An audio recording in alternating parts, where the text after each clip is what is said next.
that we enjoy today in this country. And he has served this country in various positions. Of course, before he went into the army, he was a teacher. Having qualified from Makerere University, he was teaching. But because of the selflessness, the patriotism, he chose to go into the liberation struggle. And he has been a military officer, a general at that. He has been a member of parliament since 1986 until 2021, representing the army. He has been army commander, he has been Director General ESO, he has been a minister, and until recently he was a minister responsible for security.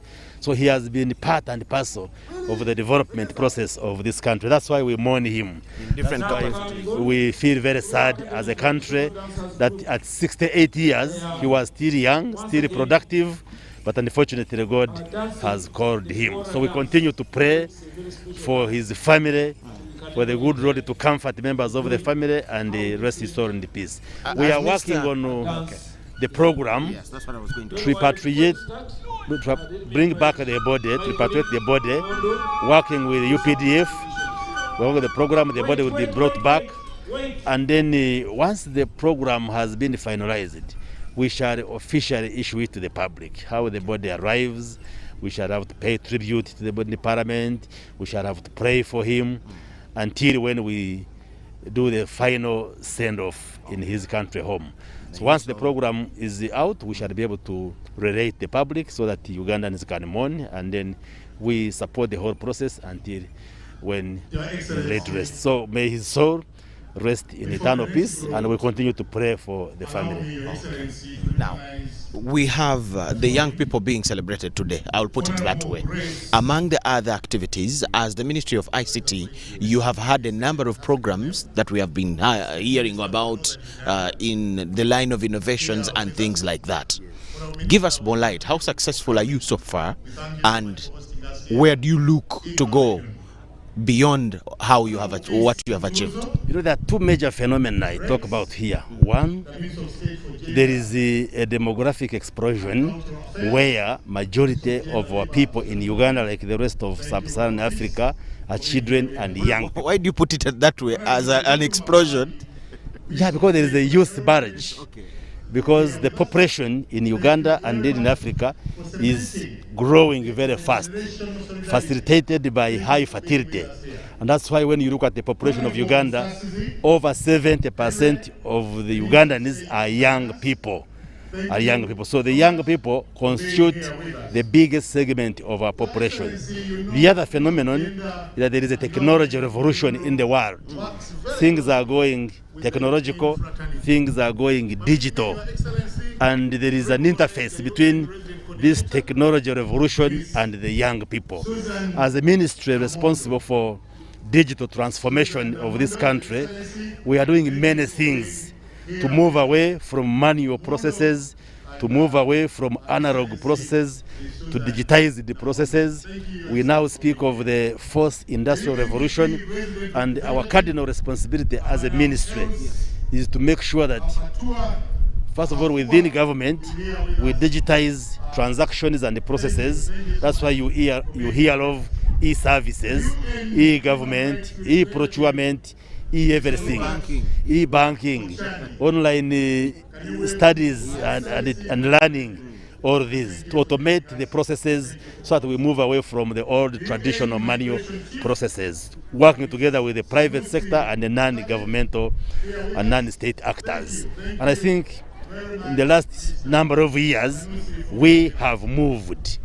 In the ministry, we have very many interventions that we are spearheading. For instance, we have an innovation fund where we attract Ugandans, especially young people, who have knowledge or interest in areas of IT to come and innovate. We give them some seed money to develop solutions, applications, which are solutions to prevailing circumstances and problems. Like when you go to the exhibition over there, you will see the young people who have come up with innovations, because we have many challenges in healthcare, the environment, agriculture, and some of these can have solutions which are made by our own people, and we provide applications and IT solutions. So we are supporting young people in that. But also, we are addressing the issue of connectivity and broadband to ensure that there is internet all over the country. We have been laying the infrastructure, the national backbone infrastructure, on which... Before we go for that, I have personally seen the arrangement for the young people, the innovators, to be helped by the ministry to come up with these innovations. And just to put the record straight, how many have you helped so far, and are there some results to look at? Yes, they are. Are you proud of some results so far? They are in hundreds of young people, and some of them have come to demonstrate some of the applications. For instance, there is a team of young people from Mbarara University who have developed an application that is used by medical workers to resuscitate children who are born with difficulty in breathing. And you can monitor whether you are pumping air into the lungs, whether there is a blockage, or whether there is leakage of air. These are innovations which have been done. We have supported the e-procurement. An application has been made where now procurement processes in the government are done digitally. And this has helped to reduce on the cost, on the time, and make the processes very efficient. We have an innovation there where we've done a digitalized process for ordering and requisitioning drugs from the lower level health centers, ordering from the national medical stores. There used to be a problem of national medical stores pushing drugs and other pharmaceutical supplies to health centers, and they even push what is not needed or even what has expired.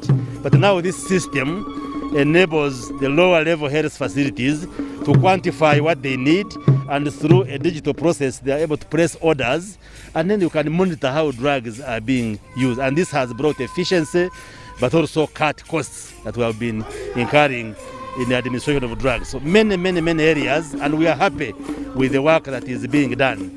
So we are trying to create a conducive environment in Uganda to facilitate business, to facilitate learning, to facilitate activities and transactions which are done electronically and digitally. What we are addressing now is to make sure that there is connectivity in all corners of the country. We don't limit internet to only be in Kampala or major cities, but also in Chigezi, in Karamoja, in West Nile, in Bukedi. We want every part of the country connected. How are we doing it? We've been laying the national backbone infrastructure as government, where we hook to get internet, including the private providers. And there are a number of projects in offing that once we start implementing them by the end of this year, then we shall be doing what we call the last mile connections. We would want all the district headquarters, all sub-county headquarters, all schools, all health facilities, all government installations to be connected to the internet, and therefore it should be able to ease transactions of government, but also even the private transactions. How will that be able in areas where we don't yet have electricity, deep in the rural parts of the country? We are doing it alongside extension of other services like electricity, like water, but definitely where you put the backbone infrastructure. Somebody can even use solar, somebody can even use generators, can use batteries where the electricity hydro has not yet reached. But we work together with the Ministry of Energy and UMEME and the other suppliers, National Water and Sewerage Corporation, because internet is now a utility like water, like roads, like electricity, and therefore we work closely with the other agencies because this is a government service. So we would want Ugandans to become digitally literate and also to aspire and move towards doing all the transactions using a computer or a handheld device like a phone. You can do business, you should be able to do business from wherever you are in the country and you do trading with China. You order for items from China, you pay electronically, and the items are delivered on your phone. Honorable, to be able to be in Kisoro, in the southwestern Uganda, and you enroll for a degree in Europe or China or Europe, and you study it online, and you get your bachelor's and your master's, your PhD, without physically going to those continents. That will be very good. Most of our challenges are blamed on mindset and things like that. What has been the response of the young people to these programs that you have in the ministry? The response is very good. It's very good. While we encourage all Ugandans of all ages, the older persons and the young people, but the uptake of technology among the young people is very high. That's why you find young people on social media, on WhatsApp, on Facebook, on Instagram. So the young people actually are embracing technology. What we are now focusing on is to see that the young people do not use technology only for communicating on social media and the platforms, but also we create employment for the young people using digital services. And now we are focusing on business process outsourcing, which basically addresses, among other things, employment opportunities for young people using ICT. Because it's possible now for a young person who is digitally competent to be here in Uganda, in Gulu here, or anywhere in Uganda, and he gets employed by a firm in Russia or in China or in Canada, and he does the job and is paid just by using an IT device like a phone. Thank you so much, Honorable. Just your message to the young people in Uganda, all over the country, as we commemorate this day. My message to the younger people of this country is that it is very good to be young and use that opportunity of youthfulness, of being young, to develop yourselves.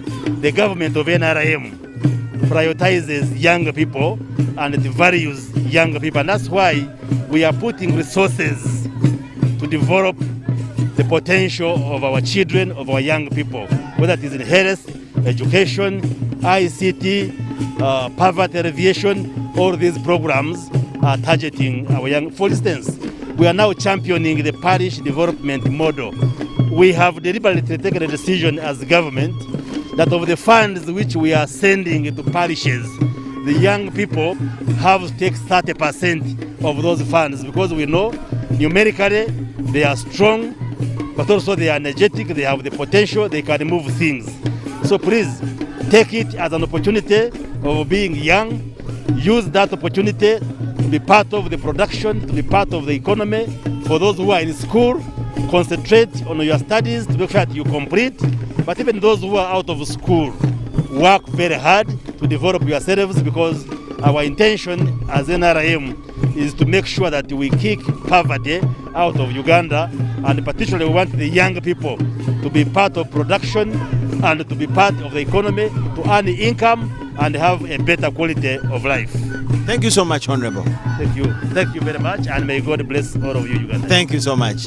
His name is Dr. Chris Bariomunsi. He's the Minister for National Guidance and Information and Communication Technology. We thank you so much for watching. Like I said, we are coming to you live from Gulu City Bomber Grounds, where we're giving you this year's commemoration of the International Youth Day celebrations, which are being held here in Gulu this year. My name is Michael Jordan Lukoma. We are continuing to talk to a number of dignitaries who have a lot to say, who their works are in the line of the lives of the young people, and we're getting to know exactly what programs do they have for the young people, what projects do they have, and what are the targets. How are the young people going to be benefiting from these programs? And that's what we are going to be doing here today as we wait for His Excellency the President and other dignitaries. We thank you so much for watching.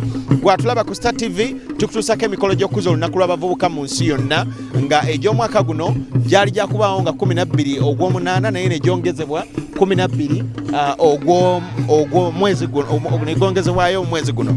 Olwaleero twogera n'abakulembeze ku mitendera egy'enjawulo abavunaanyizibwa ku bikwatagana n'abavubuka okuwulira biki bye balina. Tukwebaza nnyo okubeera nti otuwulirize era otulaba, and we are still going on.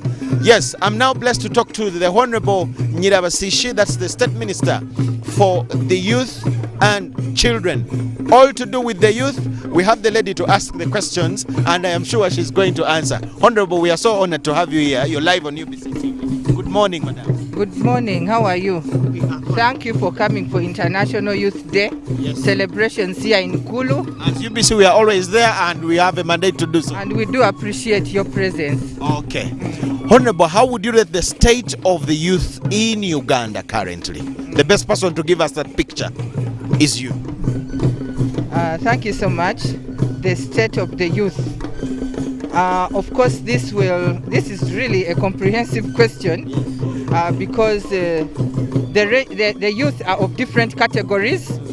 We have the youth who have gone to school and have completed school and are on the street. Others have jobs. We have the youth who have never gone to school and are also unemployed, looking for what to do in the villages, even in urban areas. We have the youth who have dropped out of school. They know some little education and that's it. Those are the type of youth that we have in Uganda. And of course we have even vulnerable groups of youth, especially in the marginalized groups or the minority. For example, I can give you an example of the Batwa. We also have youth there. So we have different categories of youth. And of course each one of those groups have different challenges and they face them differently and they tackle them differently. And at the moment, of course, as government, we are putting in place different avenues to come in to support this youth. The biggest challenge that we have in Uganda is unemployment. The unemployment rate is not as good as it should be, but we are seeing how we can address this. Namely, we have been having the Youth Livelihood Program, which is still running, and this is meant to help the youth to start up any business. They come up as a group and government gives them some funds through the district, through their sub-counties. That is one of the interventions. Second intervention, we have the Youth Venture Capital Fund. This is money where an individual who has already started, you can start from Youth Livelihood as a group. Yes. After you have developed, you go to the bank. We have that money in Centenary Bank. We have a memorandum of understanding between government and the Centenary Bank. You can go and pick money as much as 25 million for an individual and you continue with your business. We have the Uganda Women Entrepreneurship Scheme. That one is continuing, and that one normally looks at the young women. They are also beneficiaries. Much as it is called women, the other women also get, and also the young women also get. So they are within that bracket. Of course, we have the MUGA program, which is under Ministry of Finance, which is also going on. And right now, we have the parish development model, which is, I think, the best model, and a model that will reach to the last youth at the bottom, at the grassroots, at the village level. At that very point, Honorable. So you have different categories of the young people who are facing different challenges according to where they are, the level of education they have attained. How are these programs designed to touch these different people in their different way of life and challenges? And are there some results so far? Now, the way I've told you that youth are of a different category. The biggest challenge that we have faced is that the educated youth do not want to get involved in these programs. They feel they need a special program of their own. Yet when we're addressing this, we imagine that they can also come up as a group and also benefit from this. But one thing I want to encourage the youth, the educated youth, if you have an innovation, today we are going to launch the Youth Connect under UNDP. And this is where you can also get some funds for you as an individual who has gone to school and you have some innovation and you are able to showcase, then you are able to get this funding. Of course, these programs, yes, they are programs which we may not address, for example, those marginalized groups like the Batwa, because they are unable to put themselves in a group so that they can benefit. That is, they may not go to the bank, they may not even make a group. So I think there is also another way that we should address such. That is also a big challenge. But these other youth in the rural areas, in urban areas, those who are ready, even those who are educated, by the way, can also benefit them. It's just a matter of changing their mindset and knowing that we can also benefit as youth and get this money and also use it. That is one. Today you have children in schools, the young people in schools, in universities. What kind of programs does government have to ensure that they prepare them not to roam on the streets like the current young people that have left school? Do we have any initiative like that to mitigate numbers that hit the streets after school? We have a policy that we have come up with, especially for the teenage girls who have dropped out of school, and of course due to COVID, this is when we really addressed this, so that we are able to talk to them. After talking to them, we are able to see if they can be given a second chance. Basically, as Minister of Gender, we normally look at the youth who are out of school. Minister of Education looks at the youth who are in. So you have to differentiate the two. So those ones you're talking about, those who are in school, education will address that. But for us, we look at these ones who are out of school. They are the ones we normally address. Your docket is around those ones? Yes. Okay. We have young people who have gone outside Uganda to look for what to do. These people are suffering. A lot is happening to them. And what kind of plans do you have as a ministry? Yes, I've brought it in your line, although I have to throw it to the minister herself because labor is also under her docket. But as well as young people, you're still their mother. I'll put it that way, Honorable. Okay. What kind of arrangement is there? If you can recall, government had suspended anything to do with externalization of labor because of those complaints of the youth saying they are suffering, and we have gone through it. We have studied. We are now even still studying the situation. But one thing I want to assure you, the youth who have gone through the right channels do not get problems. The problem is the youth failing to know which company is licensed, which company is recognized by government that I should go through to go and get these jobs. It is very true, we have very many youth who have gone through wrong channels, and when they reach the other side, they suffer. And of course, we are trying to streamline the law in that we have people who have decided to sit at the airports. That when these youth go there and they know where they are going, these ones now begin telling them, if they are going to pay you 1 million, me, I have a better job. I can get you 3 million, a job of 3 million. And of course, now when this one goes to report for the job and sees they're paying 1 million and keeps remembering that there's somebody who promised 3 million, instead of continuing with the contract that the person has signed, now thinks of the other 3 million and they run. And you know, especially these ones who go for housekeeping, or the maids, if I may call it, or the housekeepers, they already have contracts and which have been signed between companies. And of course, these are people who pay their money because they do not pay any money. So now, this person who has already invested his money, he would not love to see his money being wasted. And it is only this person who gave you the contract who can allow to sign for you, and you go, unless you're being mistreated, said that the company that took you is supposed to bring you back. And that's why they have a security that they put with the ministry, 100 million. In case this company does not bring you back, the ministry has the mandate to use this money to go and bring back these people. So basically, what I can say, for the few days, 1 year I have been in the office, I want to assure you that most of these youth who go, when they go in the right channels, they do not suffer. Go through the wrong channel, that's where problems start from. What do you think is the challenge, the stumbling block of the beautiful programs that government comes up with that fails them to trickle down 100% to the young people in the villages? The Youth Livelihood Program, Myoga, and all the so many other programs. Some people look at a number of things like having some collateral to get money from the bank when it comes to the livelihood program. Some people get issues, they don't get the enough education when it comes to the groupings so that you can access the Myoga money. Do you know these challenges as government, and how do you tackle them to ensure that your target is achieved? Now, the whole problem I have come to realize is the issue of mindset. Before we change the mindset of these young people, the mindset of the Ugandans, I know that I can get this money and use it and even return so that others use it, then it is very hard for us. Because as I speak now, like youth livelihood, we are still demanding a lot of money from people. Because at times they think it was Casimo. Now because parish development model has come, now they think people have forgotten about the youth livelihood program. Don't you think the miscommunication is with you?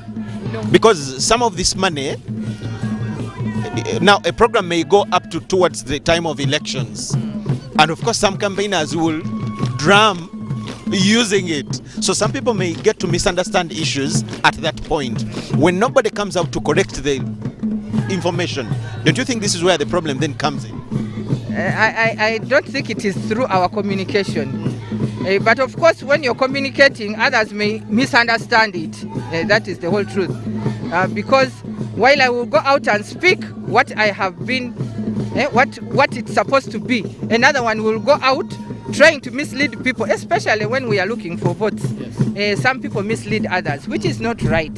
That's why I say we need to change our mindset. How are you going to change the mindset? Yes, by talking and sensitizing people, creating awareness and knowing that you people, the little money that we are getting, we should use it so that even others can use it when we pay back. Okay. Honorable, I just want a message from you to the young people as we commemorate this day. To the youth of Uganda, I want to congratulate you for celebrating this day, the International Youth Day, and also inform the young youth that we can make it, and we have to take charge of ourselves as youth if we have to develop. And the only way to take charge is being responsible and focused and knowing what we want. And I wish you the best as we start a new year, and I believe that as we go to celebrate the next International Youth Day, we will have taken charge and we will have accountability of what we have done. Thank you so much. Honorable, just a request that you help us.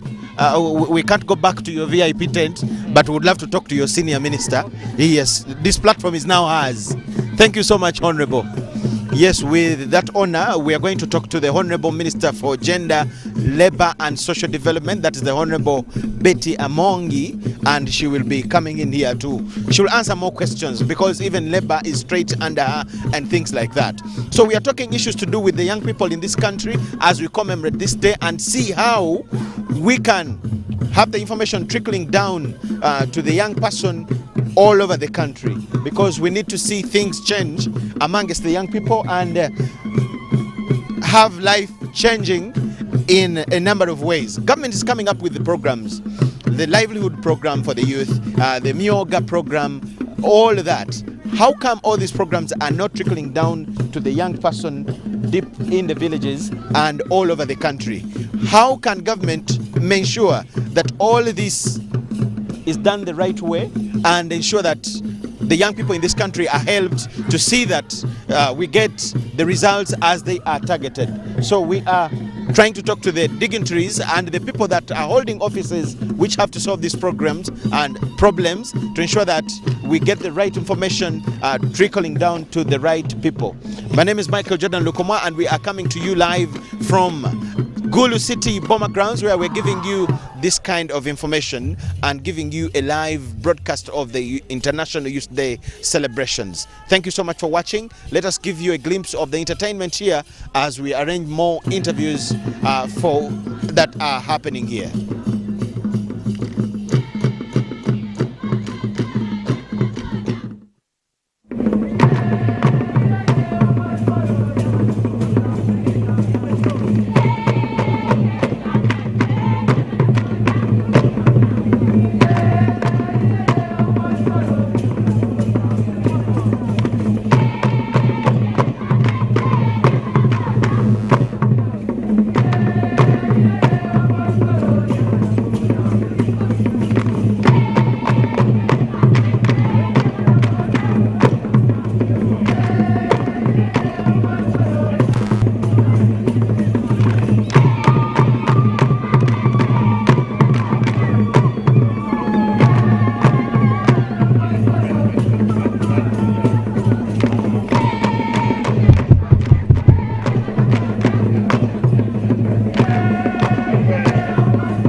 Thank you very much, my sisters and brothers and children. Thank you very much.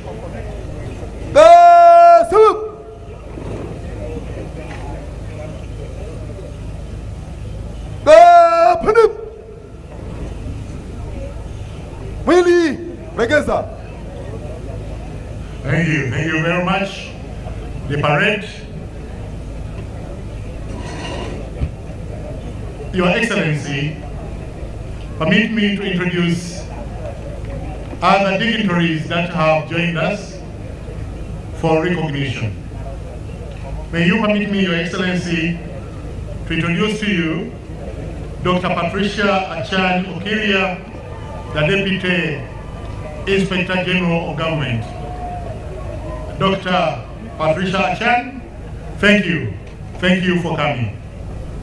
Allow me, Your Excellency, to introduce to you Honorable Achan Judith Peace, Woman MP, Moya District. Could you, Honorable, kindly wave to the people? Thank you for coming.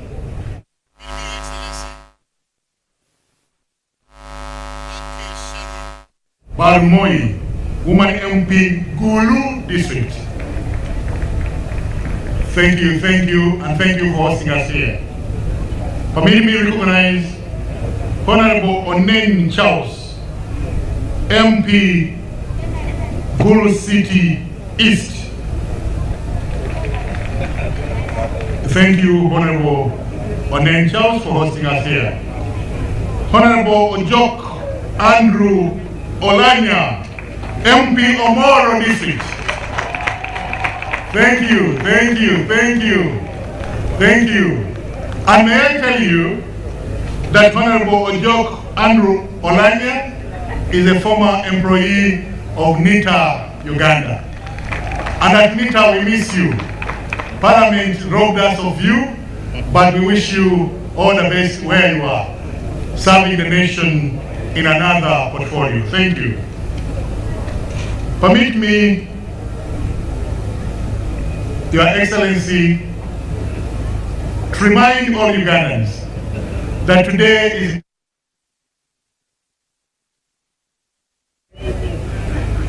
in Kaunda grounds in Gulu City under the theme Intergenerational Solidarity, the role of the youth in the implementation of the PDM, the Parish Development Model.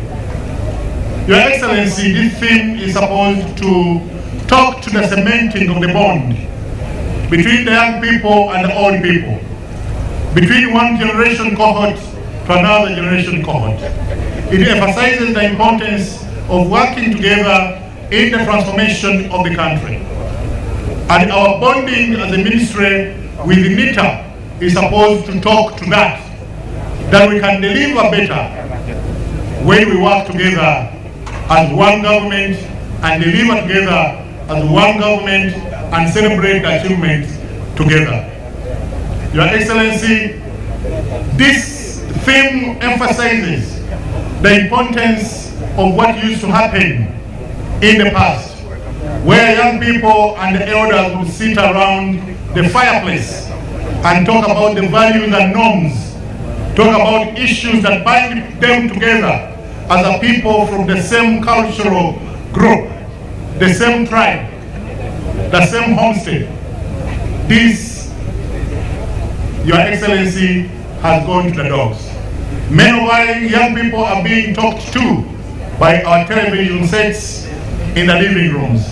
And there is no much interaction between the elders and young people. We want on this day to revisit what used to be and see how we can bring some of the things back. And this day challenges every elder to have a young person he or she is mentoring, he or she is coaching, to ensure that at the end of the day, the values of the old people are passed on to the young people. And we remain with an Africa which is proud of itself and which can depend on itself. Once again, I want to thank you, Your Excellency, and our ministers and members of Parliament and everybody who is here for gracing this important function.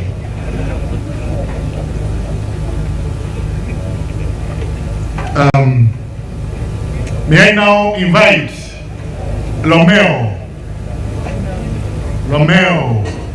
one of the stars in Gulu City, to come and welcome us. Romeo, you have the floor.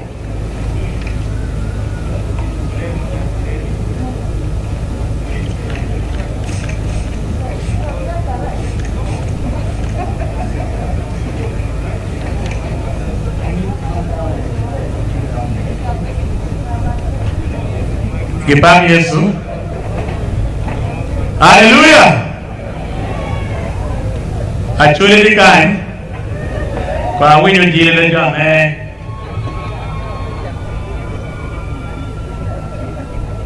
Kaka ene kama chule jenda okeru ben maleng ba. Kaya ka ulogo miriwu ulogo chule jenda ben maleng. Wana yo bolo kuima ogwa ogamende keba. Hallelujah. Wana ne kwa anwa ki yugo, lonyo wagi medo, we achule ben mabeba. Why timo we magadwana chule agenda? Count you ready? 40, eh? Yes.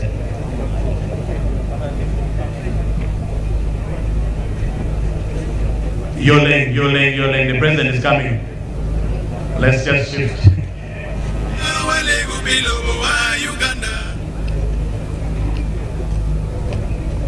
Lumiero rumah biano yo. Wando dia mungkin fix line. Genong kuara ba. Kau winyo jile menjual presiden macam mana? Iya, ini orang-orang tu. Yoleng. As it comes and approaches, let's do Yoleng. Thank you.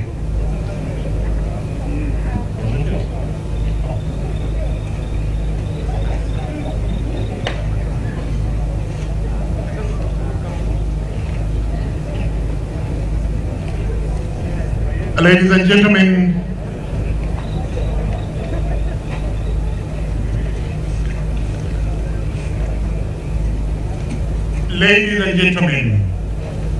the number one citizen of the Republic of Uganda, His Excellency General Retired Yoweri Kaguta Museveni is landing at Gulu Kawunda ground.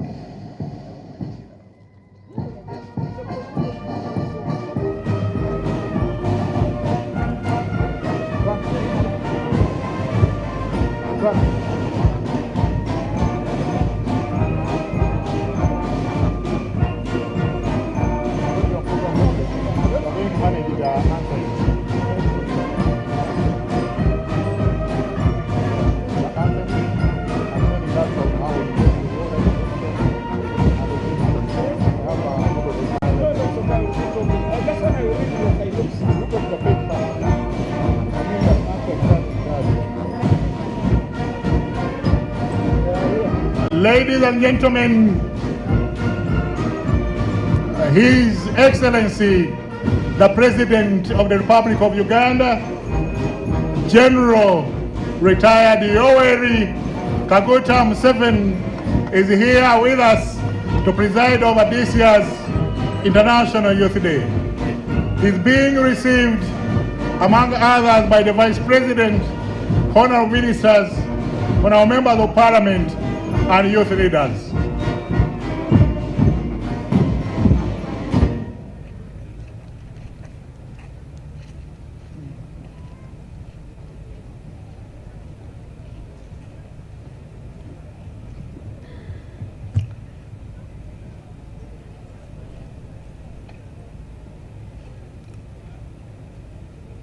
We get ready for the anthems.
Your Excellency, distinguished guests, we can take our seats.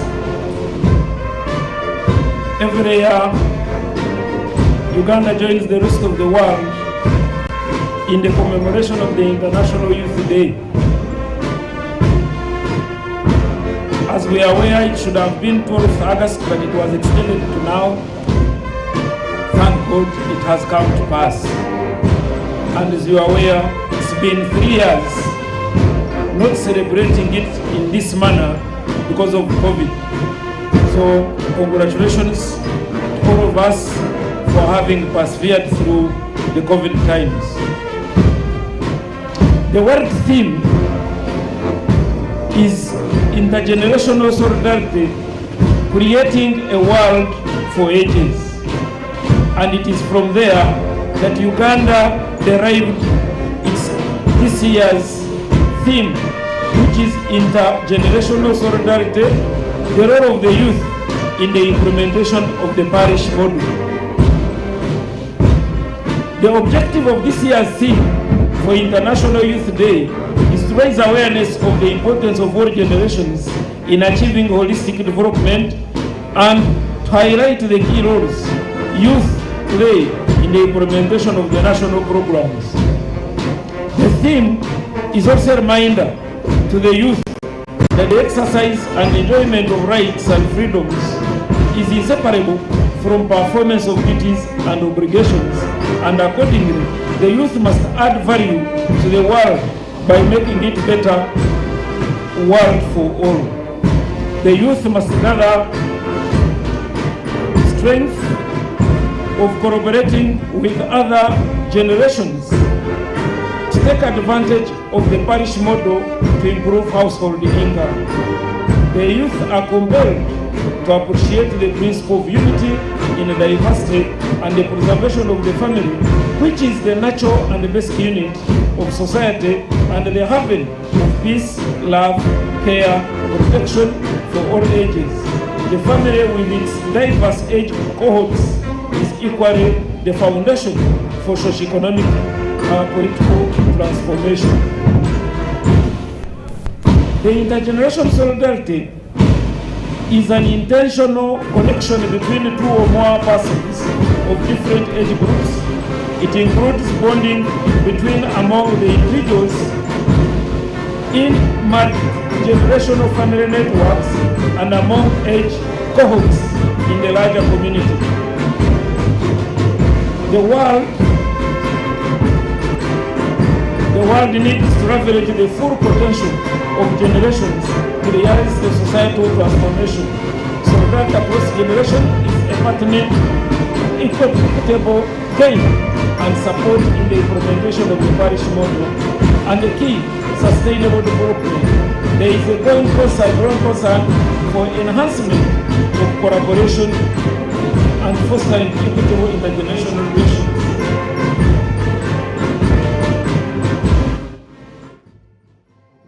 The parish development model is premised on 7 major pillars: production, storage, process and marketing, infrastructure and economic services, financial inclusion, social service, mindset change, and cross-cutting issues like gender and environment.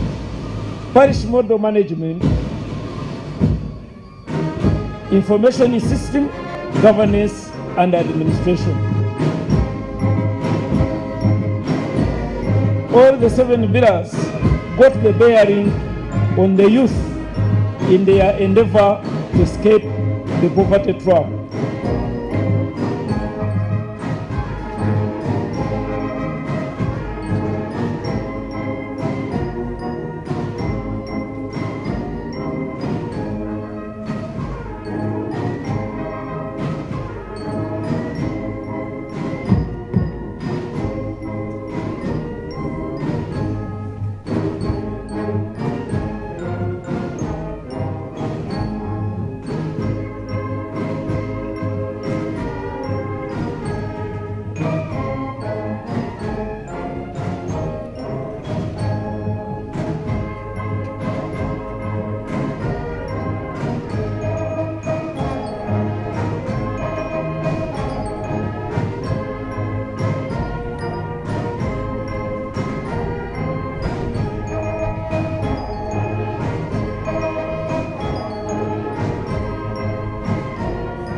mambo ya kwenda na gwaride, Mheshimiwa Rais.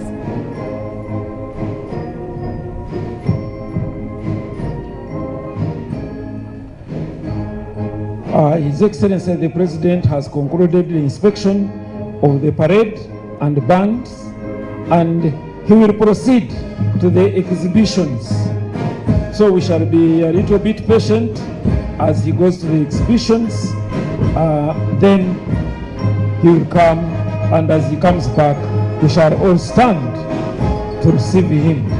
And meantime, permit me to invite my colleague from NITAU to say much about the briefs of the exhibition of today.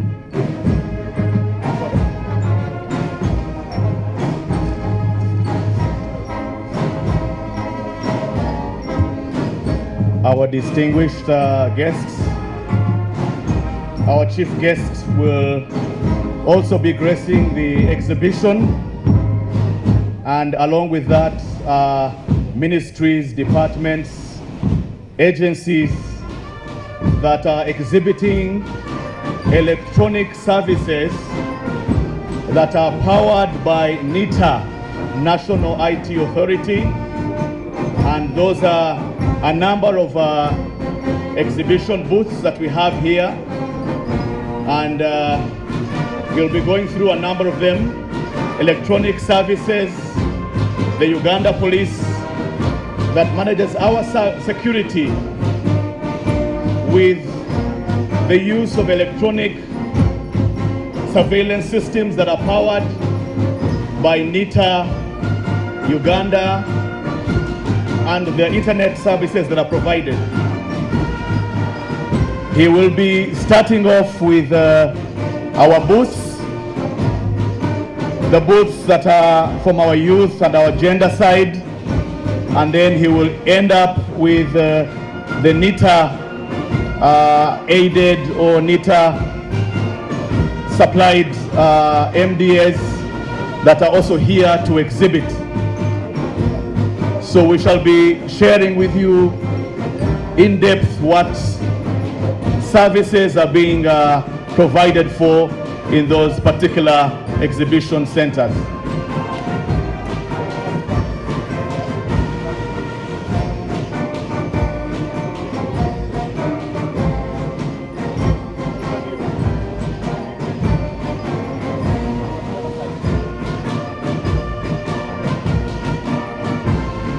So our chief guest is currently starting off with the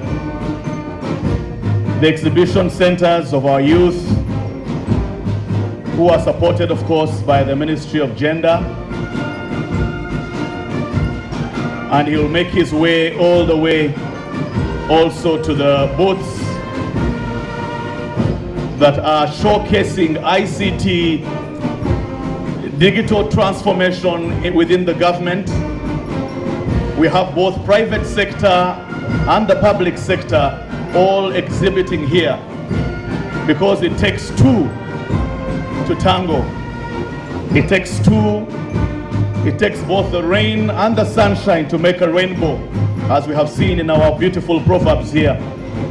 So our chief guest will be going through different booths to see what Ugandans, what our youth are showcasing today.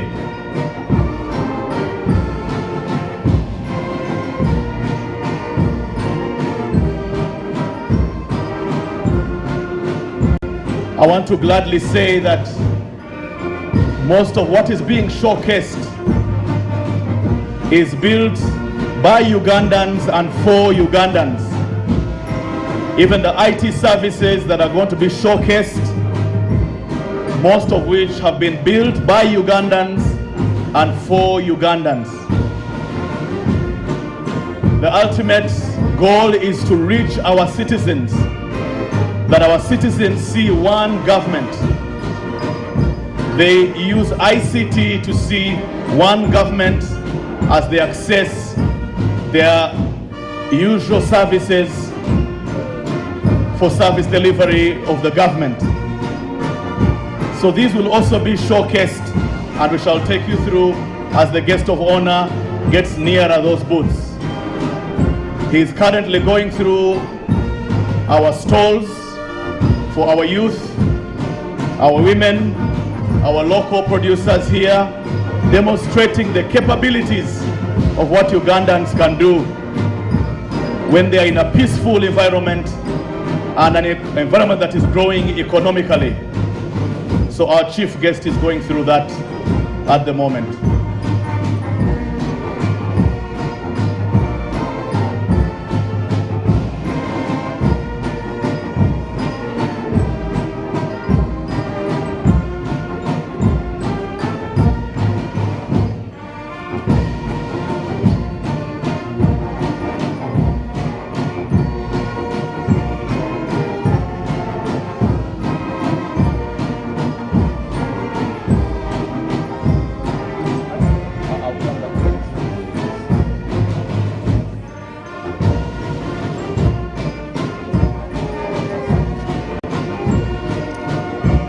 Coming together is the beginning.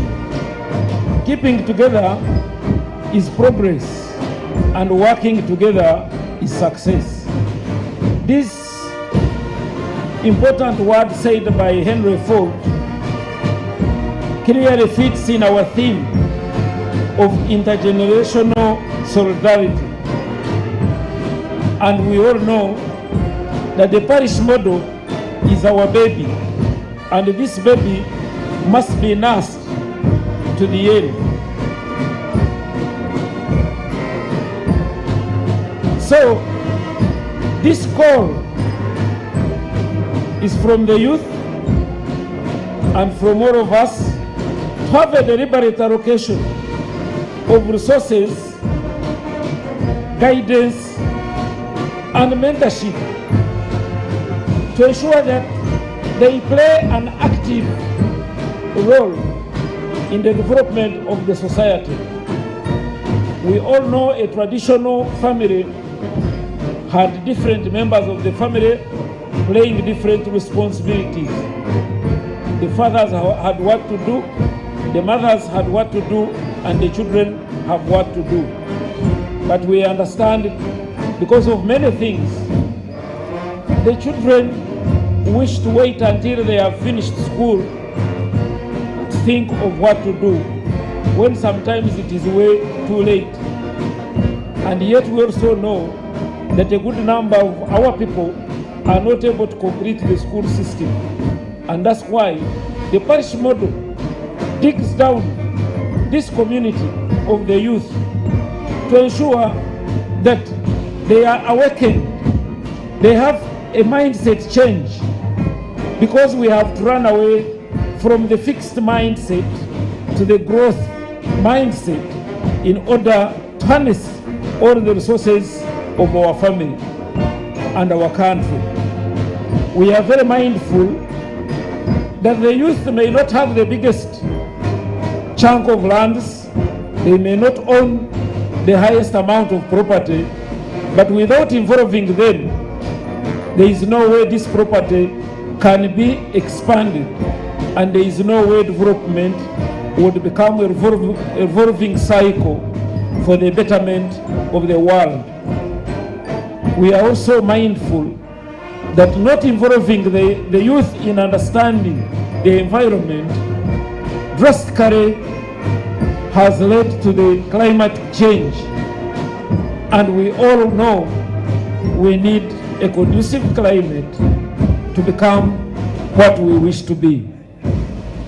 Like they say, a journey of 1,000 kilometers starts with this one step. And the theme of this year for the youth is a milestone and a step towards the future, because we have to embrace the middle income status. We have to embrace even going beyond, because all we have is to focus our priorities and put our energies to what would lead to the transformation of our society. And that's partly the innovations being exhibited by Ministry of Gender. And we know even this theme clearly fits and suits into the setup of the Ministry of Gender, with the elderly, with the youth, with the workers, with the disabled. It is an all-encompassing ministry, and no wonder we have such an interesting drive for this country. And the call goes to all of us to ensure that we move as a bloc to the future that we deserve.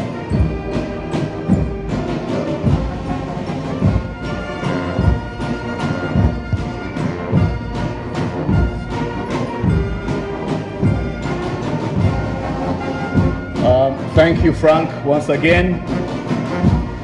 Just to say that today is a very special day, not just the International Youth Day, but also the commissioning, the grand commissioning of the Regional Communication Infrastructure Program. This is a program that the Ministry of ICT and National Guidance, through the implementation through the National IT Authority, or NITA Uganda, in partnership with the World Bank, have embarked on the last 5 years. And we have seen considerable achievements in the last 5 years, including connecting more than 63 districts now, fully connected with fiber optic cable. And the idea is to connect Uganda, and no one should be left behind. No citizen, no youth, no woman, no child should be left behind in the digitalization of Uganda. We have also seen achievements that have come through connecting the ministries, departments, and agencies. We have also seen installation of more than 300 Wi-Fi or internet hotspots across the major cities and towns in the country. And information is power. When we empower our youth, when we empower our citizens, they have access to government services that were otherwise unreachable if they had to leave their rural areas to go to the city. But now this is possible with electronic means. And therefore, this is one of the major achievements of the Regional Communication Infrastructure Project that is commissioned, will be commissioned today. Another major area is to lower the price of internet, because that is a key enabler in the country today. Our youth need to connect. Our youth need to have access. Our youth need e-learning. Our youth need information. And this project was designed to reduce that cost. And we shall be sharing with you that information on how that has drastically come down and how it shall continue to come down as NITA Uganda rolls out. As we speak now, our chief guest is at the booths or the exhibition centers that are powered by the National IT Authority, and beginning with Bosco Uganda in that tent. There are young people who are buying internet in bulk from NITA and the government, and they are connecting parishes and villages free of charge. And we're working alongside them for digital literacy and e-services that are being provided. These are local private entities that are partnering with the government to extend access to the internet to our communities. Along with them in that booth is Camtech Uganda, all the way from Mbarara University, and Hive Collab. These are youth innovation hubs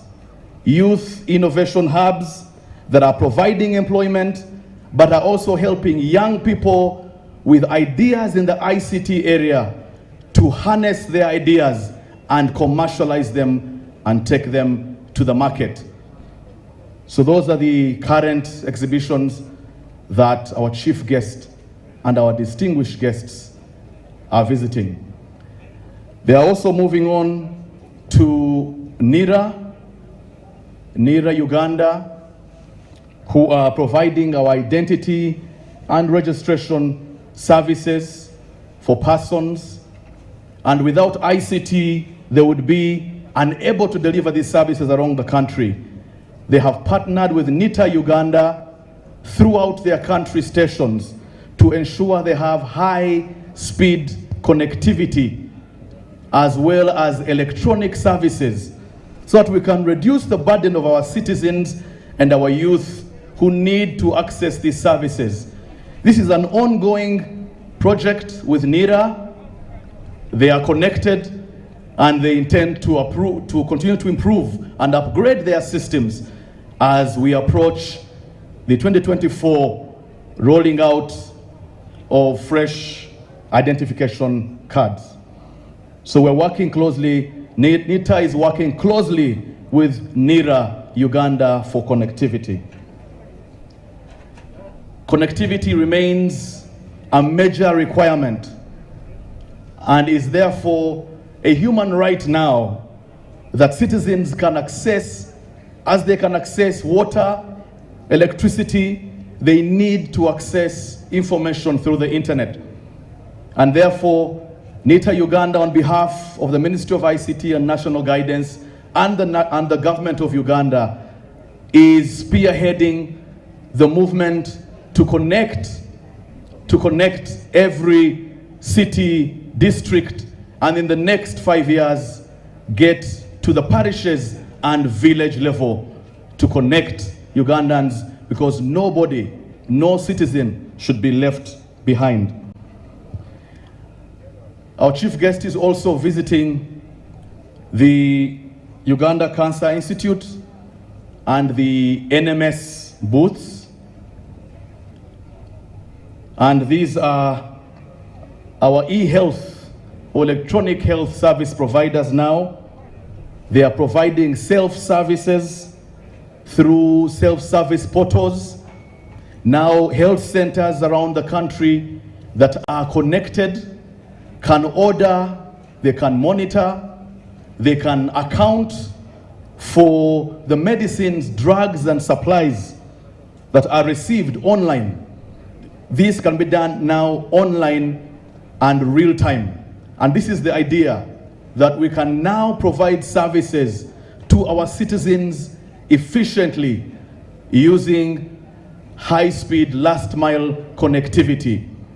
And that is what our chief guest is now looking at, and being able to talk to the people of NMS, or the National Medical Stores, Uganda Cancer Institute, extremely important today. You have doctors now around the country using e-health or telemedicine through the internet. They're able to consult without traveling to Kampala. They can consult the Uganda Cancer Institute for any major consultations. So we may lack the number of specialists to be around the country, but the internet allows that access to the last person in the last health center to access services electronically. And this has been in partnership with the National IT Authority, NITA Uganda, under the Ministry of ICT and National Guidance. We also have a booth right next where our chief guest is, and that is the Electronic Government Procurement System, EGP. And EGP is going to change the ability for us to account for our procurements, easy access of procurement. It is web-based system. It has been done locally by Ugandans. This is the first major system government-wide system that has been designed, developed, supported by Ugandans for Ugandans. It is currently hosted under the data center of the National IT Authority. It is supporting numerous ministries, departments, agencies. This electronic government procurement system will make efficiencies in the government, saving us the huge losses that have been coming through paperwork. It presents a paperless government, as you can see. And this is part of the shared services like the integrated financial management system like IFMS and many other key systems that are used within the government. So this is the EGP, or Electronic Government Procurement System. Along in that booth, the chief guest is also visiting the National Building and Review Board, or NBRB, who are also have set up and are implementing the Building Information Management System, or the BIMS, that was designed by Ugandans. And we can safely say that our very own son of the soil here in Gulu, Honorable Ojok, was also part of that development team that built that Building Information Management System. It is now rolled out throughout the country. The rollout is continuing. It is built by Ugandans, supported by Ugandans, and is still being showcased as we see the issuance of licenses and payments now being made online. I also want to say that there is KCCA right where our chief guest is, that has also made electronic their services, their e-services, using their e-city portal.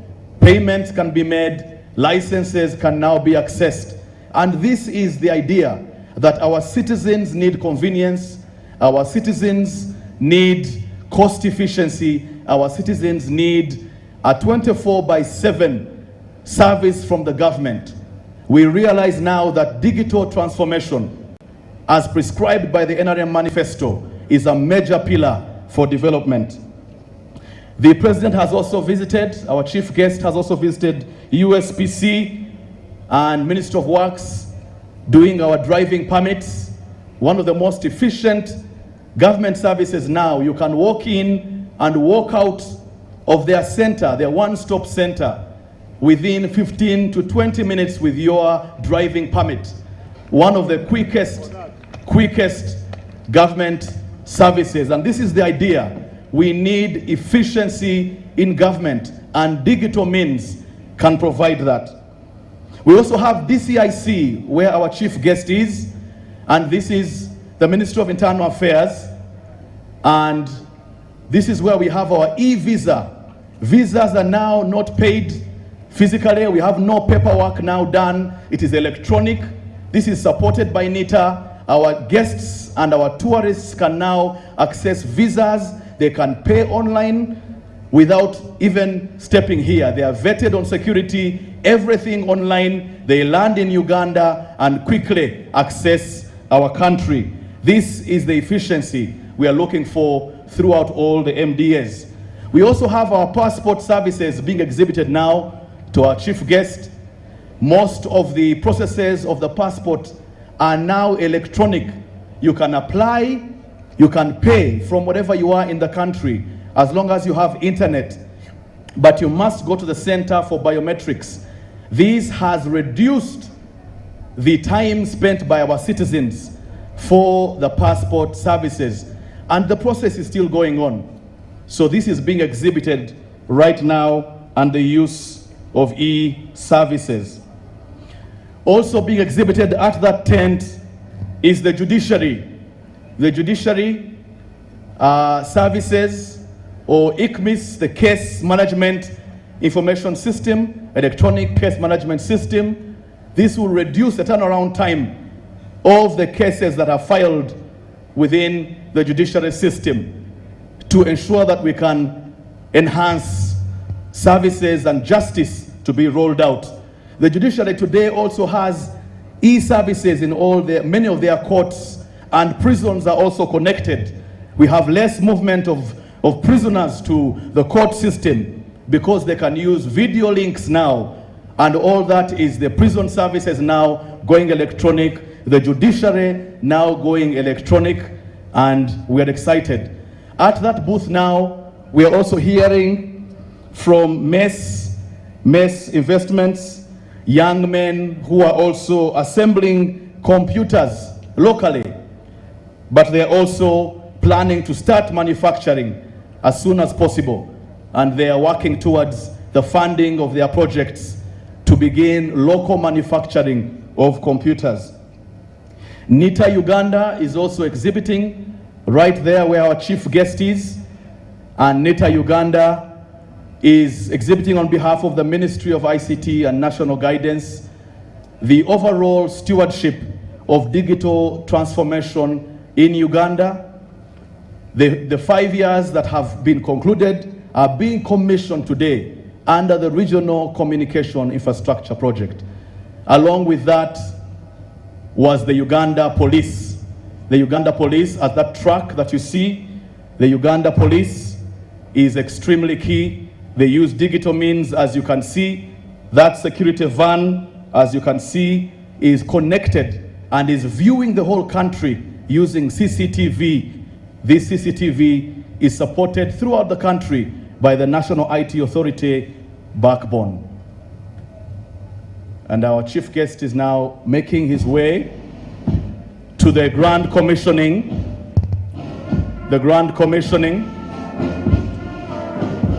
It will be a digital grand commissioning of the project.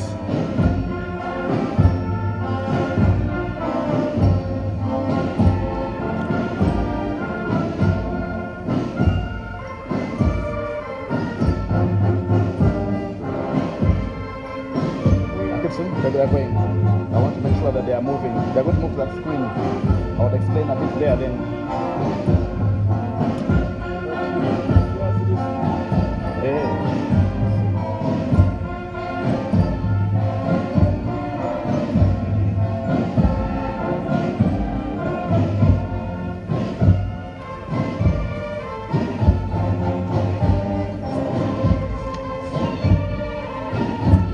We may all rise to receive His Excellency, the President of the Republic of Uganda.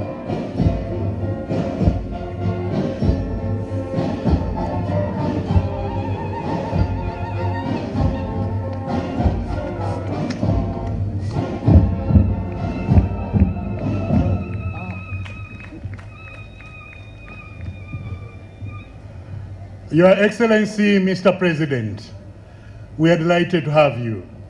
Thank you, thank you, thank you so much for joining the youth of the world to celebrate this important day. Can we take our seats? May you permit me, Your Excellency, to invite Kadri Keriri Musa and Mama Jane Francis Amongin, RCC Gulu City, to come and lead us in a word of prayer. Thereafter, Your Excellency, I will request for your permission that we observe a minute of silence for a guarantee, iconic soldier who has taken leave of Mother Earth, General Eri Tumwine.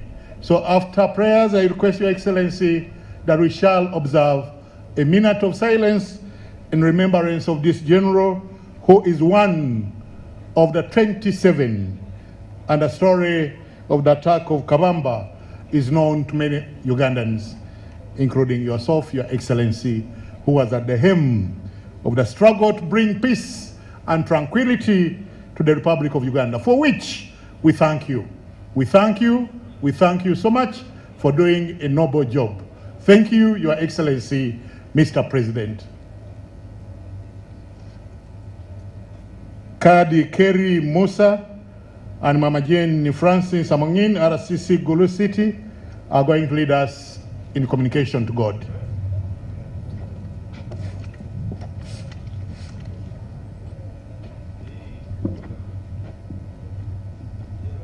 Let us bow our head and we pray. Lord God, I turn and seek refuge in you against the rejected Satan. In your name, O God, the most gracious, the most merciful, Master of the day of judgment, it is you alone, O God, that we turn and seek aid and blessing and mercy. God, I pray that you guide us under your loving care. Guide us to the straight path.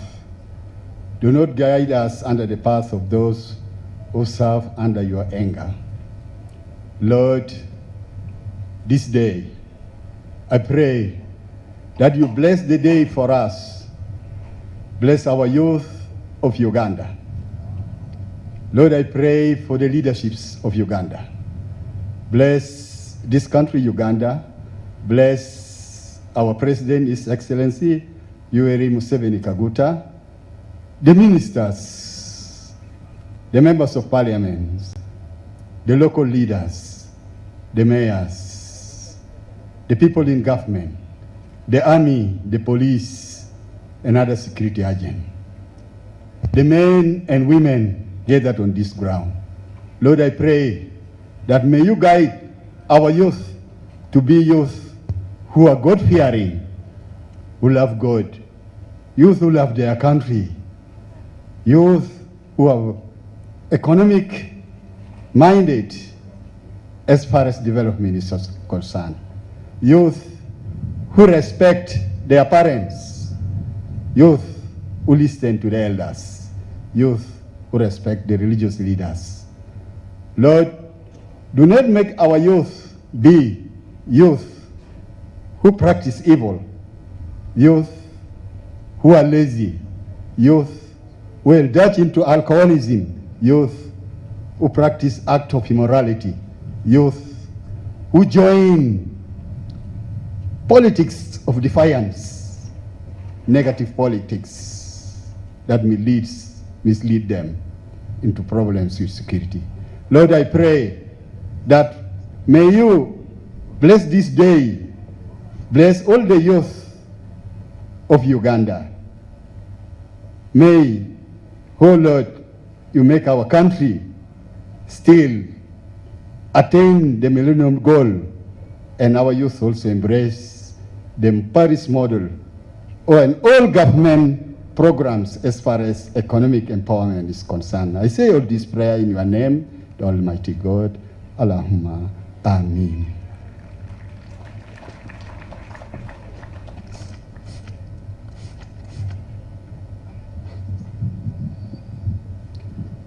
Your Excellency and all the invited guests, I may not be a general in the issues or the things of God, but sometimes on the battlefield, even a private kills the enemy. So let's humble ourselves and pray to the Almighty. Father, in the name of Jesus, we want to thank you for this beautiful day. We want to thank you for our country, Uganda. Father, I want to thank you for journey mercies that you have brought us from near and far.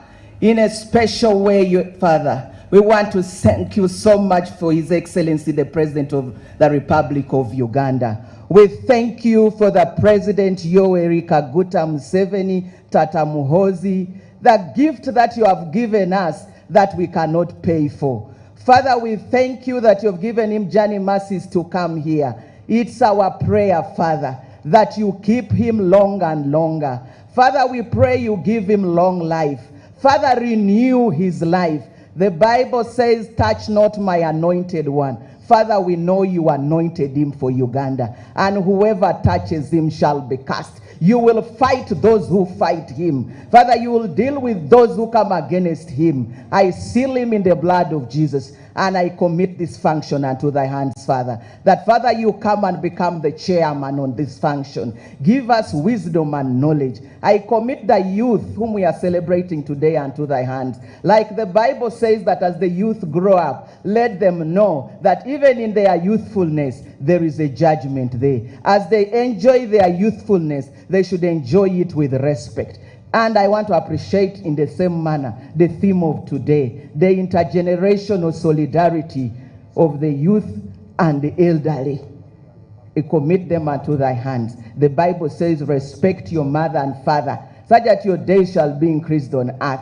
I guess this will be a very good message for the youth today, that as we perform whatever we do, we work hand in hand with our elders. I pray for all the government officials here, King of Glory, that as this excellency gives us all these good programs, may we fight against the cancer of corruption. Father, may you touch our hearts, your King of Glory, that at least the parish development model should be accomplished, implemented, and we achieve the goal that it is for. We come against the spirit of that cancer of corruption. We break all this negative mindset that the parish development model is not political, but it is to lift our people. Even the Bible says you don't want to work, don't eat. To the people of Uganda, may you touch their hearts, that they may work, that may make this country prosperous, so that we can join the money economy. Father, I seal this plate in the blood of Jesus. May you come and be here, Lord. Father, I pray that you hold the heavens until the function is over. There should be no rain here. That as we go back safely. May the fires of heaven surround this place,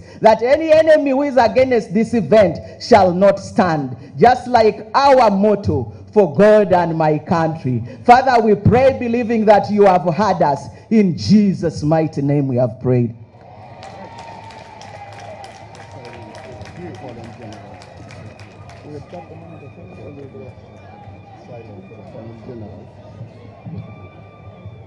Your Excellency, some people have heard about prayer warriors. There is one. There is one of your own, the RCC for Gulu City. Thank you, Jane Francis. Can we rise and observe a minute of silence in remembrance of General Eri Tumwine?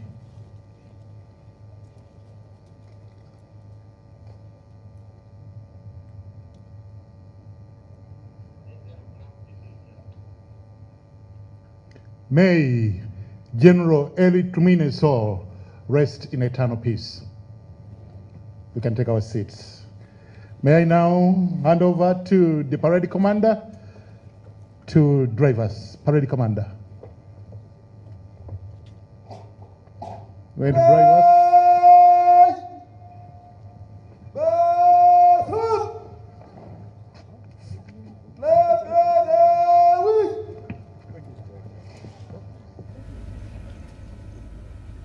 Warida tapita mbele kwa heshima. Wamenda pole na mwenda rakam. Kikundi cha kwanza kiongozi watatu kwa jumla Glenn Shatagu.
songa mbele heshima. Commander Rakab, Sakar, mbele timio.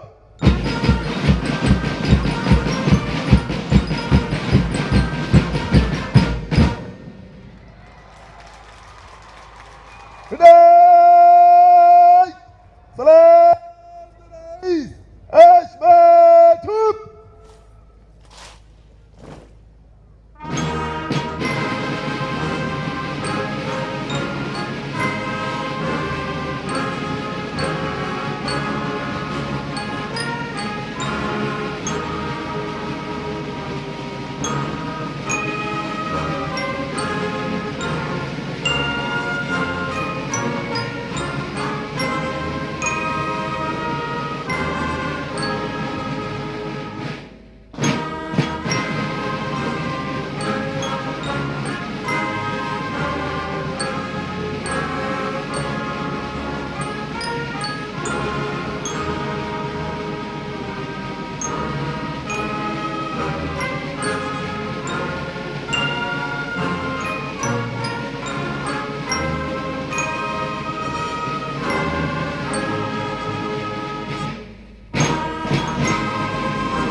Farida katoa shamba tatu kwa rais wa Jamhuri wa Uganda, wananchi wa Uganda na vijana wote wa Uganda.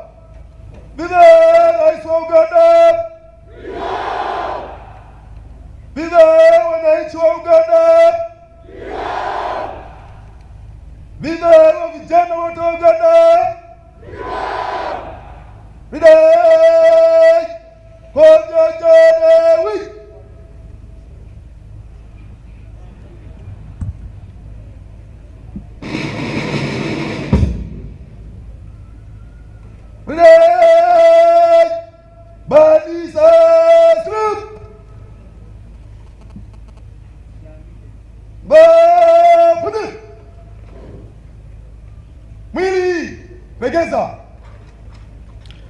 Thank you very much, Your Excellency, distinguished guests. Let's put our hands together for today's parade. Just for reminder, the parade commander is Superintendent of Police Eyuku Justin. Parade Twaisi, Assistant Superintendent of Police Kwarisima Hilda. Parade Adjutant, Assistant Superintendent of Prisons Rubanga Kane. Parade RSCM Sergeant Oram Patrick. And for the bands, we have Senior Superintendent of Police Okuyo Kedi and Superintendent of Prisons Tugume Ambrose. Thank you so much for the exhibition, men and women on uniform. Your Excellency, hand over to the co-MC who is Assistant Commissioner Mondo Chateka to progress with this function.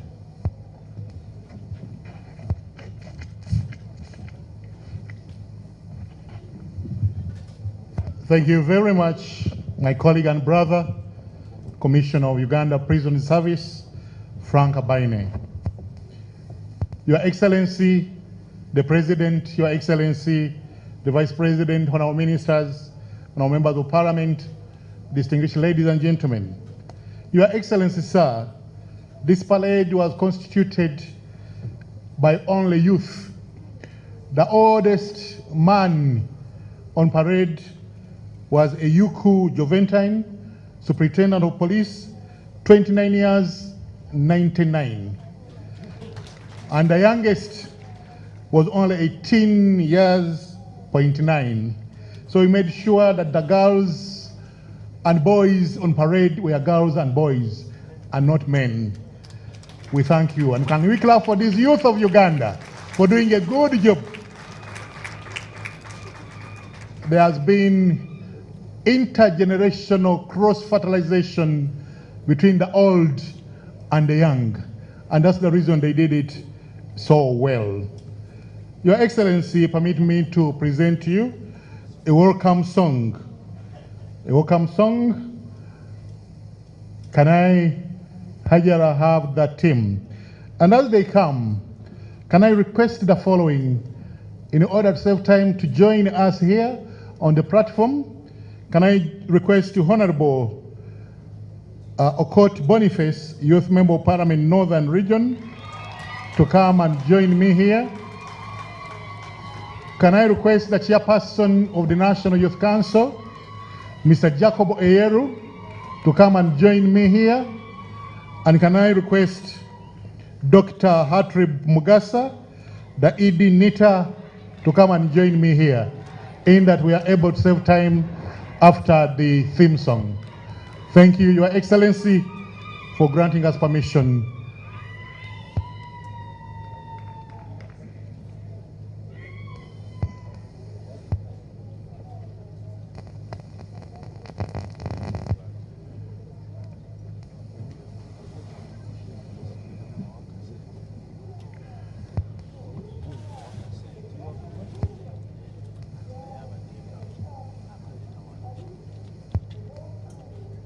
We are going to have the theme song, and the theme for this day, distinguished ladies and gentlemen, is intergenerational solidarity, the role of the youth in the implementation of the parish development model. If we are to succeed, and succeed we will, we must see partnership, collaboration, and networking between the old and the young to be able to work as one, to deliver as one, and go into the middle income generation together. Theme song, you have the floor.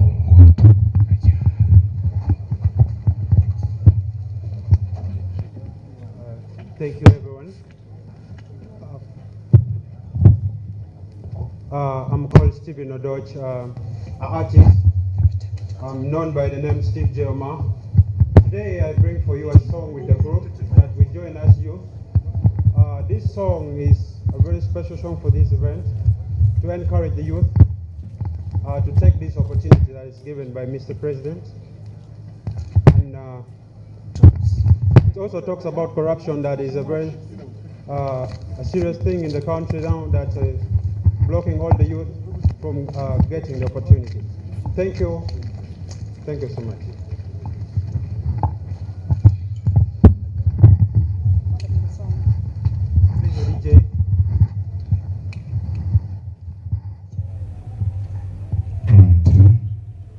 President Yoweri Kaguta Museveni to uplift the life of very poor on parish level from poverty to money economy in Uganda, for wealth creation and employment generation at the parish level as a lowest economic planning unit. It's Jungle Beats.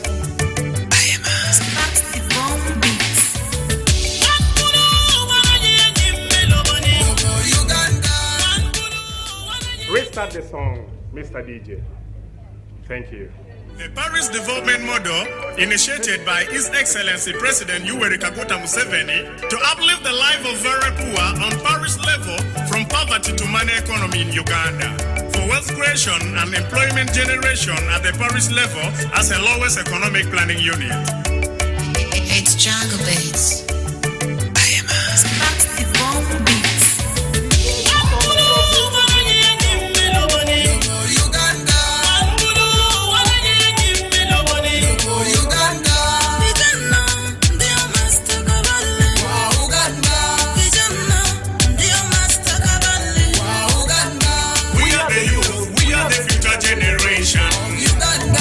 We are the youth, we are the future generation.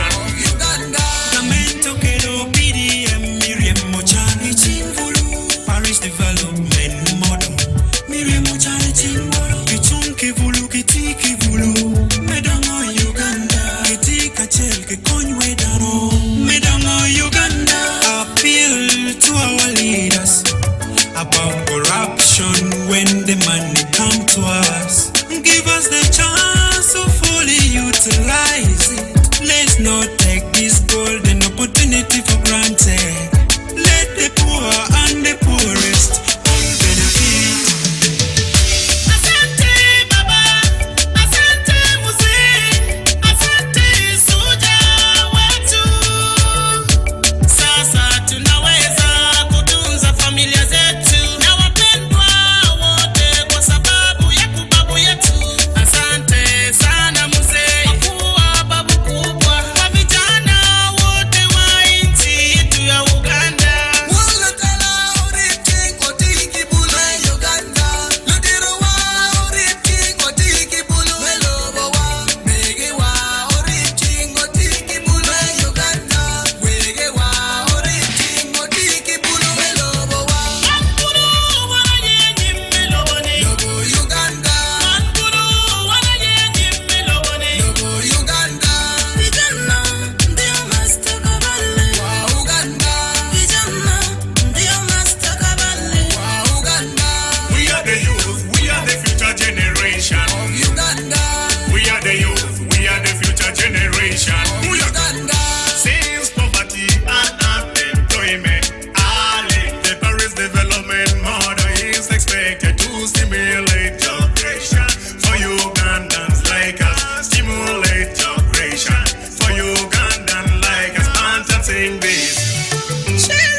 Wisdom to the president for coming up with PDM to support the youth. So my brothers and sisters, I'm standing to the truth, yelling on top of my voice. Let's rejoice. Chan Kiriamu Molkulu, Dindonga Laka Laka, Binel Iching Bulu.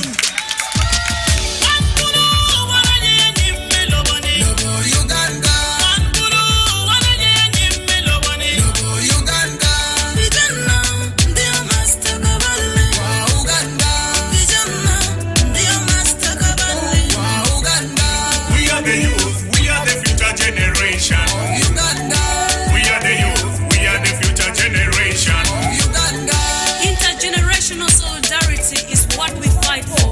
Our role as youth is to implement parish development model, eradicating poverty, ending street children, building hope among the frustrated youth by providing capital to invest for their future. Our appreciation to the government for the platform to work together with the elders for the betterment of our country, Uganda. Your Excellency, through this platform, we, the youth of Uganda, would like to appreciate you for these amazing programs.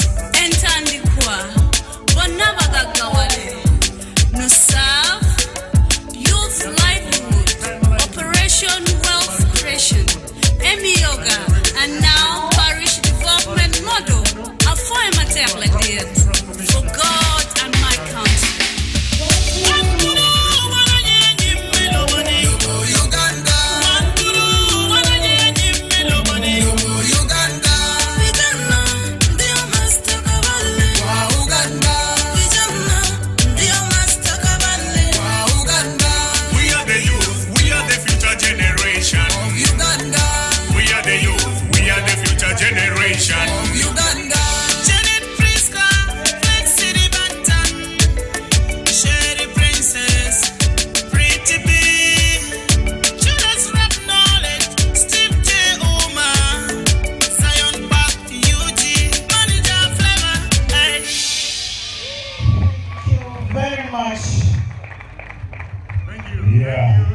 Thank you very much, team. Thank you very much. You can take leave. Okay, thank you. I'll be inviting you back. Yes. Thank you very much for entertaining us. Let's clap for this mighty group. Your Excellency, sir, permit me now.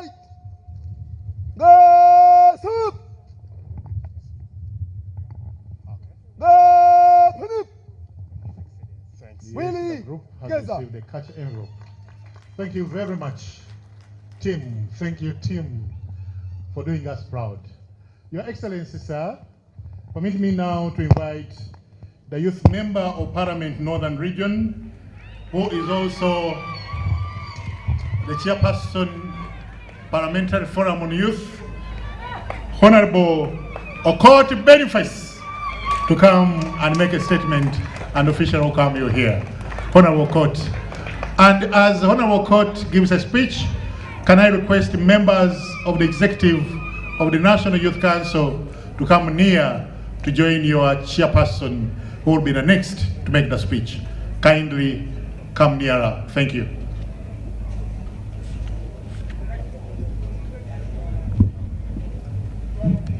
Your Excellency, the President of the Republic of Uganda, the Vice President, the very able Minister for Gender, Labor and Social Development, and the State Minister for Youth and Children Affairs, and all ministers present, the members of Parliament here present, members of the Diplomatic Corps, members of the civil society organizations, our very progressive youth leaders belonging to the National Youth Council, the youth councillors, the youth leagues, and ONSA. Opoyo Bino Gulu City, welcome to Northern Uganda.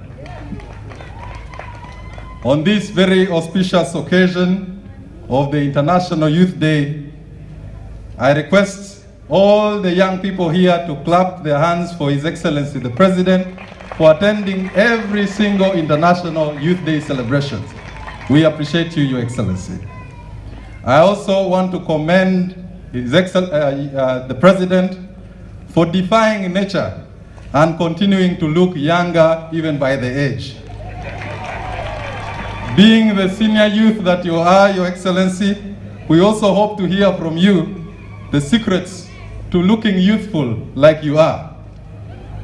Your Excellency, we commend you for placing the youth at the core of government programming, especially through the Ministry of Gender, and by supporting directly a celebration like this one today.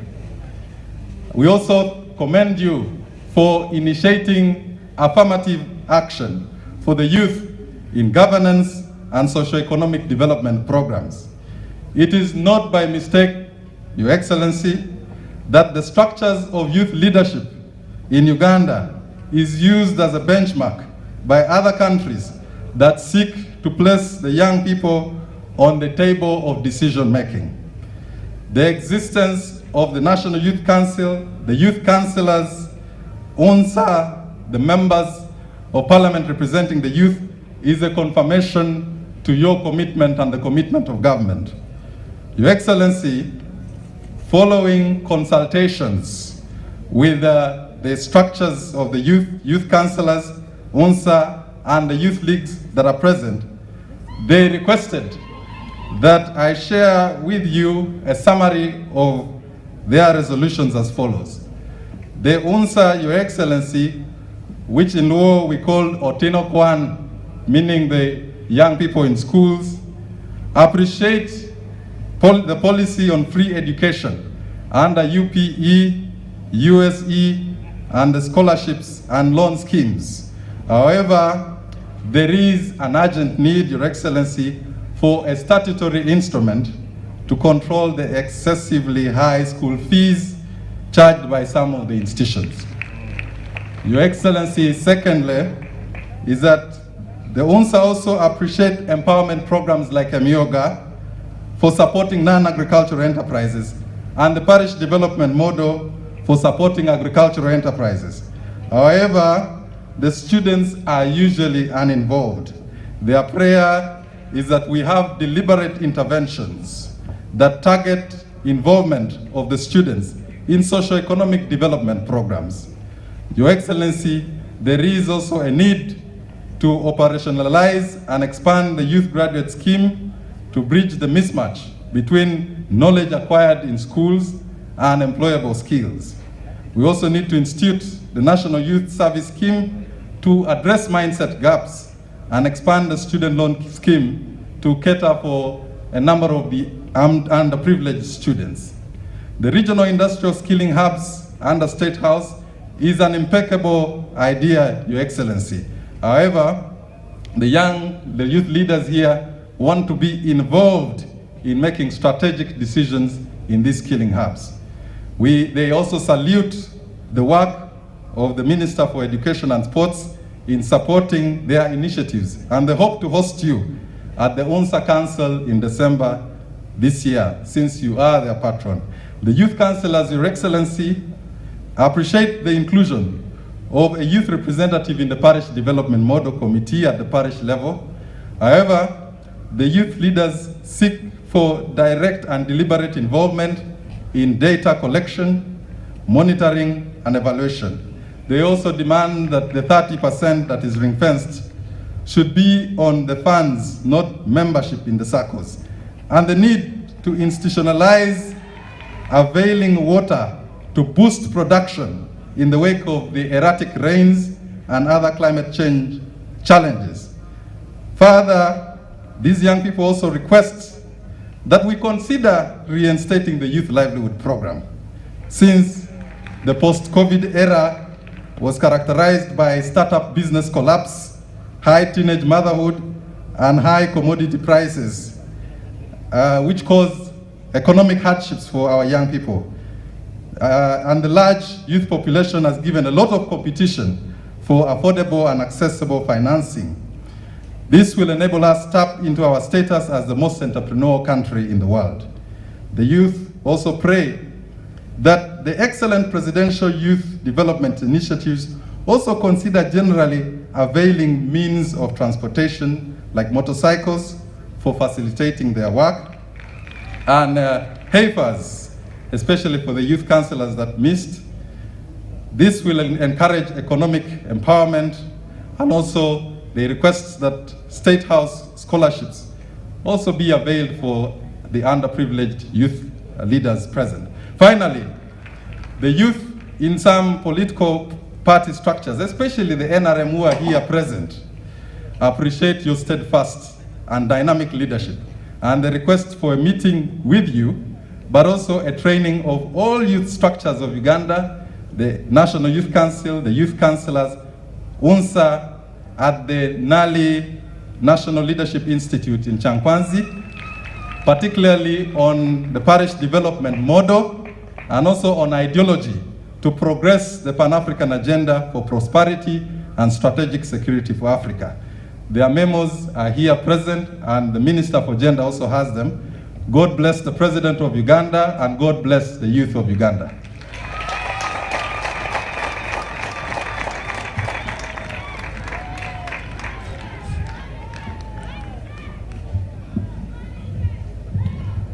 The youth of Uganda, can you clap better than that? Thank you, thank you. That is Honorable Okot Boniface, Youth Member of Parliament, Northern Uganda.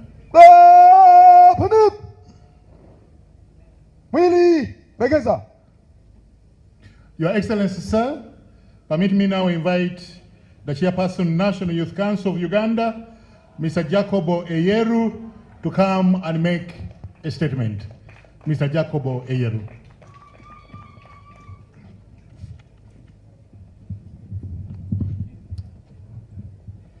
Your Excellency, the President of the Republic of Uganda, Your Excellency, the Vice President, the Cabinet Ministers and State Ministers here present,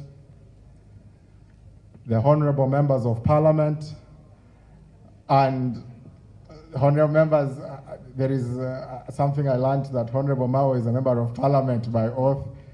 Honorable Mao, we are very happy to see you, and all youth leaders here present. Ladies and gentlemen, Your Excellency, as you can hear, the youth leaders are unhappy. Their unhappiness is starting from the fact that they do not meet you. So before I even start on the theme and the issues, I want to request Your Excellency, in your busy schedule, in the demographic of this country, I already shared this with the PPS, I shared it with the Cabinet Minister, the Minister of State for Youth.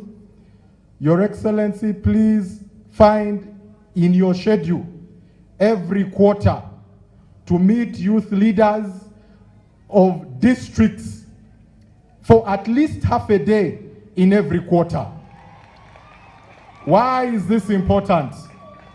Youth councillors, youth council, 9 executive members, municipality leaders, UNSA leaders, they just see the president on TV.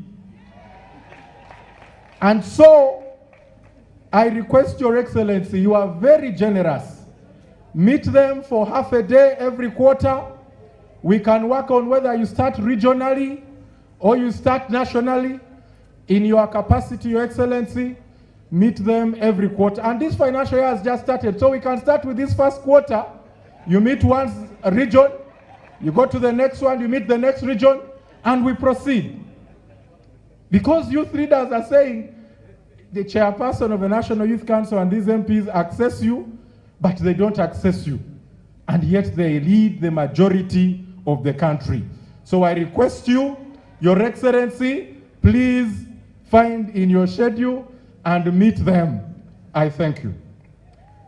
The theme of this International Youth Day being held in Acholi sub-region, Gulu City, where we are holding in Acholi for the very first time in the history of this country, is intergenerational solidarity, the role of the youth in the success of the parish development model.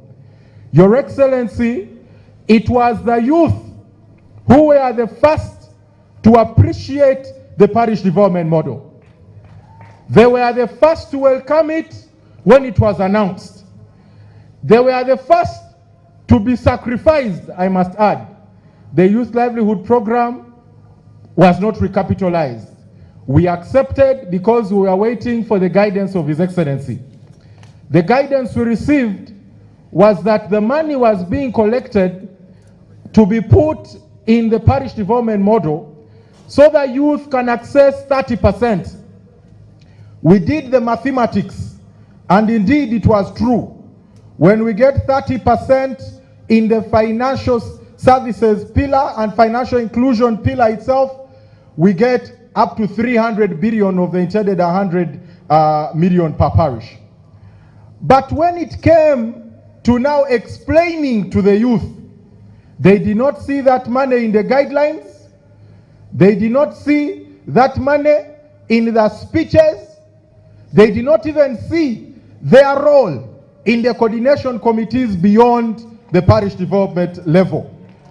Your Excellency, I want to request, why Honorable Court has spoken about the Youth Livelihood Program here is because it is not clear whether youth are getting from the PDM or they are not getting. We don't know whether they are going to get as youth groups and youth enterprises, they are 30%, or it is like it is in the guidelines that they are going to be 30% of the composition of an enterprise group. The youth are very unhappy about that, and they want Your Excellency's voice to be clear on that matter. Your Excellency, there are 7 pillars in the parish development model, and the youth are excited about all of them. But key among them, number 1, mindset change. We have faced a challenge in this country where when youth groups get some finances, they share the money instead of investing the money. That is not a problem of being young. It's a problem of thinking right. And we want to help Your Excellency as youth leaders in achieving the pillar of mindset change. We want Your Excellency to direct RDCs to give part of airtime in the district to youth leaders at the district to talk to fellow youth. Your Excellency, the youth want to talk to the youth. They do not like the idea that when government is going to preach to the masses, they send ministers, they send big people. Youth leaders want to be voices to the youth. And I request you to empower them to be able to do that. Your Excellency, on the social services pillar, the National Youth Council is already working with the Ministry of Health to contribute to the framework that they are concluding for the implementation of a social services pillar. Why? Number one, during this pandemic period, the prevalence rate of HIV has gone higher among the youth to now 10.8%. Your Excellency, we the youth have interacted at the National Youth Council level, we have interacted at the youth councillor level with NGOs to support sensitization that is immediately necessary. The gains that Your Excellency's leadership has had on fighting the AIDS scourge for the last so many years cannot be lost because of the lack of the involvement of youth voices to help in such issues. So we want to request the integration, and by integration, Your Excellency, we mean full integration. The parish committee has a parish youth chairperson. The district committee and coordination committee should have the district youth leadership represented. At national level, we should see youth leaders at coordination level. I have shared with Honorable Galabuzi these matters, but Your Excellency's directives are always supreme.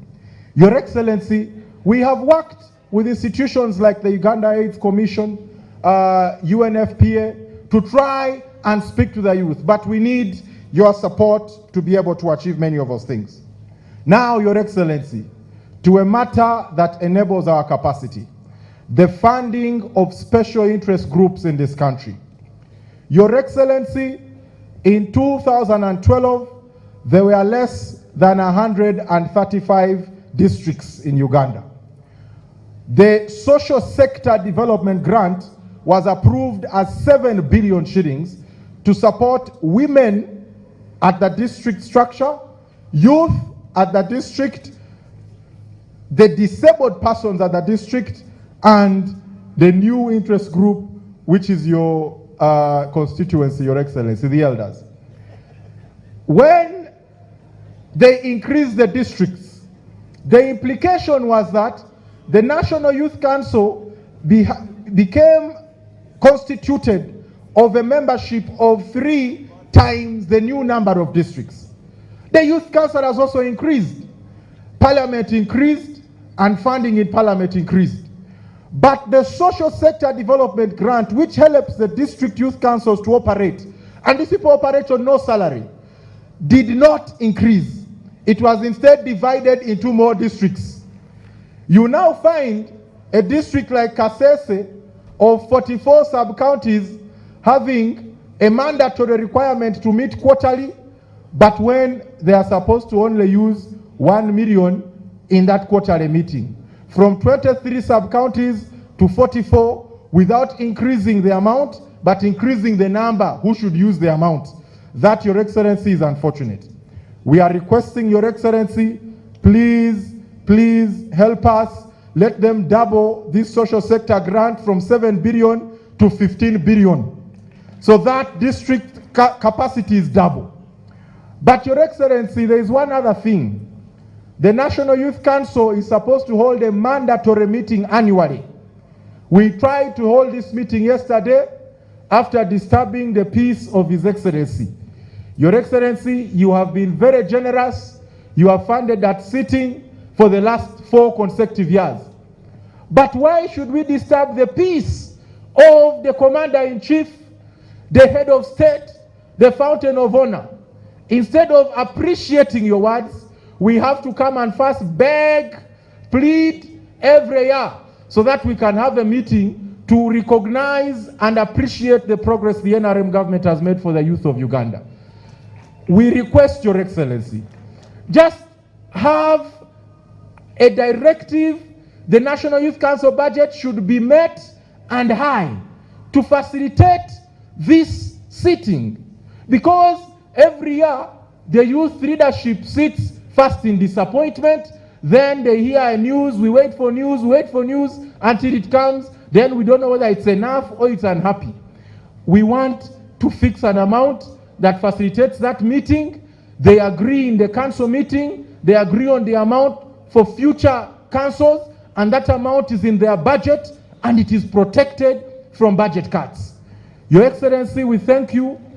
Our budget was increased to 4 billion from 2 billion, but in the first quarter, we received only 670 million, of which 130 million is wage.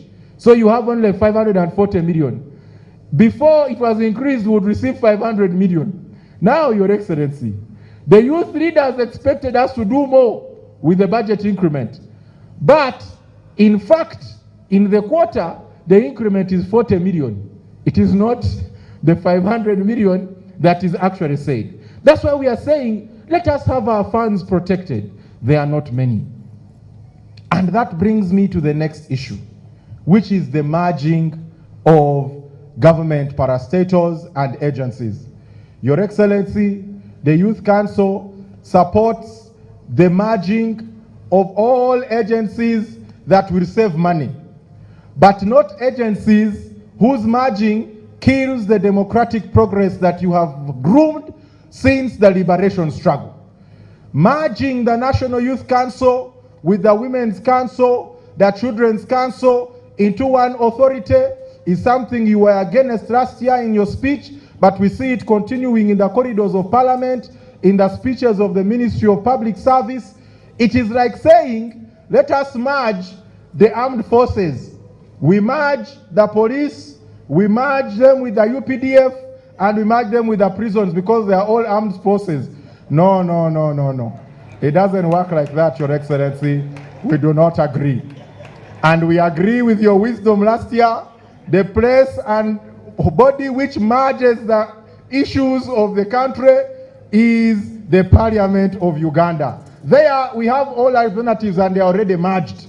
The matter of trying to create a Ministry of Fisheries, Agriculture and Animal Husbandry cannot fit in special interest groups. Special interest groups are already special interests. So we will support Your Excellency's voice on that matter. It must not be merged, but Your Excellency, I think some people are not listening to your speeches lately. We want you to say it again here so that it is loud and clear. Your Excellency, I'm moving towards the close. You know, we see you once a year, so there are a couple of issues that only you can address. Now, Your Excellency, you have been speaking to the youth about wealth creation, and you wanted youth leaders to be among those that are demonstrating the wealth creation. And you pledged to these youth leaders heifers. Your Excellency, we want to report to you that you pledged that 9 district youth executive members should get heifers, 2 youth councillors should get heifers, 9 municipality members should get heifers, and 2 municipality councillors. Your Excellency, what we got from NADS in that financial year was 540 acres, heifers. It could only give 3 per district. It could not give the 2,232 youth leaders who are supposed to get. We know the budget constraint, it is high. So we request Your Excellency, you reassure all the youth leaders here, because they have been asking, how can a Yeru's leadership not honor the president's word? You are giving only 3, yet the president said all. What kind of leader is a Yeru? What kind of leader are these national youth leaders? Some even thought I had stolen them and taken them to my farm because they were just 540. They have not yet seen photos of me with you, Your Excellency, in your farm, so I cannot probably have such a farm. But Your Excellency, we request you, please let us start fulfilling this year. We can give out another 700 this year. We give out another 400 next year so that we don't have budget pressure, but we fulfill the vision of Your Excellency. Your Excellency, last year you asked myself and this team, what are we going to do about UPE and USE? And you asked us very clearly, do we support what you always say, education for a few or education for all, the mass line. I want to tell you, Your Excellency, without a shade of doubt, we fully endorse and support the idea of free education for all and the addition of the word compulsory. Why? Number one, Your Excellency's ideas of wealth creation must be appreciated in what Your Excellency calls math, echibalo. Ma, if you speak Acholi here, chura in Acholi. Your Excellency, we support literacy to be able to amplify and accelerate the benefit of the parish development model. When the 4-acre model is utilized, they must be able to actually calculate what is profit and pay back the revolving fund. That can only be achieved through compulsory primary education, compulsory secondary education, and the youth leaders will be the vanguards of preaching that compulsory education. So we support you. We had you tell Parliament at the budget reading that they should find money in the future. Your Excellency, we shall be your eye. We will see where Parliament will be putting money and ask them where His Excellency's vision is in that money. So that if Parliament is increasing their salary, we want to see what they are increasing for the young people of Uganda to be able to be educated. Your Excellency, as I conclude, I need to acknowledge and appreciate you. You are very good at fulfilling pledges, but there is a pledge that I need to appreciate you for saying and wait to appreciate you for fulfilling. The youth leaders at the district level have been receiving motorcycles from your leadership to coordinate programs and monitor youth inclusion and programs at the district. Last year, you promised that we'll buy the motorcycles, and I told them the president is a very sincere man. The president is the fountain of honor. You will get your motorcycles. 210 of them, they need motorcycles because the last time they got them have gone beyond the government permissible time of using. The cities are there, there are new districts. The youth are walking on their legs in their districts to preach the good message of the NRM. Your Excellency, we request you to be able to actually fulfill this so that they can work. Your Excellency, we also acknowledge and appreciate your eye for people who have been groomed through the youth structure. Recently, you appointed the government chief whip, our good friend of the young people, Honorable Hamson Obua, and he's here.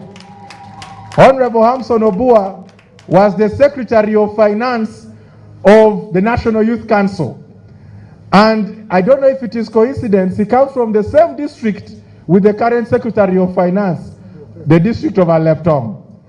So Your Excellency, we appreciate you for acknowledging the role the National Youth Council plays in grooming leadership. And we request you to be able to always look at how we can support some of them to develop. We appreciate you for the appointments of those that are RDCs. They may not all be appointed, but the few that are appointed represent your eye in appreciating the role the structures play. There were 4 that were appointed, they served for only 6 months, and they were dropped. Your Excellency, I raised the matter with the Minister for the Presidency, our loving mother, Honorable Babalanda. She said they will be considered for something like that can sustain their salary, because they were now a symbol of the message of the NRM of supporting NRM youth and national youth to be able to elevate themselves. So I request you that at an appropriate time, look at these 4 people and the many other RCCs, RDCs that were dropped when they were very young and served for only 6 months. Please consider, I am not requesting for these people, I'm not requesting for more immediately, I'm saying at least let those 4 find a placement so that their families can rejoice in the capacity of His Excellency to continue them. And my final point, Your Excellency, is a small one. The issue that Honorable Okota has touched very briefly, the NRM has had a principle of appreciating youth leaders. The NRM has always had the principle of ensuring that youth structures are present and functional. I stood on the ticket of the NRM. I stand here based on the success story of the NRM to provide UPE, which I attended, and USE. I stand here based on the success story of the NRM and the President to listen to voices of young people. Your Excellency, the NRM youth who are here request that the Youth League elections happen because they feel that the current Youth League has served for a long time and the youth voice that is still young is not in sec. The youth voice there has led us very well. But a time comes when the youth voice, because the youth are limited by age, Your Excellency, these are constitutional matters. They are beyond us. So now, in 3 years when my term elapses, I will not be allowed to run for chairperson of the Youth Council because I'll be above 30. So we pray that SEC can honor that and also ensure that special interest groups elections happen. Let the NRM Youth League election happen this year. We rejuvenate the structure and watch us on the 26th of January next year if we do not march in all cities of this country in honor of the work and commemoration of what His Excellency's vision has done to this country as the youth of Uganda. I thank you and I appreciate Your Excellency for especially the skilling hubs at the regional level. Those ones, Honorable Court has spoken about them. I have met the coordinators.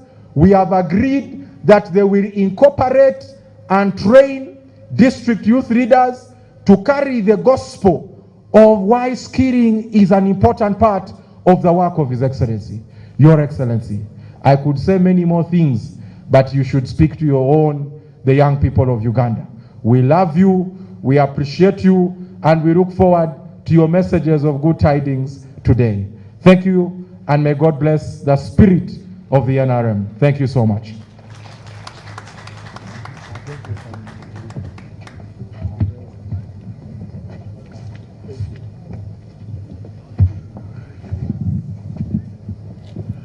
Thank you very much, Chairperson, National Youth Council, with your executive.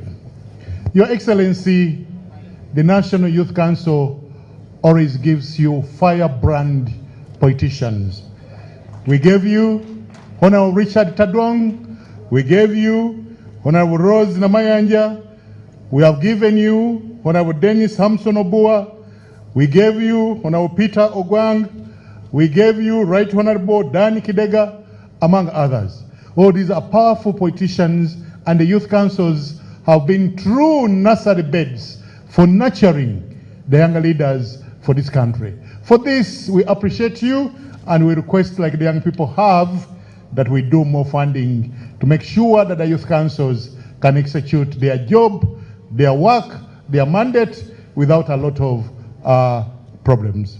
Your Excellency, sir, you have taught us the spirit of partnership, and in this function, we built a concrete partnership with the NITA, National Information Technology Authority, Uganda, and permit me, Your Excellency, to invite the Executive Director, NITA, Dr. Hatrib Mugasa, to make a few remarks about what you are about to launch. Dr. Hatrib Mugasa.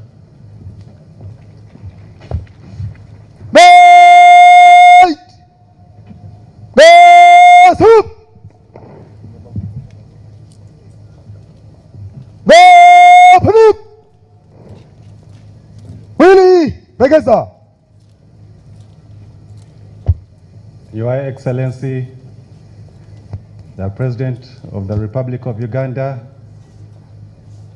Your Excellency, the Vice President of the Republic of Uganda, Your Excellencies, the Prime Ministers, the Minister of ICT and National Guidance, the Minister of Gender, and all Cabinet Ministers, protocol observed.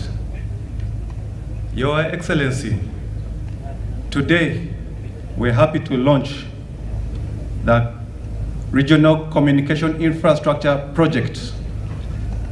We are launching it to the people of Uganda to utilize.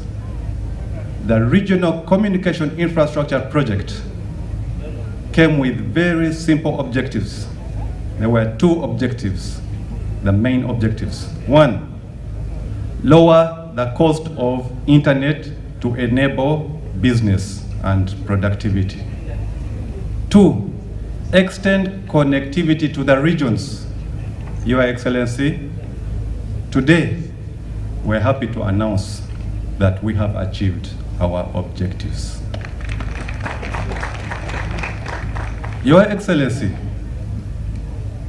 one of the key objectives, and I would say the success story, was the extension of the fiber optic infrastructure / e-government infrastructure. Why is it a success story? Your Excellency, there were 600 government offices that were connected in 2020. Way to clap. There were 600 government offices that were connected in 2020. Through RCIP, we were able to connect an additional 1,200 government offices. That is in a span of 2 years. 600 from the time NITA was operationalized. That's 10 years ago. In 2 years only, we were able to double those connections because of RCIP. Your Excellency, we didn't stop at that. We improved efficiency in government offices. Today we have seen a couple of them that demonstrated the efficiency, but what made this possible was RCIP and the way we deployed solutions. We have so many government systems in isolation. They are running in silo. If you need information from, let's say, Office A, it's not the only office that you will need to get information to be served by government. You have to run to another office. You have to run to about 3 or 4 other offices to get a government service. Through RCIP, we were able to integrate these systems. But we are not only integrating government systems, we also integrated banks. And all banks are now integrated to the national register. Every bank account must be validated, and it has improved efficiency even in the private sector. Your Excellency, we also went green. We are not going to wait for technology to catch up. We need to move fast. Technology in 2 years always switches, but we are challenged with the problem of power. So we transformed all our transmission sites to solar. We no longer rely on energy. So our transmission sites can operate even if there's no power in Uganda. So we will have internet if there's no electricity. We still have internet. Through RCIP, we were able to expand on the cloud service. A cloud service is where all these systems are stored. As I explained, Your Excellency, we have so many government agencies and offices that host systems in isolation, but those systems need maintenance, and that maintenance is costly. An average system in government will cost the government of Uganda $500,000 per year in recurring costs. This is electricity, licenses, cooling, because these machines are very hot, they need to be cooled, and even rent. Through RCIP, we were able to consolidate those systems into one location, the National Data Center. And each system now costs $10,000 per year. We were able to save $93 million in 1 year for 190 systems that we hosted at the National Data Center. Your Excellency, the Bazukuru did not stop there. We are now developing systems for the government of Uganda. On Friday, the National Youth Council told us they would like to connect to government digitally. We developed their system, the Youth Connect system. We were to launch it, but probably because of time, we were not able to display it at the exhibition site. But within 3 days, our Bazukuru of NITA developed a system for the Youth Connect, also for the Youth Council called Youth Connect, and now they can share their concern. They can send their concerns to government digitally. We don't have to wait for a meeting. Or no, we can connect real time, anytime with the youth. And that is the capacity of our country, Your Excellency. We have skilled capacity in ICT. We should not procure systems, yet we have youth who are unemployed. Your Excellency, we graduate more than, in ICT, more than 1,000 youth. They are on the road, in the streets. None of them are employed in ICT. None of them get jobs in ICT. Why? Why don't we have trust in our people? Your Excellency, I request through a directive, any government procurement for systems must be by the youth and the Bazukuru through the National IT Authority, and we shall be employing our ICT youth. Thank you. Your Excellency, to end my speech, I would like to recognize the support from the development partners. This project would not have been an achievement as it was if it wasn't from the support from our development partners, the World Bank, here represented by the country manager, Ms. Mukami. I would like to request to stand up to be recognized. Ms. Mukami is our World Bank country manager. And another team, Your Excellency, that I need recognition, the Bazukuru of NITA. Can you stand up?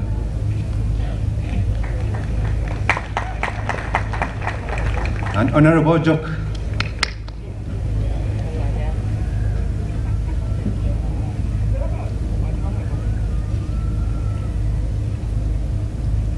Your Excellency, these people work. These people are hardworking.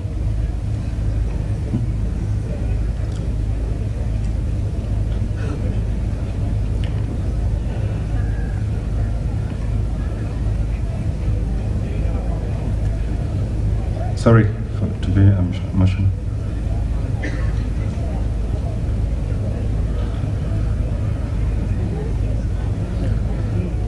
I would like to, yes, you can sit down. When COVID hit us and you directed money should be sent through digital systems, the Bazukuru developed the system in 3 days. Honorable Amongi can attest to it. In 3 days, the system was ready, connected to all the 500 recipients of the COVID relief fund. In 3 days, Uganda, the Bazukuru can develop systems. Why can't we develop other systems? This was a big system sending money to 500,000 vulnerable people in the villages. So we have capacity, Your Excellency. We need to utilize this chance and bring our youth into the employment sector. And technology will bring them in very easily. Thank you, Your Excellency.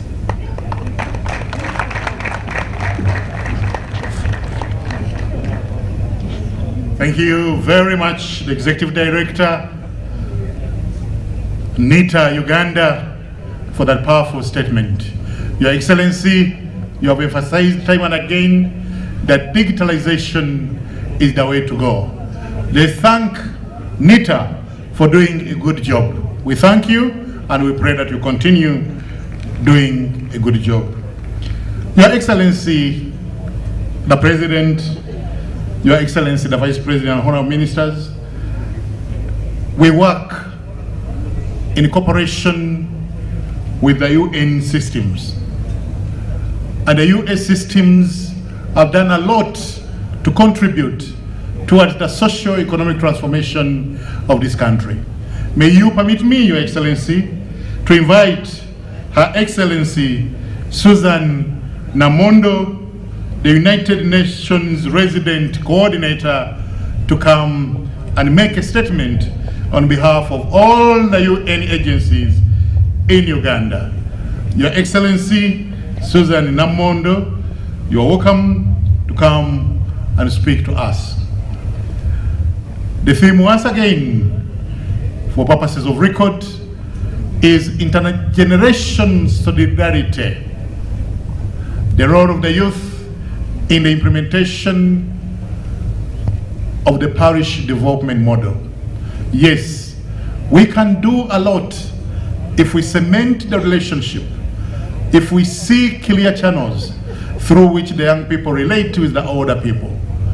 And I've already hinted on the issue of the fireplace of the old, where the young and the old would sit around the fireplace and share the norms and values of their communities. Excellency Susan Namondo, you have the floor.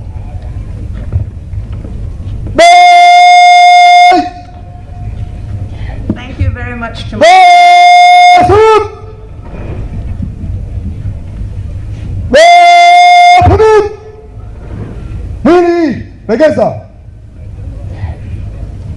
Your Excellency, the President of the Republic of Uganda, Your Excellency, the Vice President of the Republic of Uganda, Honorable Ministers, Honorable Members of Parliament, district leaders, religious and cultural leaders, development partners, with a special mention to our World Bank country manager and my own UN colleagues who are here in their numbers, and perhaps most importantly, the youth who we are celebrating today. Ladies and gentlemen, a warm greeting to all. On behalf of the United Nations system in Uganda, I'm very happy to be here today as we commemorate International Youth Day. I thank the Minister of Gender, Labor and Social Development for inviting the United Nations to be part of this event, of the theme of which we have been told, intergenerational solidarity, the role of youth in the implementation of the parish development model. I would like to highlight a few challenges concerning young people, some of which have been mentioned already, that we're all concerned about. The first area is employment. That has come out very clearly. With a population close to 80% under 30, of which 700,000 enter the job market every year, to compete for 238,000 jobs available, all stakeholders, all of us must be investing in developing an ecosystem that can better support young people to make their own jobs. We applaud the government for the regulatory measures and innovative initiatives that have been recently implemented to stimulate and promote the social and economic transformation of young people. We've heard some of them: the Youth Venture Capital Fund, the Youth Livelihoods Program, and the Presidential Initiative on Wealth and Job Creation, MYOGA. They have played and continue to play significant roles in enabling young people to make meaningful contributions in solving Uganda's development challenges and creating livelihoods for themselves. And of course, we also see the parish development model as a potential vehicle for accelerating wealth and job creation among youth. The United Nations system has made a deliberate effort as part of its development cooperation in Uganda to accompany these efforts and invest in initiatives that empower young people through skilling, innovation, entrepreneurship. For example, There is UNCDF support to agricultural revitalization and transformation facility. It's providing affordable finance to agribusiness SMEs and has created employment opportunities for over 20,000 young people in rural Uganda.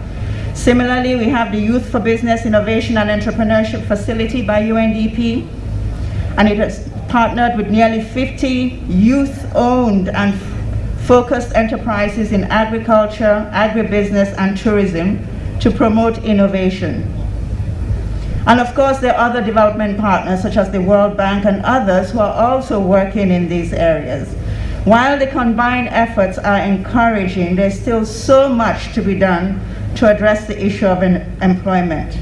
The efforts need to be coalesced, the scales need to be increased, and we need to link all of them much better. And so that we can all find better structures also to come together to support enabling policies that better nourish an ecosystem here in Uganda that enables young people to create their own jobs after they've been skilled. An ecosystem that encourages entrepreneurship more than it presently does. So that was employment. A second issue of concern I wanted to raise is, I think we'll all agree that the past several years have been globally extremely challenging. We've had the pandemic, we've had wars, we've had rising prices, we have extreme weather events. And Uganda, of course, has not been spared from these challenges. And perhaps Uganda has fared better in some of them. We had less people lose their lives, for instance, in the pandemic. And with the high prices, even though it's felt, thankfully, our food security is not nearly as impacted as those of our brothers and sisters in other parts of the world. However, despite the evident efforts and development progress made over the years, Ugandan youth, and a special plug, especially the girls, are really, truly being put to the test. They are disproportionately affected by the negative effects of the pandemic. We've heard about that quite a few times. And now the situation of high prices and extreme weather events also affect them. The most vulnerable among them need better protection. We need to invest more in national social protection systems that can cushion these impacts. And perhaps understanding that the fiscal space is especially tight at this point, perhaps it is a first step is just better linking all the programs that we already have so that they can better reach, they can expand the reach that they currently have. Perhaps it's focusing on specific interventions like labor-intensive public works programs. Perhaps many different things, but I think the issue is we really have to find a way to cushion more. The figures that we have recently gotten from UBUS in terms of the impacts of the pandemic and these rising prices are very concerning. A third area I wanted to mention of concern is the area of health and education and how we move towards universal access to quality education and healthcare services for all, and also how to continuously decrease the financial burden of these services on the population. This has also been mentioned earlier. We commend the increased budget allocations for human capital development.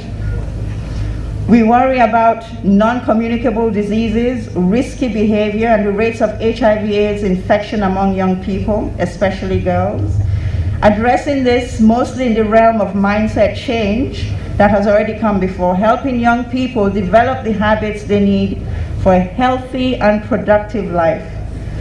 We hope we can all put better energy in these prevention activities because, as the saying goes, of course, prevention is infinitely cheaper and much better than cure. There are many other areas, of course, but we just wanted to highlight these three areas. As I conclude, I look forward to how the UN system, continuously partnering with government, can better interface with the structures that are there and all the other development partners to address these issues affecting youth. Our ideas are only as good as the planning processes and implementation mechanisms we put in place to make them manifest. And I look forward to things like program working groups that are being re-looked at now, and how we operationalize the infrastructure of NDP3. And of course, at the decentralized level, as has been mentioned by many others, we look towards the PDM as that vehicle that can really help bring through greater jobs, greater protection for young people, and mindset change. Mr. President, honorable members, your UN family in Uganda renews its pledge of continued commitment and partnership in supporting the national development efforts to improve the lives of young people, expand the current development progress, which is expanded, but expand it further to reach all of these young people, and so we get to Vision 2040. And we continue looking forward to your collective guidance as we embark on this journey. Thank you very much.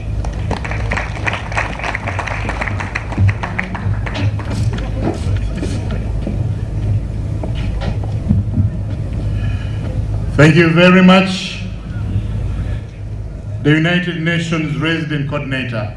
Can we clap better for her for a job well done, coordinating all the UN agencies in Uganda and helping us to meet our goals. Your Excellency, when Chairman Eyeru was speaking, he forgot to introduce one of their own, the Executive Secretary of the National Youth Council. May you allow me introduce to you, Your Excellency, Dr. Shafti Nasa Mukwaya, the Executive Secretary of the National Youth Council. Dr. Shafti Nasa Mukwaya, can you wave to the President? Thank you very much. Your Excellency, my team and I have worked ourselves out of the job. May I introduce my team, and then we hand over to the Director of Ceremonies for this function, Honorable Sarah Nyirabashish Mateke, Minister of State for Youth and Children Affairs, who is going to take us further. But before that, let me introduce my colleagues.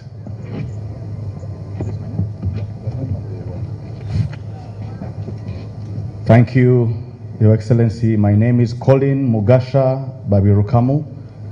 I'm the Director for E-Government Services at the National IT Authority. I was a co-MC today, and thank you again.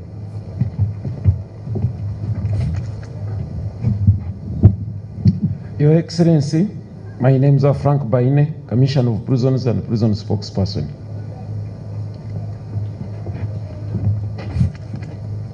And Your Excellency, sir, I'm Shateka Mondo, Assistant Commissioner, Youth Affairs, Minister of Gender, Labor and Social Development. With that, Your Excellency, allow me to invite my Minister, Honorable Sarah Nyirabashish Mateke, Minister of State for Youth and Children Affairs, to come and take over from me as Director for the rest of the program. Honorable Sarah.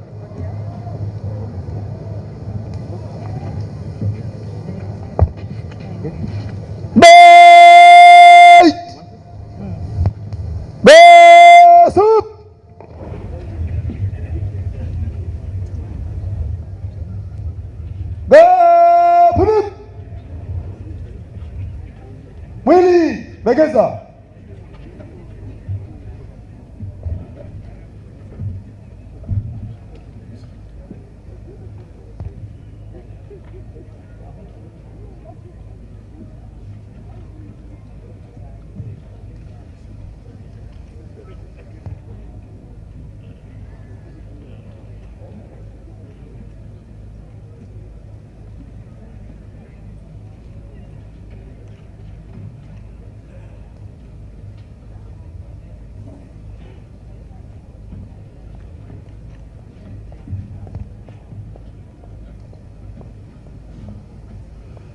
Just to remind you that the theme for this year's International Youth Day is intergenerational solidarity,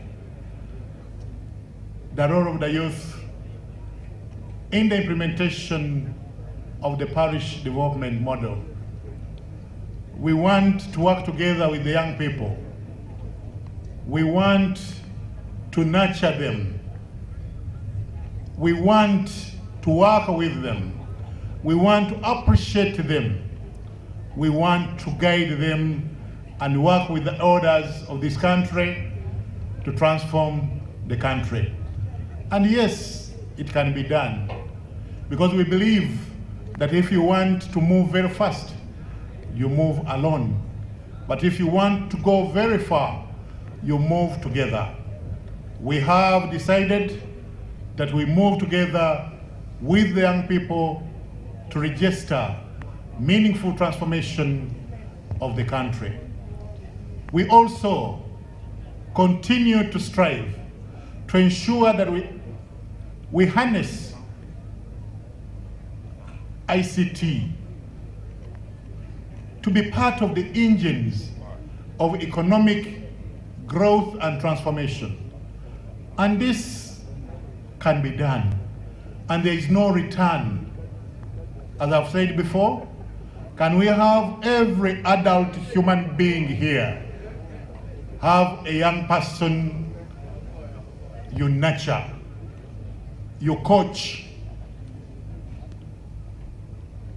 you help guide, you act as a role model. And if we do that, the values that we cherish will not go to the dogs. If we have time with the young people, if we can have time to listen to them, yes, we can do great things in this country together. Because partnership is of essence. It takes both rain and sunshine to create a rainbow. And the world is meant for an intergenerational connectivity and not exclusivity. Can I invite the Minister to take over?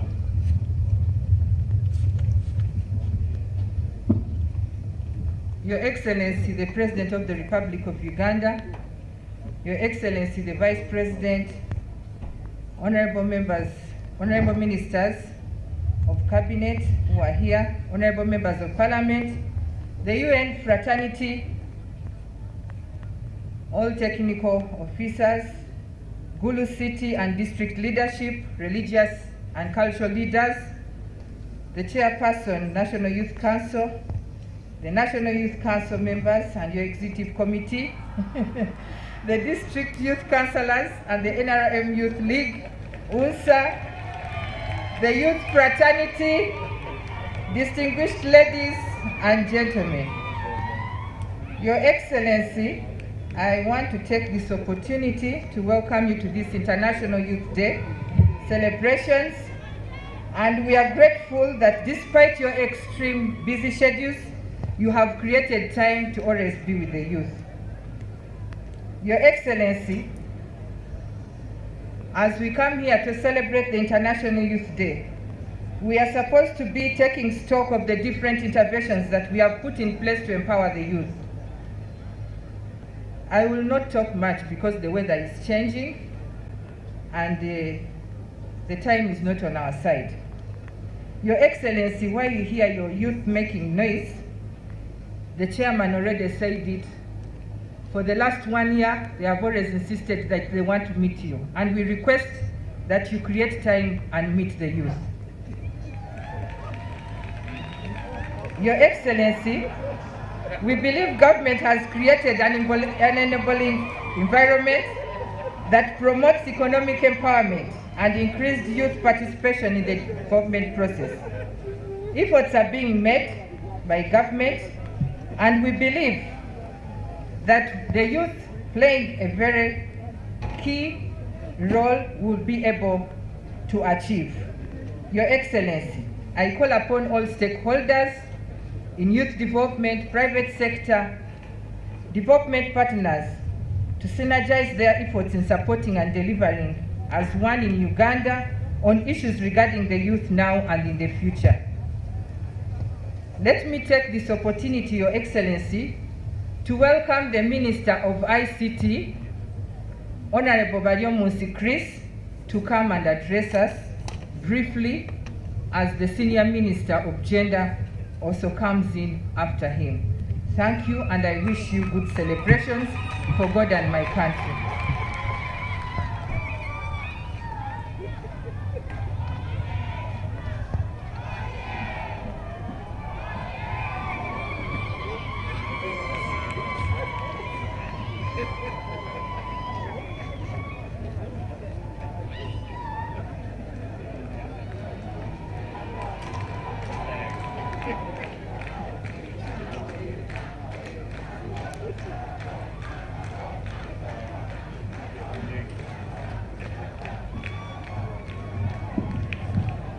Your Excellency, the President of the Republic of Uganda, the Commander of the Command-in-Chief of the Armed Forces and Chairman NRM, General Yoweri Kaguta Museveni, Your Excellency, the Vice President of Uganda, retired Major Honorable Jessica Arupo, my colleagues, the Honorable Ministers and Members of Parliament, the development partners represented here, the leadership of Guru District and City, religious and cultural leaders, all the leaders of young people present here, and all the young people, distinguished delegates, ladies and gentlemen.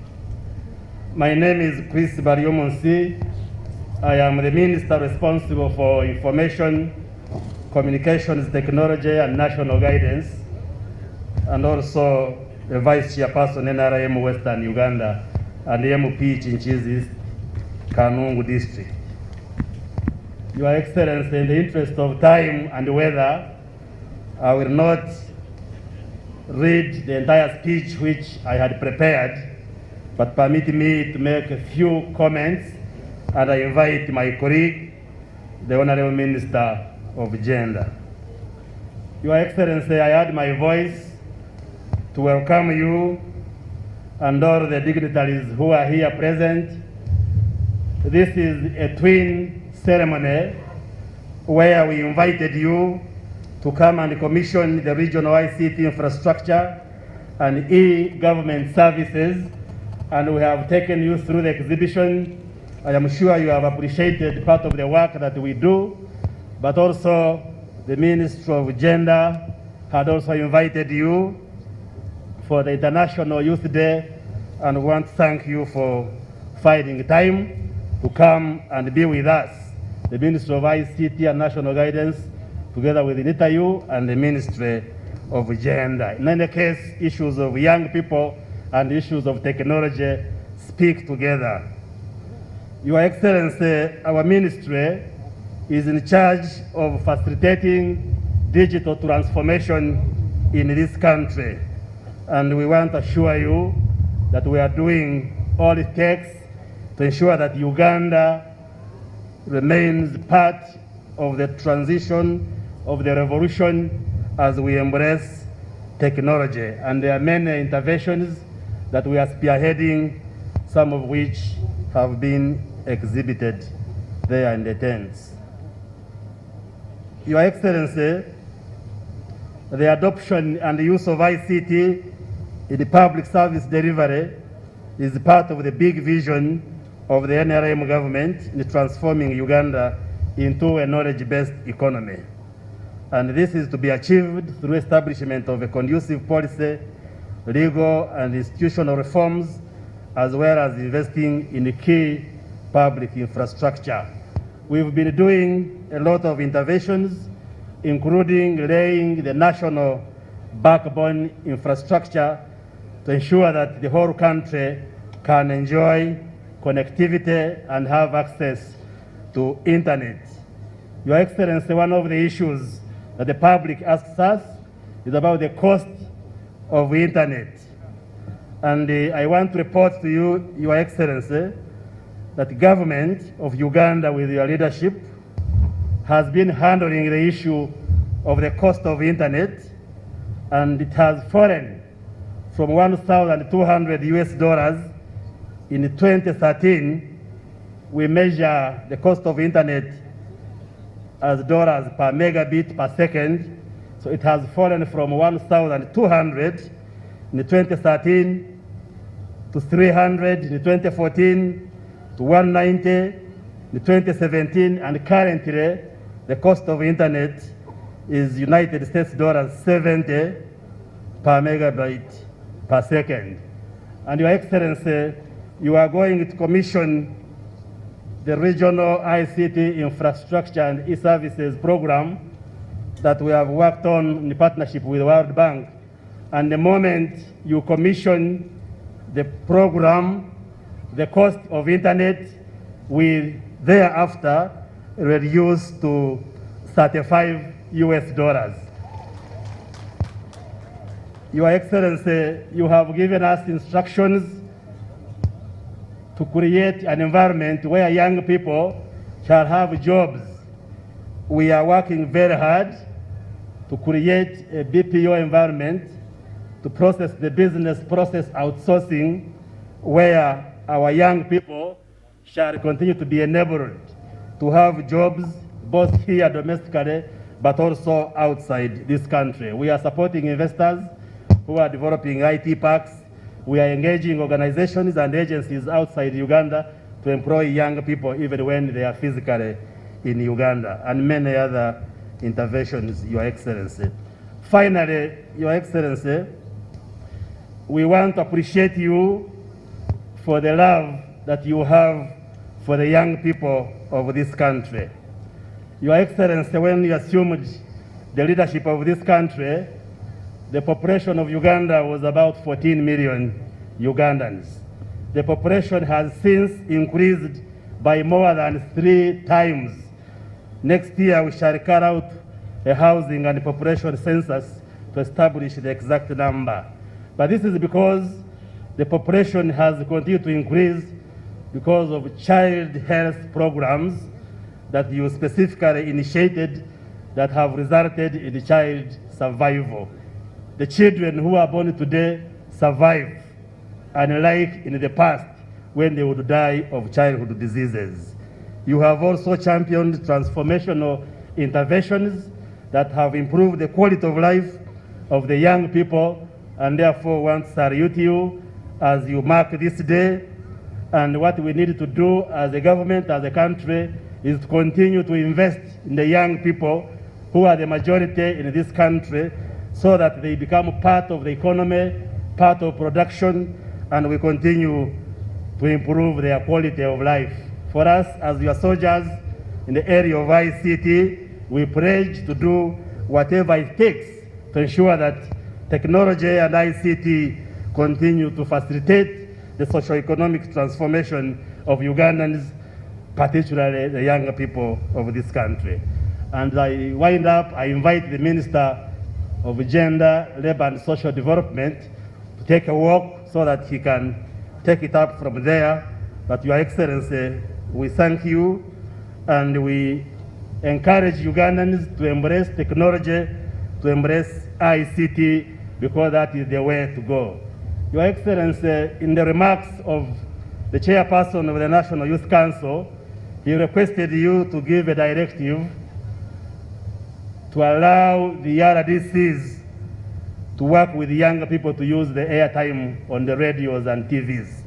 I just wanted to give information that as a ministry responsible for information, we made it a licensing condition for all media houses, televisions and radios to provide airtime for government, and we authorized the RDCs to coordinate the use of that airtime. So the young people, there is nothing which stops you from using that airtime to communicate issues of the youth and how government is supporting you.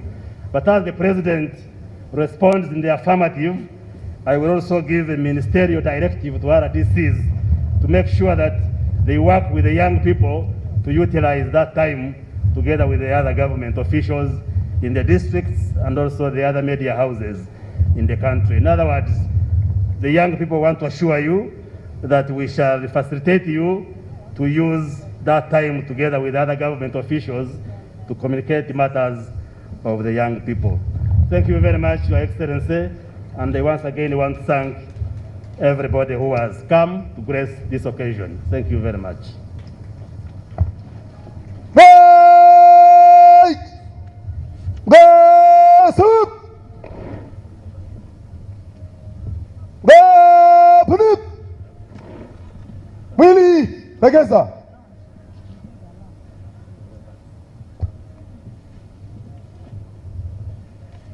Your Excellency, the President of the Republic of Uganda, Your Excellency, the Vice President, Honorable Ministers, Members of Parliament, Excellencies, Ambassadors, High Commissioners, and the UN Fraternity,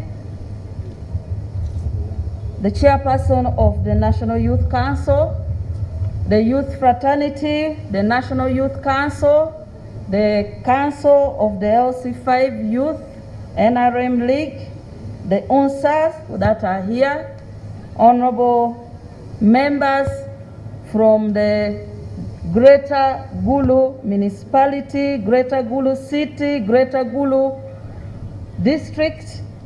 I want to start, Your Excellency, by thanking you and all Ugandans for accepting the invitation to come personally, Your Excellency, to grace this International Youth Day in Gulu amidst your tight schedule. Thank you very much, Your Excellency.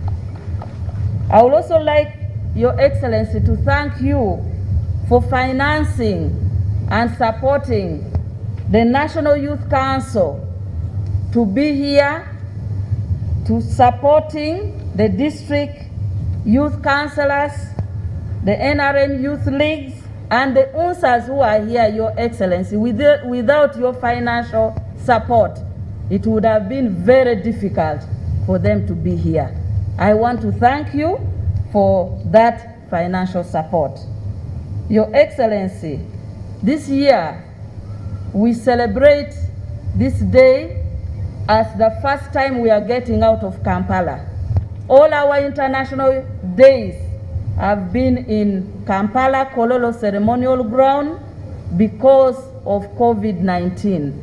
But this year, beginning with International Youth Day, we have come to Gulu, and we hope that other International Youth Day will go to other districts outside as a rotational basis as we have always done. The theme for this year has been alluded to: intergenerational solidarity, the role of youth in the implementation of parish development model. Your Excellency, this theme corresponds with the need to raise awareness among the youth and highlight the key roles the youth will play in the implementation of the parish development model. And Your Excellency, I want to reaffirm what Cabinet under your chair has already agreed in respect to what the youth will benefit under the parish development model, because the chairperson of the National Youth Council raised certain questions. I want to affirm, Your Excellency, that number one, Cabinet has agreed that the 30% is not the structure, the representation of the youth in the structure. It is the money, the 30% of the funds out of the 100 million, 30% of the money is reserved for youth at parish level.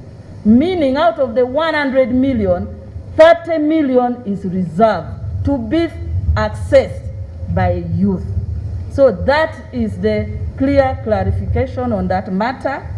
And in that context, Your Excellency, that already translates to 328.620 billion if you multiply by 10,954 parishes. That is the money that the youth will be accessing at the parish level. Of course, Your Excellency, Cabinet also decided that the youth shall be represented in the Parish Development Committee. So at the Parish Development Committee, all chairpersons of the youth at the parish level are supposed to be members of the Parish Development Committee that is supposed to oversee and ensure that implementation of the 30% of the youth is actualized. So the battle and everything now is in the hands of the youth. We will, as Ministry of Gender, work hard to make sure that we allocate and lobby for money to support the youth at the district level, to support the youth at the parish level, to monitor and make sure that the youth are represented in the enterprises, but also that the youth are accessing their 30% of the money. That is the Lubengo, Your Excellency, that we have as a ministry and with the cabinet to make sure that we allocate money for them to implement. Your Excellency, I also want to reaffirm to the youth that when it came to the issue of the structure of merging, you were the first to say, and youth, I want to report that His Excellency, when it came to merger, he said that no, the groups, the special interest groups are different democratic elected entities that cannot be merged. And public service clarified in the cabinet that what they are merging is the secretariat, which they proposed to cabinet, one secretariat for the youth, for the women, for the persons with disability and older persons, having one secretariat with departments, but not the structure that are elected. So probably if we want to lobby, let us talk about the secretariat, not the structure. The structure of all special interest groups have not been merged. So, Your Excellency, I wanted to at least, since I sit in a cabinet with you, to let the youth know that you were the first person, and I know the Vice President was the one chairing that session, and you explained and cabinet agreed that the special interest groups will not be merged. Your Excellency, because of time and because of weather, I had a speech which I cannot read now. I only want to request that in the context of our theme for today, it is critical that as youth, as women, as persons with disability, as older persons, the theme of intergenerational solidarity, the role of youth in parish development model, is critical for us to collaborate across the generation. And parish development model is an embodiment of intergenerational solidarity. Because within the parish development model, we have 30% for the youth. We have 30% for women. We have 10% for older persons. We have 10% for persons with disability. And we have 20% for the men that are in between the age of 35 and 80. So you can see that parish development model has addressed the intergenerational solidarity. Therefore, it is now our role to ensure that we collaborate in the implementation of the parish development model, and we use this year's theme to ensure that we define our gender as a generation, especially the youth, that it is important to define your gender, because those who have succeeded, like His Excellency the President, are those who sacrificed. They sacrificed sometimes even without money, and they achieved what they wanted. People brought peace, people who brought independence in Africa are youth that sacrifice. So I want to leave the youth with one key message. Let us define our agenda. Let us define our agenda as youth, as a generation, because the critical challenge that is facing youth now, if I'm to talk about this sub-region, Karamoja is in anger. This sub-region of Acholi, of Lango, have been asking for food in parliament. How can we be asking for food when we have such weather? How can we be talking about hunger when we have such weather in this country? We are talking about the challenge of climate change. This is a challenge for you. We are talking about the challenge of technology. And Nita, you today has shown that we must address our challenges using technology. We are talking about the challenges of economic shock arising out of the impact of COVID-19.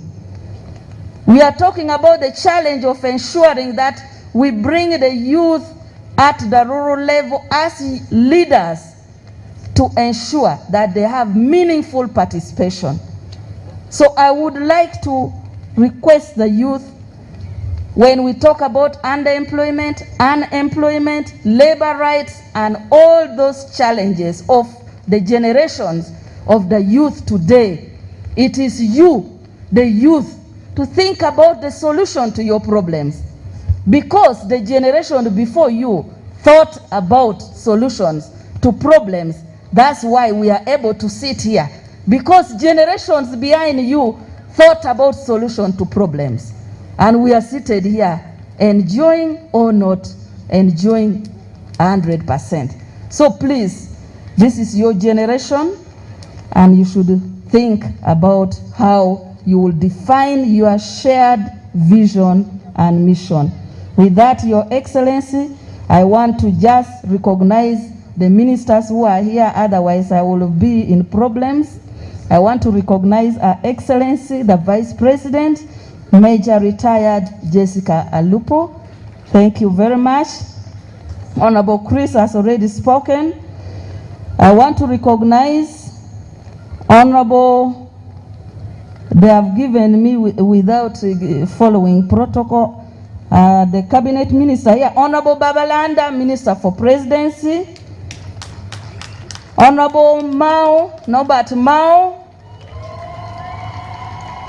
Minister for Justice and Constitutional Affairs, Honorable Amson Obua, the Government Chief Whip, Honorable Grace Freedom Kuichwin, Minister of State for Northern Uganda, Honorable Musasizi, Minister for State Finance, Honorable Gidudu Dominic, Minister of State for Elderly Affairs, Honorable Asamo Ellen, Minister of State for Persons with Disability, Honorable Mutuzu Peace, Minister of State for Gender and Culture, Honorable Kabayanga, where are you? Kabyanga is there. National Guidance, I hope you are guiding us properly. Honorable Okele Ngola Mashoduogo, Minister of State for Labor.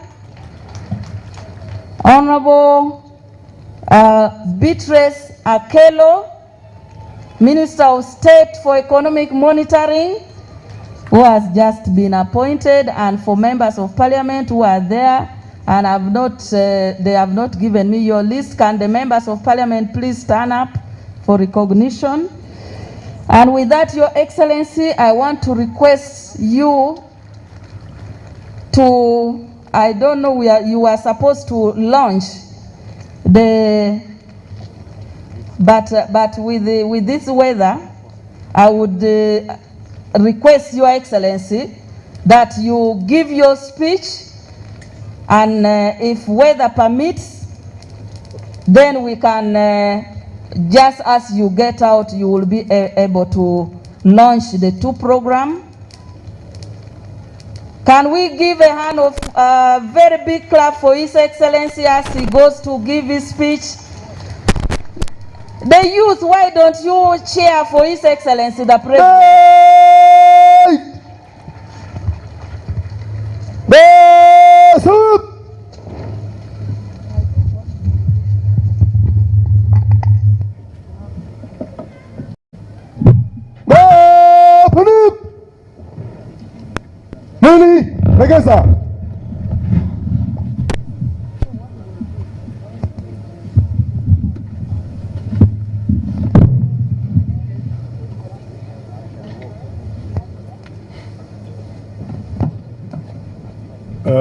Her Excellency the Vice President, ministers, members of Parliament, members of the United Nations, the leaders of the youth councils and the UNSA,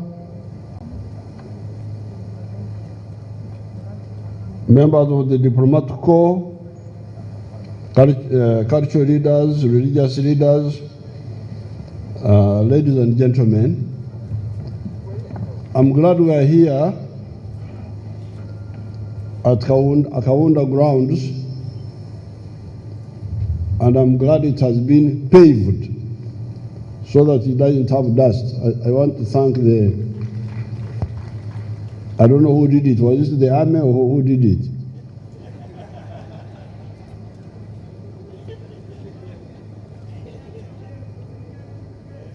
Yeah, but who is looking after it now?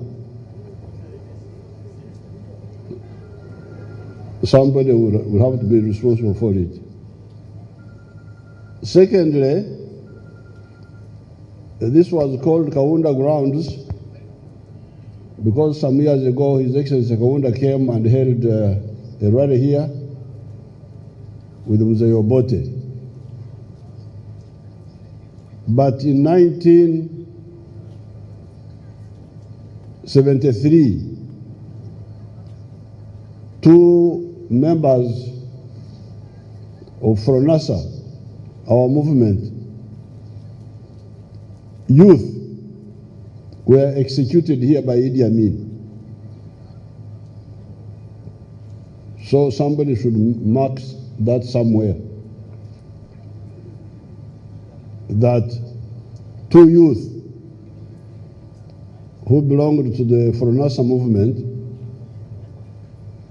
in 1973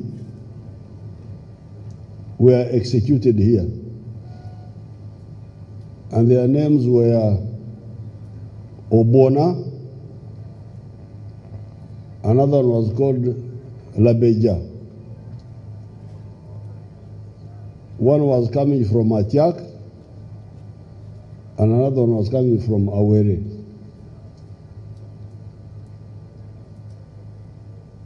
So this is just information for the Youth Day.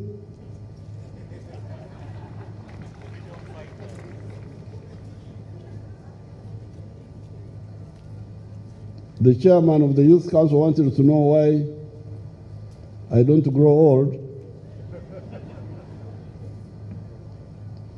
It is because I don't drink alcohol.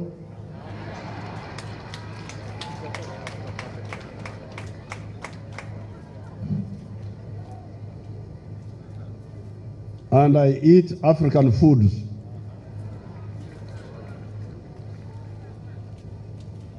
I don't eat bread.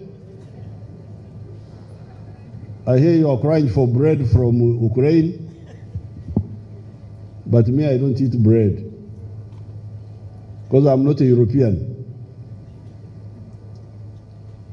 I don't eat rice because I'm not an Indian.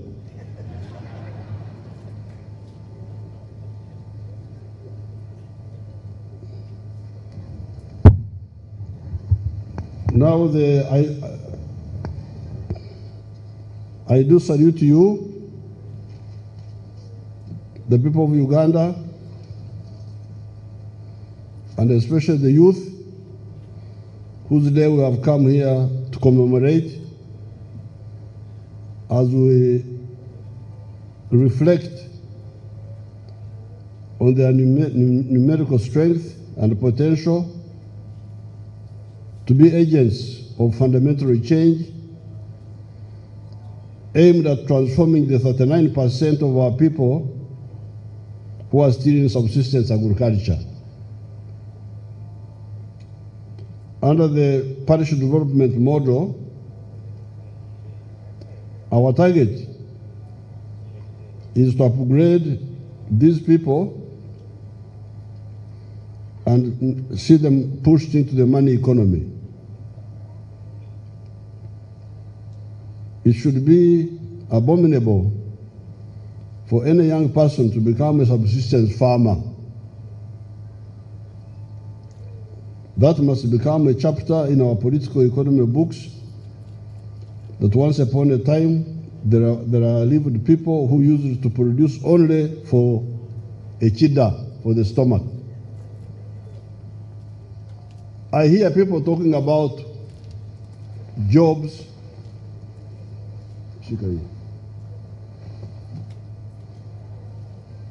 Talking about jobs and wealth. I want us to be clear here and stop wasting time. The address where wealth, Obugaga, Lonyo,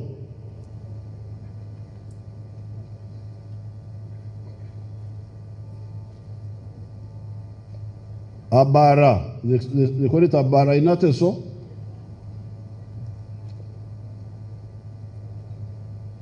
The address, if you say address P Lonyo,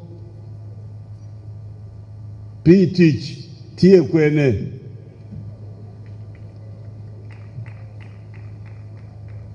I will give you the addresses. And stop really wasting our time, because I really get tired. When I come and I hear people talking. Lock matek.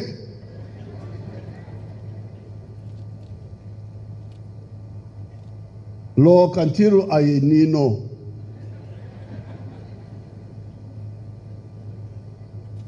The addresses for wealth and jobs are the following.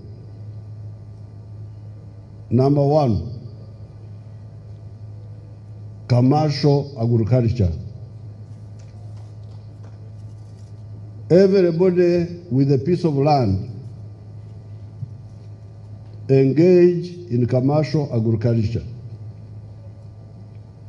And stop really wasting our time. Because in some of the meetings I may come up and become rude and say, sit down, you are talking nothing. This is address number one, commercial agriculture. If you have got land, commercial agriculture.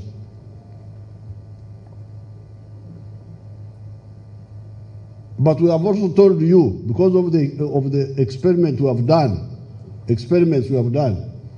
we have told you that you do commercial agriculture with chura, Echivaro, Aymar, Otita. Is there any language I have not covered? No, except if you are from South Sudan, which I don't know.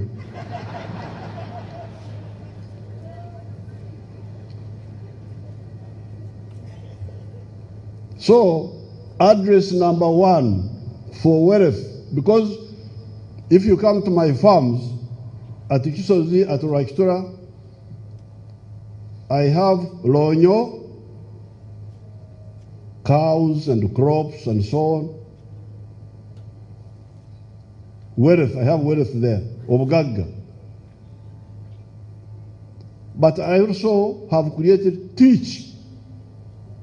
jobs for a number of Ugandans, if you come there. So there's no way you can talk of jobs without Lonyo. There's no teach without Lonyo. I create my wealth, commercial wealth, not just wealth of eating. And in the process, I also create jobs for my children and for other Ugandans. So, number one, please, when you talk, repeat this. Don't waste time.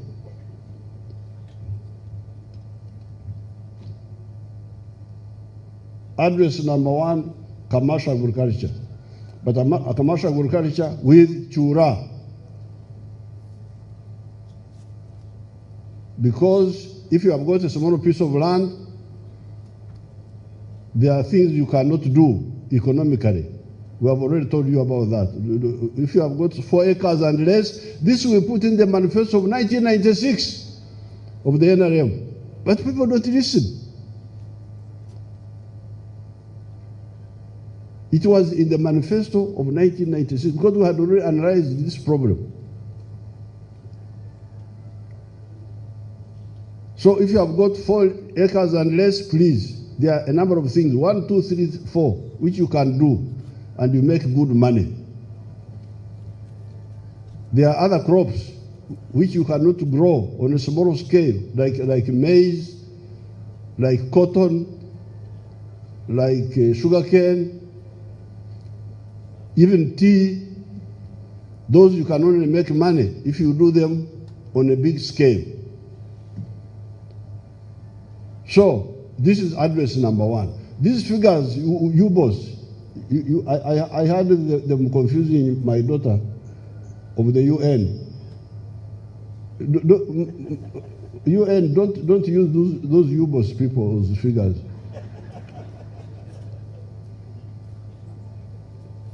Because the U-boss figures are assuming sleeping. When people are still asleep, then you have a census. How many people will you count? Those figures are figures without the people waking up of the job they were giving our daughter, the UN girl. But if the people wake up, we shall create more jobs than the one they are talking about. So, address number one, commercial agriculture with Echibaro. Address number two, factories. Factories. If, for instance, you build somebody here, an Acholi, builds a maize mill or a rice huller or a milk cooler or a cotton ginnery, it will be both Lonyo, wealth for him, the builder, but it will also create jobs for the Ugandans. And you can count how many jobs will a ginnery create, how many jobs will a rice huller create, how many jobs will a maize mill create, how many, and so on. Fruit processing. Like we built a fruit processing factory in Soroti. How many jobs has it created? That one is a government Lonyo. It is wealth of the government, but it has also created jobs. So the second address of wealth and jobs, the two go together. You cannot have jobs without wealth. No. Wealth belongs either to an individual or to a cooperative or to a company, but it is Lonyo, it is of Gaga, of somebody. So that is the second address. So please, when you go to talk about this. How many factories have we attracted here? Because the more you attract, the more wealth you will create, but also the more jobs you will create. The third address of wealth and jobs is services. You have seen the hotels here, like Guru Inn. Guru Inn was a government hotel. We privatized it. So somebody who is running it there, it is his wealth, but it is also creating jobs. And I hear other hotels have come up here. So those hotels, that's services now. Because with the agriculture, you produce a good, a product, milk, bananas, muhogo, which I told you to eat instead of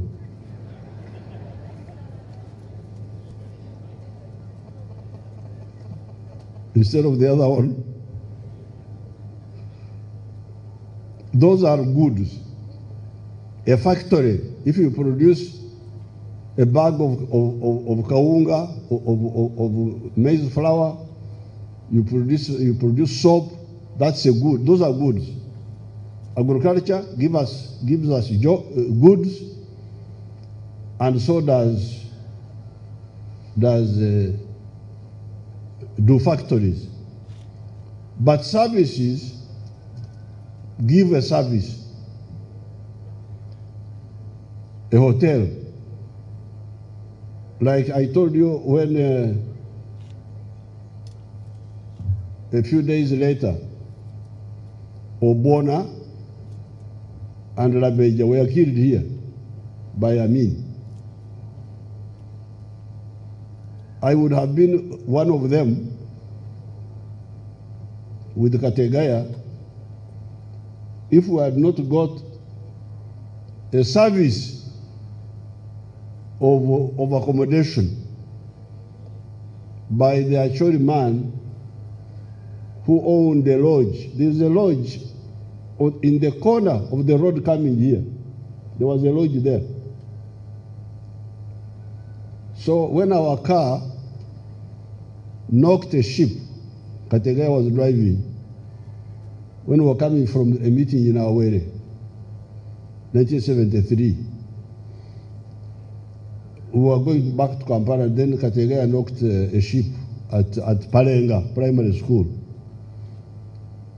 And the car got damaged. So we pushed it behind the teacher's house and came back to Gulu here and stayed in that lodge. He had a lodge there. So we sat there. But an informer was busy telling Yamin's people that there were bad people in the area. But for us, we were in the lodge, that lodge. So that lodge provided us a service of accommodation, but in this case also of security.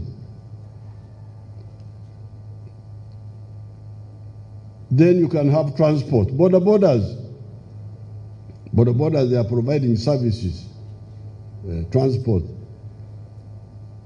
buses.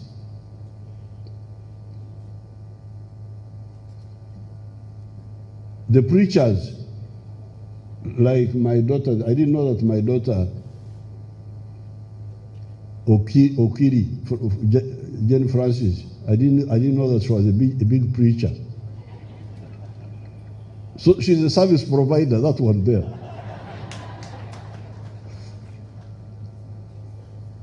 She's a spiritual.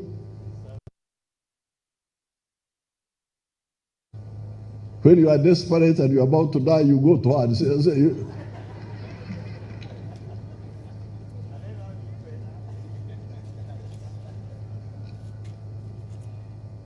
and so on. So, medical,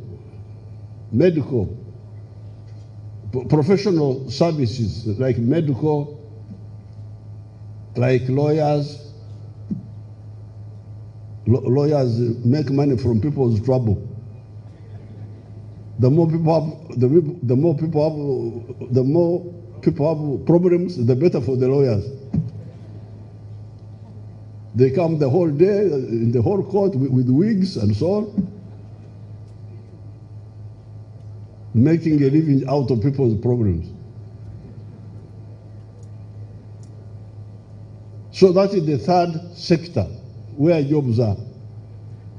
The fourth one is this one of Bariomunsi and Dr. Mugasa. This is a new area. It is also a service, but because it is a new one, we treat it as we give it a special emphasis. So I always present it as sector number 4. So the youth, please, all of you, which address will you go to? When you speak, don't just speak morning or Kungubaga. Where would you like to which address would you like to go to? Now, when it comes to agriculture, therefore, our goal under the PDM is to increase household incomes and improve quality of life of Ugandans with specific focus on total transformation of the subsistence households. They are now remaining 39%. There were 68% of the households which were teach, meich, keken, only working for the stomach. But because of the Operation Wealth Creation, the soldiers of General Saleh, they have helped us to bring down this from 68% to now 39%, which according to this one translates to 3.5 million households, 17.5 million people, both on farm and off-farm, in rural and urban settings, into the money economy, as well as eradication of poverty and vulnerability in Uganda. While deepening decentralization and devolution to support development and planning at the parish level, our strategy as government is to promote increased incomes through modernization of agriculture, industrialization, and expansion of the services sector. The services sector, the one I talked about, and information, communication, and technology. It is a good coincidence that on this same day, I'm commissioning the regional ICT infrastructure and e-government services. It is important for all people of Uganda to get to know and appreciate the science, technology, and innovation together with ICT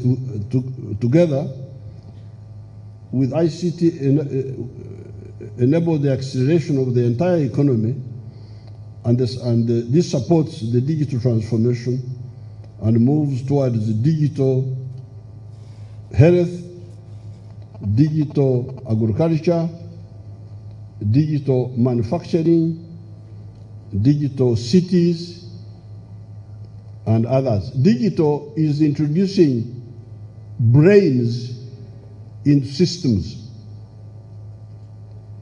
Electronics introduce artificial brains into machines. That's really where the of course, when I went to, I think there's a very cold place called Davos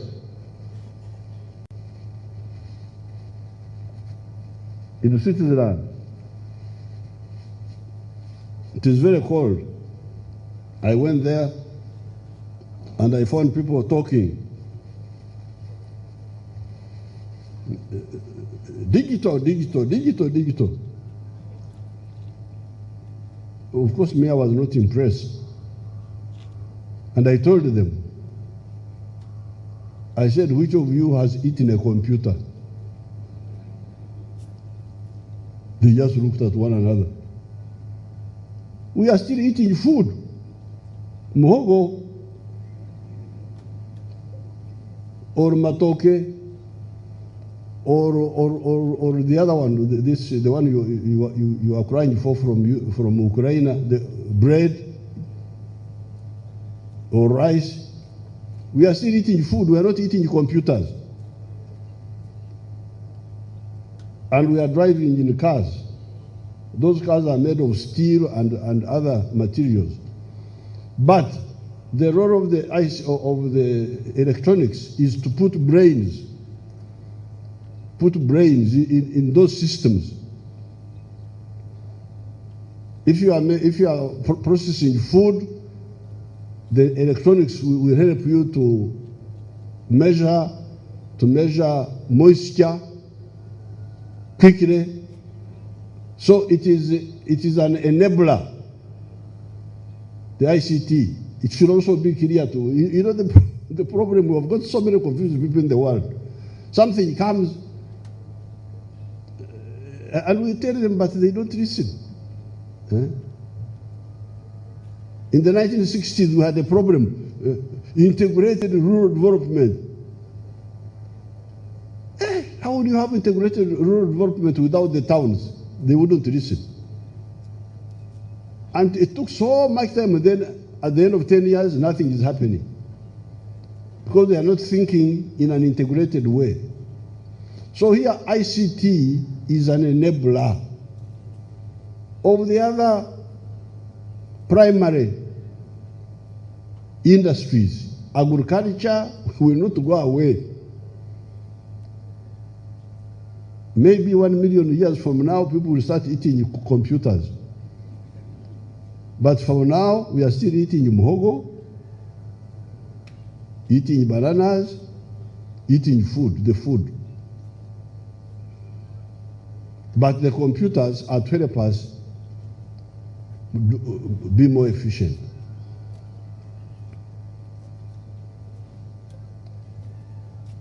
So therefore, our goal has been and remains that of increasing the application of appropriate technology in the production and service delivery processes through the development and well-constructed STI ecosystem. Now, maybe what I can emphasize here for the youth, because I've told you about the 4 sectors: commercial agriculture, industry, services, and ICT. Now, what is crucial is that in industry, we are making big changes in sector 2. Because in the past, industry in Uganda meant mainly to do with the textiles, which means value addition. You produce cotton, you turn it into cloth. Processing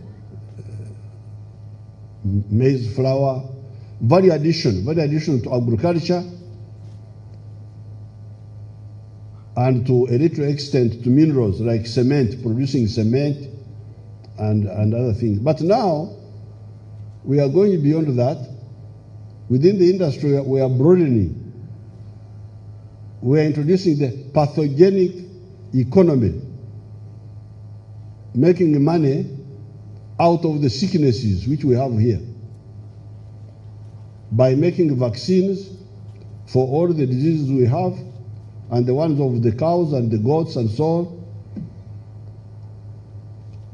making pharmaceuticals, medicines,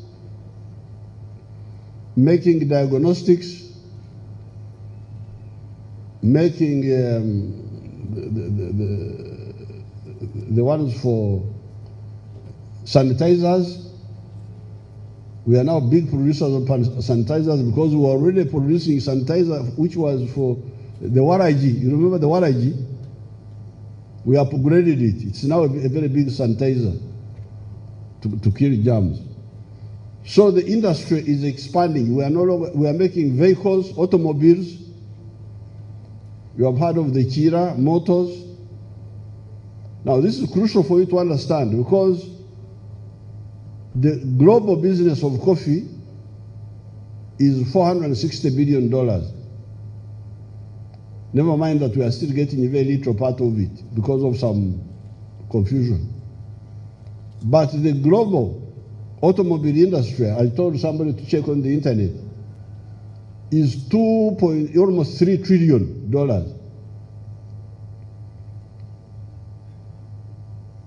So you can see how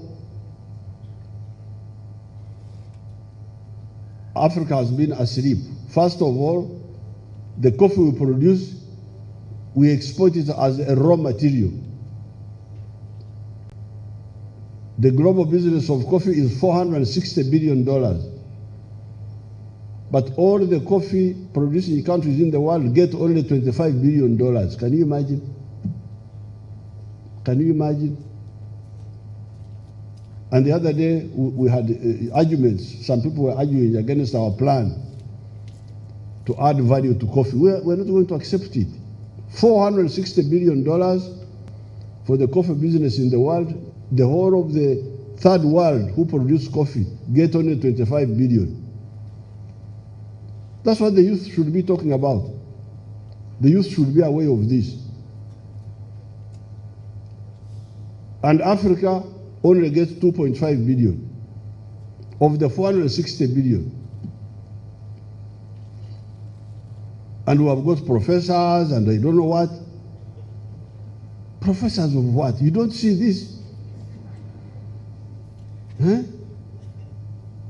And permanent secretary also. Can you imagine? There's a permanent secretary who doesn't see this. And a commissioner, and I don't know what. It's really a disgrace. But the wealth of 460 billion billion dollars for coffee, we are getting, for us, we are getting only, Uganda is getting $800 million. And it's one of the big earners in Africa. So the Europeans are making more money from coffee than us. If you go to Switzerland and Germany are earning much more money from coffee than Uganda. In fact, than the whole of Africa, more or less. But not only that, we are earning very little money from coffee, we are earning nothing from automobiles. Vehicles, all these vehicles you have here, they are all imported. Japan, Germany, what? And the global business of automobiles is $3 trillion, where Africa is earning nothing. So Africa is earning little from coffee, little from cotton, little from minerals, nothing from automobiles.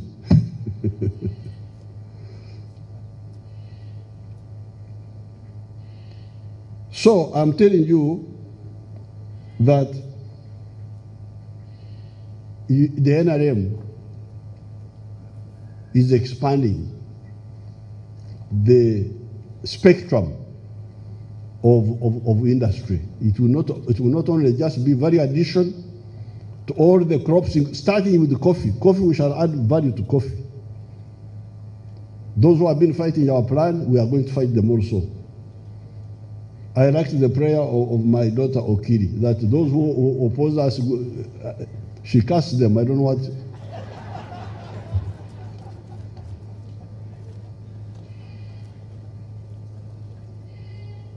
But in addition to adding value to all our raw materials, coffee, cotton, fruits, minerals, we shall also introduce the pathogenic economy, the ones of the vaccines and so on, and also the knowledge-based economy. I'm glad I saw some people there assembling computers and laptops. I saw them, they were part of the show. We are going not only to assemble, but to make the computers here. But also the vehicles. the automobiles. We are going to share in that 3 trillion. We are also going to take part of it. First of all, save our money from going out for importing second-hand and dirty vehicles from Japan, but also exporting our own products. The pikipikis, making solar-powered pikipikis. Our people are already making solar-powered pikipikis. So therefore, I want the youth really to be clear that when we talk of wealth and jobs, we are talking of the 4 sectors. I like your theme for this day, the intergenerational. But I think you can improve it. You see, some people are confusing, I've told you before, are confusing biology with ideology. Say, young people. When we were fighting Idi Amin was a young man like us. But we had differences. He was a young man thinking in the wrong way, and we were young people thinking in another way. And we had old people who were supporting us, and Idi Amin had old people who were supporting him. So what are you talking about? You know, this young. This really is ideological. You should talk about ideology. What are you saying? You are a young person saying what? The colonialists who came here were young people who came to colonize us. And Kabarega was a young man fighting them. When Kabarega and Mwanga were fighting the British, they were young people, they were not old people. So what are you talking about? Talk about ideology. You can have young people thinking with an old ideology. And you can have old people with a young ideology. So I would like the NRM people to clarify that. Now, regarding the other organizational issues, I'm glad to hear that you are supporting my policy of free education. Because I'm glad that your chairperson said you now support it. Because I am not happy with the children dropping out of school, government schools, because of charges. From 1996, I wanted really free education. No charges in the government secondary schools. But somehow it is never implemented. We call it UPE, but it's not UPE. It is education for some, not for all. USE. The Minister of Education told me they have now done a study. They will soon report. You would hear of an assault we are going to make on that.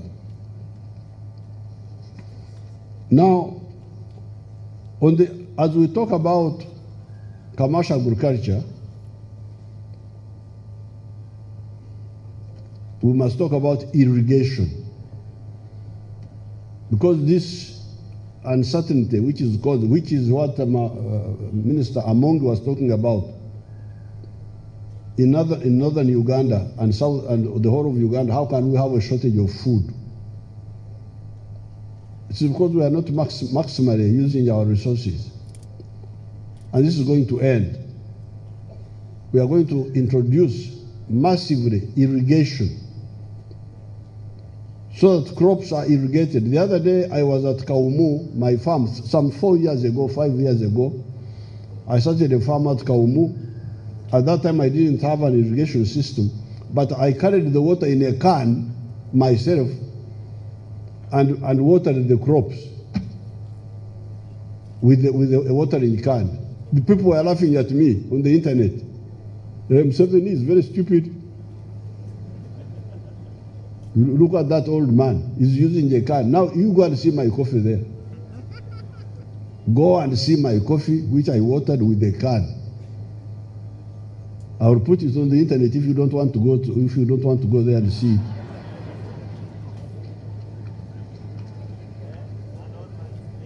So that you hang yourself.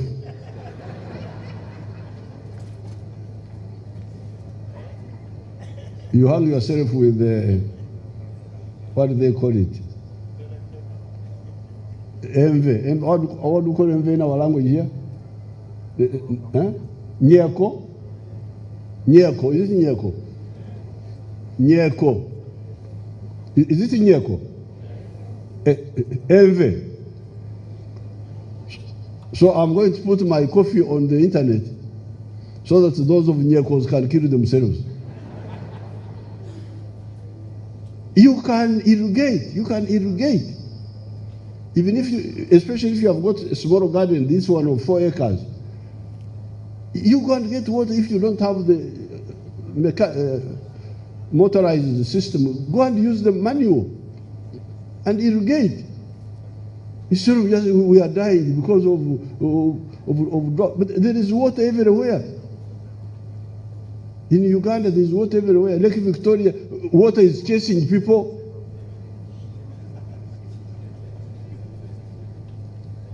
Because about 3-4 years ago, the lakes filled up. There was so much water that they chased people. And at the same time, we are dying because there is no rain. There is water here. Why don't you use it to irrigate? If you don't have the motorized, use the manual. I'm really not impressed by lack of seriousness. I grew coffee in a dry season at Kaumu using a can, a watering can. And the coffee is there now. I am harvesting. Now, but we are now going to be more organized and more massive. But this means that people must stop encroaching on the wetlands. Because the wetlands are the Dero Mepi. Is my actually making any sense there? You see, Lokamabel.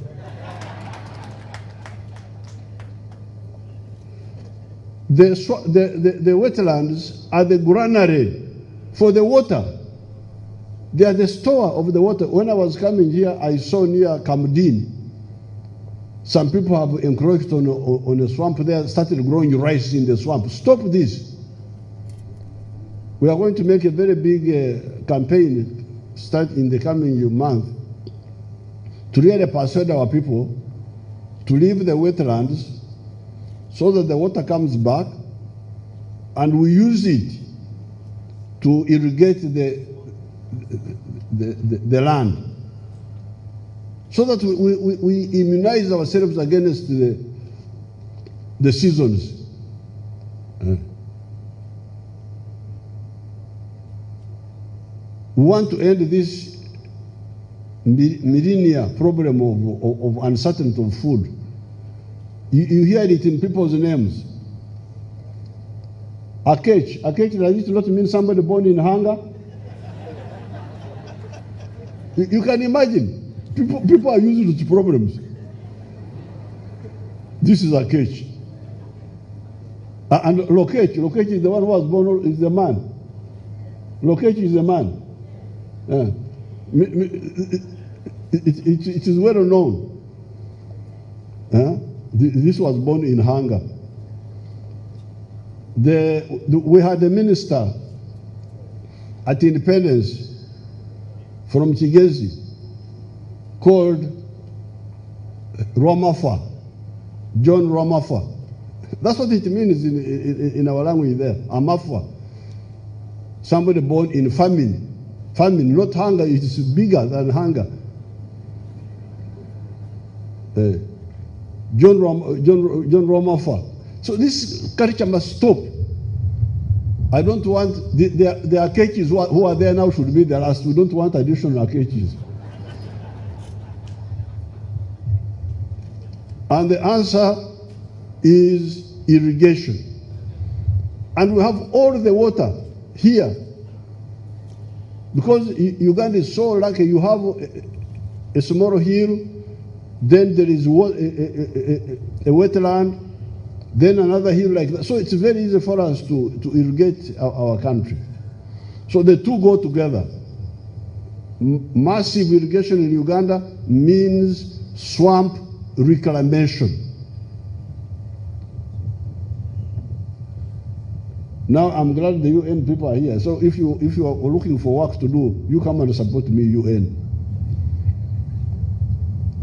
Support my program of swamp reclamation. The minister explained to the youth about this 30% and all that. That one is clear. We have consolidated the money at the parish because these efforts here and there, those waste time and money. I've told you about the address of Lonyo, Wealth of Gaga, and Teach, Emirimu, jobs. Now, this bureaucracy should take little money, and more money should go to wealth creation and job creation in the areas we have mentioned. But I totally agree with the youth. The money they need for advocacy at the district will be provided, because really that's not too much money. Because advocacy is preaching the gospel. It's a necessary input in mindset change.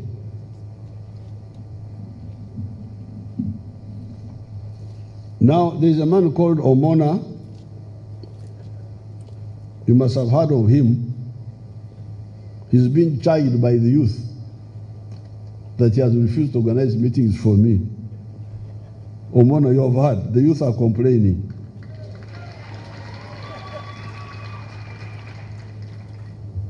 Me, I'm always meeting people of all types. It will be my pleasure to meet the youth. I have no problem at all. So if you see the meeting not coming, you go for Mona, look for him.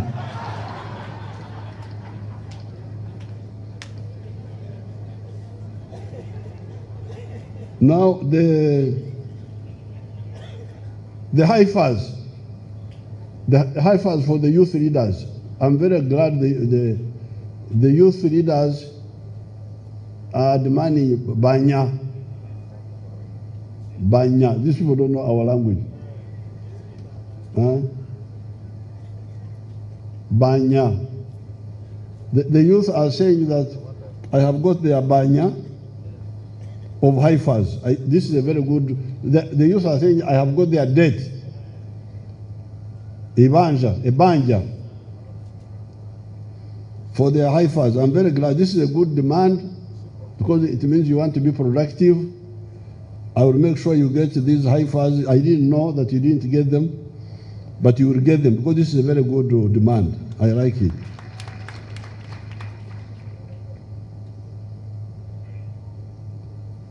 So I think we have had a good day, and our daughter, Jane Francis Okiri, succeeded in chasing the rain.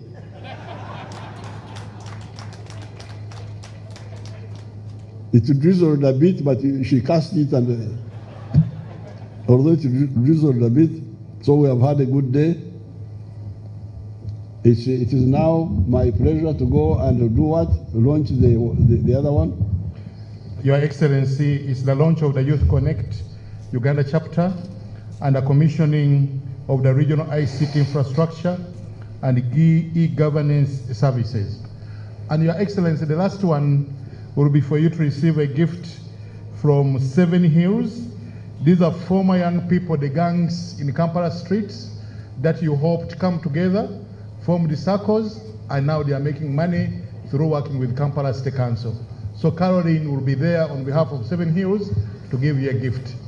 But let's start, Your Excellency. So I congratulate the youth on the day today. Your problems are solvable, but be clear about our strategy. Please, be clear. Don't beat about the bush. And even when you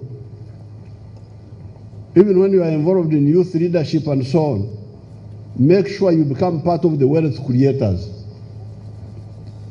I don't want youth who are just there floating, not part of the wealth creation, because they don't understand, they will not understand what wealth creation is about if they are not part of it. So I congratulate everybody and I wish you good luck for the coming year. And congratulations from surviving the corona.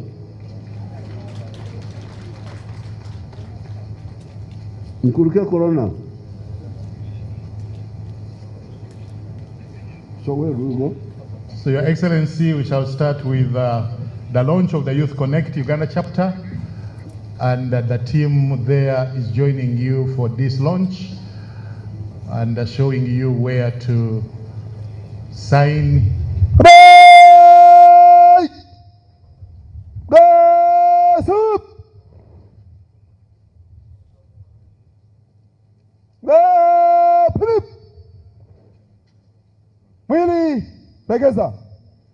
Youth can connect, Your Excellency.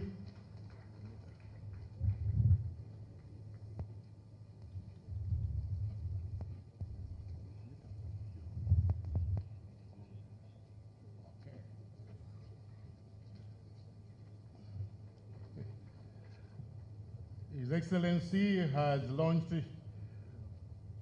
commissioned the regional ICT infrastructure and e-governance services.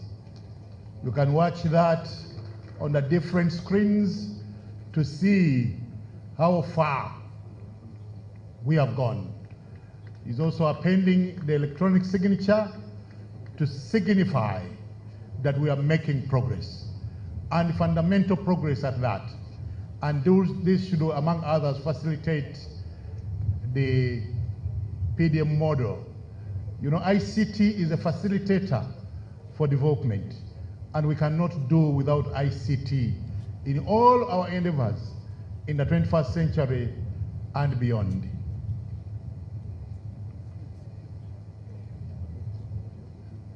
Now next, the President is going to launch the Youth Connect Uganda chapter.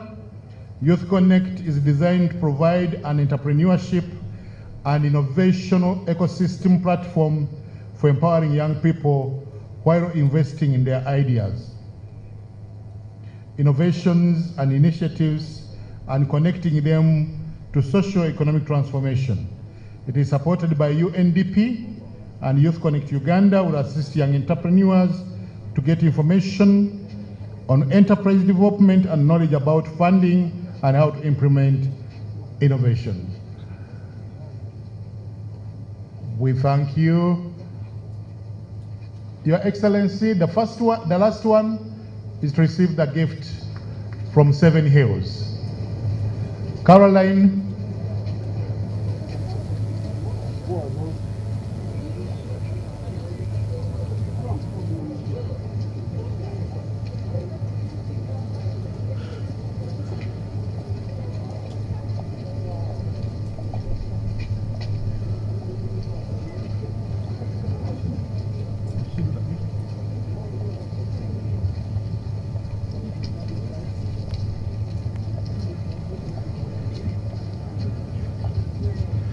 Ladies and gentlemen, photo moment with the dignitaries.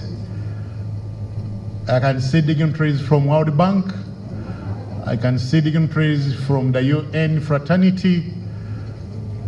I can see the prayer warrior, the RCC, Jenny Francis. I can see the honorable ministers. Yes. This is a moment to celebrate, a moment of departure from analog to digital, And this revolution has come and come to stay. And in memory, we take those pictures to signify that His Excellency, the President of the Republic of Uganda, has been here with us on this important International Youth Day and has had dialogue with the young people. And Your Excellency, we want to thank you for sparing time to be with us, and you have done us very proud.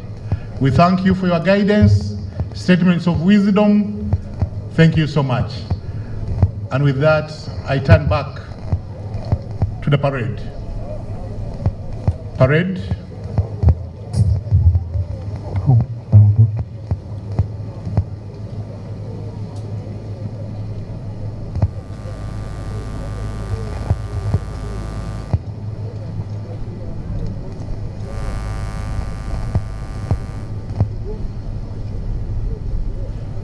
Thank you very much, Your Excellency, the President. Thank you very much, Your Excellency, the Vice President, Honorable Ministers, UN fraternity, ministries, departments, and agencies, civil society organizations. Thank you so much. To you, the parade.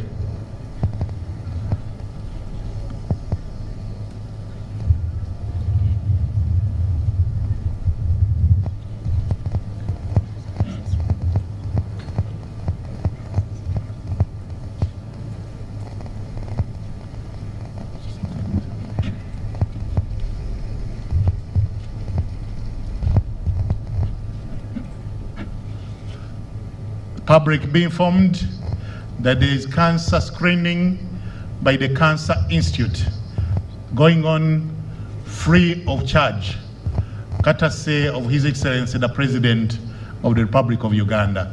So please take advantage to do the screening. Thank you.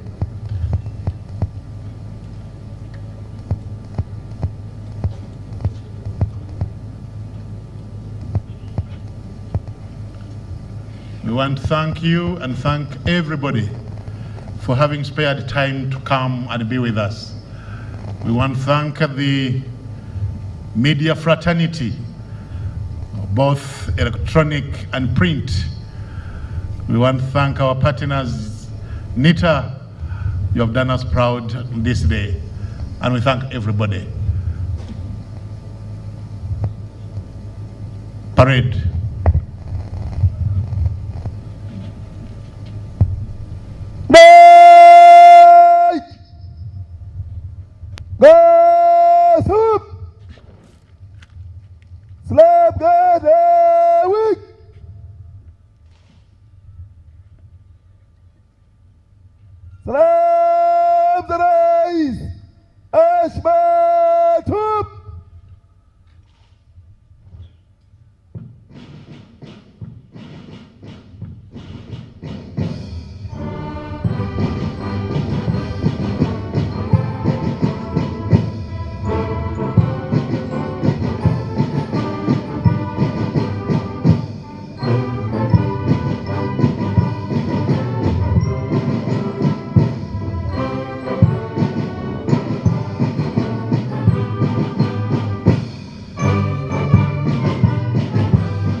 Tulia.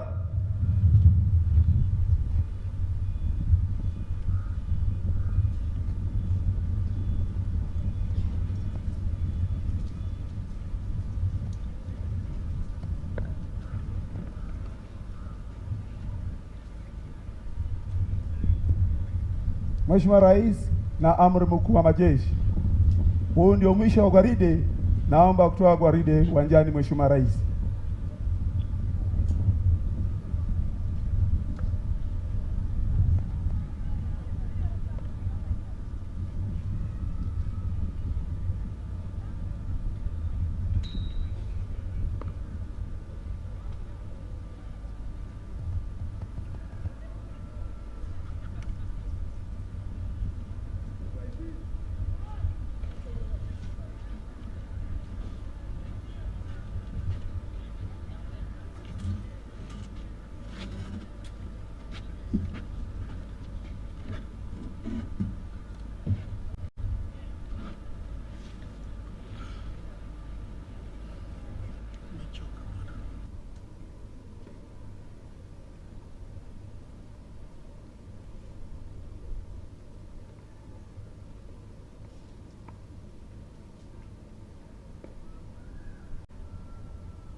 We want to thank the parade commander and the team for a job well done.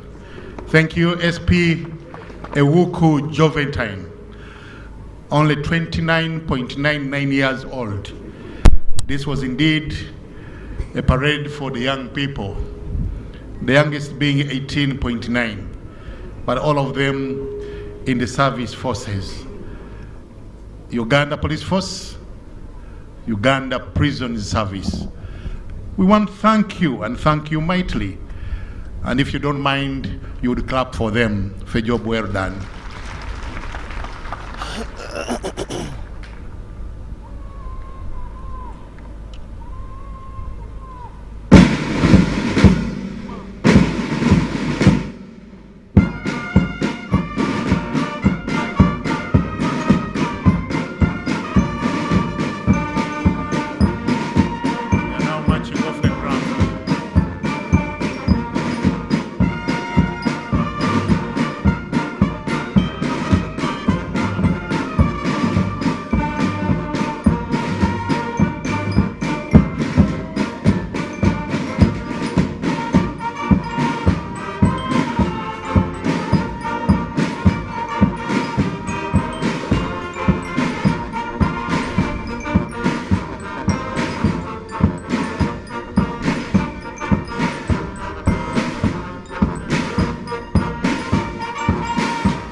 Yes, a very good afternoon to you, tuned into UBC TV. We are still coming to you live from Gulu City Bomber Grounds, where we have been giving you a live coverage of this year's International Youth Day celebrations that have just come to an end.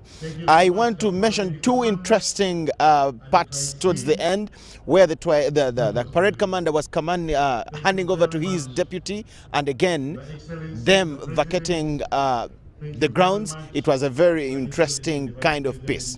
We saw His Excellency the President launching two Uganda Connect programs for the young people on how they'll connect, to see that they try to facilitate the economic programs that government is trying to come up with for the young people here.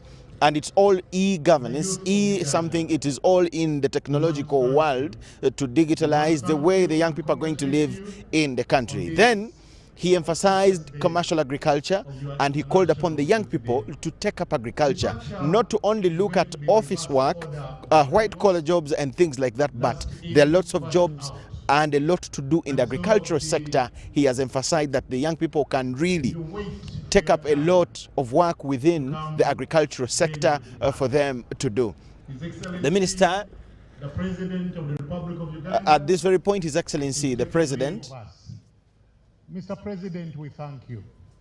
We thank you grounds, for your time, and that tells you that the beautiful event has come to an end finally. We want to talk to the chairperson of the youth, and we look forward to having you, the chairperson of the Youth Council, come 12 of August. And he's going to be moving here to talk to us briefly as we close the event. So I was telling you that His Excellency emphasized the young people getting involved into agriculture.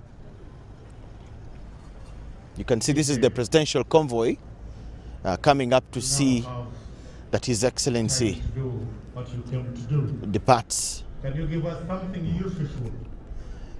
Yes, the President emphasized the young people going into agriculture and also digitizing their work, embracing ICT, programs that will take them forward, and the programs that government is coming up with. Then there was a lot of light thrown over the parish development model. The young people were complaining about, actually their chairperson that we're going to talk to, in his speech he said they don't know where they fall. He will clear. But the President has answered all that about the program and how it is embracing them in its nature. But again, we have him here. Let us close with him as he throws more light. Sir, good afternoon. Good afternoon, everyone. Yes, your name once again? My name is Jacob Bayeru, chairperson of the National Youth Council. Okay, let me start with that kind of a complaint that you had as the Council for the Young People about the position of the youth in the parish development model design. What was that? Yeah, we have an issue, and Honorable Betty Amonge has even clarified it better. Yes. The challenge we have is that the guidelines from the Ministry of Gender, where Honorable Betty Amonge is a member, are clear. They say the youth have 30% and they say the funds. The guidelines from the local government, Ministry of Local Government, which is the implementing ministry, are different. They say that youth shall constitute 30% of the membership of the enterprise group that is to access parish funds. But I'm glad that the President has supported the position of the Ministry of Gender, which is our position, that it must be funds, it cannot be membership.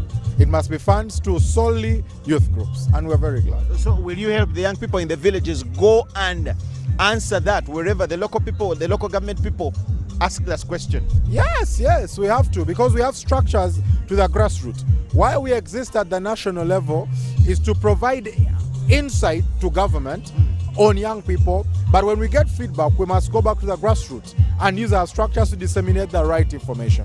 So this is very real, and this is how we are proceeding. As a council, how do you touch the problems of the young people at the grassroots as the council? Through what network do you touch the young man down in Kisoro, the young man deep in Busoga, and the young man in the northern region? How do you do that? As a National Youth Council, we have structures. At the village level, we have an executive of 9 people, elected by the village youth through lining up. those structures are present at every government administrative level in the country.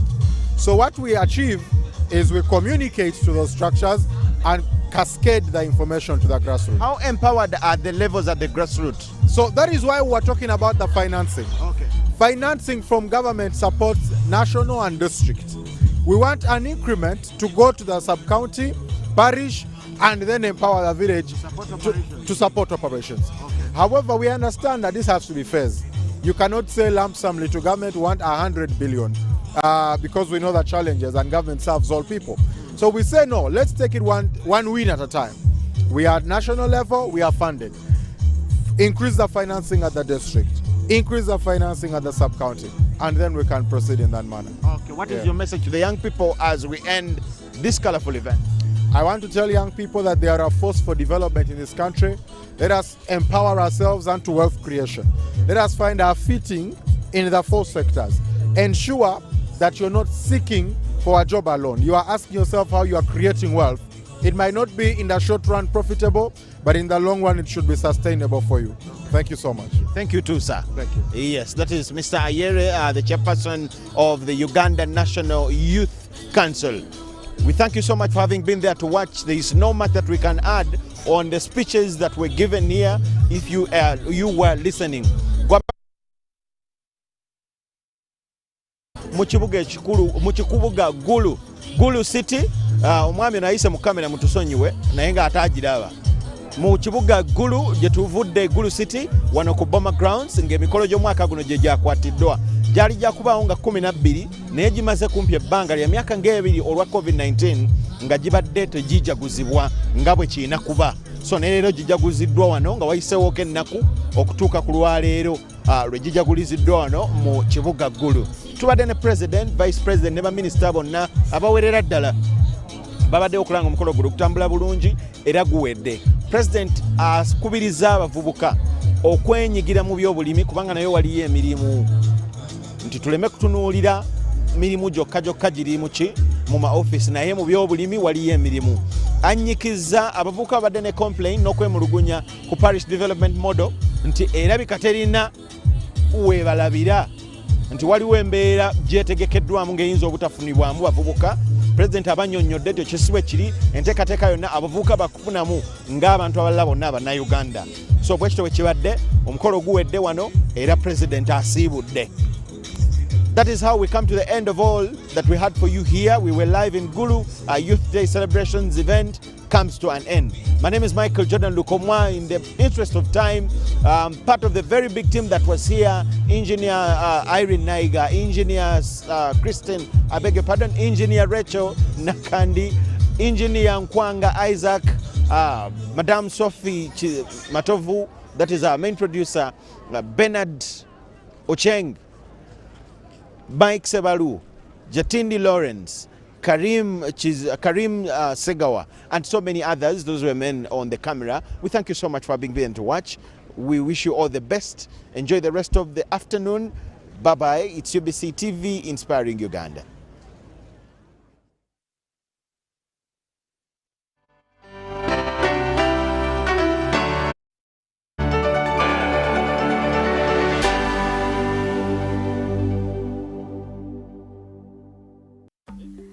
Kusaala omusangawo ng'alina akakifo ke akatebe ke we katuula abadde munywevu ng'afiirira alwanirira eddiini ye era nga ebikola byonna n'akunyolaba ng'anyweza obumu. So twala okusaasira enju ya Sheikh Ibrahim Nkanji awamu ne muganda wange Sheikh Elias Kigozi awamu ne mwannyinaze Shania Kigozi abawan umma Allah abasaasire naye ekirungi twongereyo legacy ya Sheikh Ibrahim Nkanji nga bw'abadde agiteeseteese.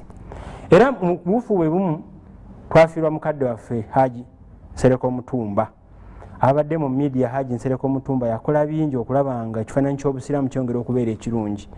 Yalwana nnyo okulaba nga obusiraamu bubeera obumu era ng'abeera eddoboozi ly'obusiraamu. Era abantu abadde basinga okulaba nga oli bwayogera ku busiraamu olaba Haji Nsereko Mutumba ne Sheikh Muzaata. So ddibu ddene naye tulina okulaba nga ffe abasigaddewo how do you hold that legacy okulaba nga egenda mu maaso kubanga oli nga buli wayogera ku busiraamu olaba Haji Nsereko Mutumba olaba Sheikh Nuhu muzaata batte so abo bonna Allah yabatwala so kati fe abasigaddewo tulina okusigala nga image yetu gigenda maaso nayo. Olunaku lwa leero nno ndina muganda wange Sheikh Ibrahim Musa nga musomesa ate muyivu. Sheikh ulefu tole kusalamu. Na bismillahir rahmanir rahim alhamdulillah wassalatu wassalamu ala man la nabiyya ba'dahu Muhammadin sallallahu alayhi wa sallam. Assalamu alaykum wa rahmatullahi wa barakatuhu. Naam. Sheikh zanyiso okulaba naffe ssebo okubasanga iyo zinani ndabo ogamba naffe nkulaba wekka njogera ntuufu nti naffe yes mashallah. Sheikh Ibrahim Musa yani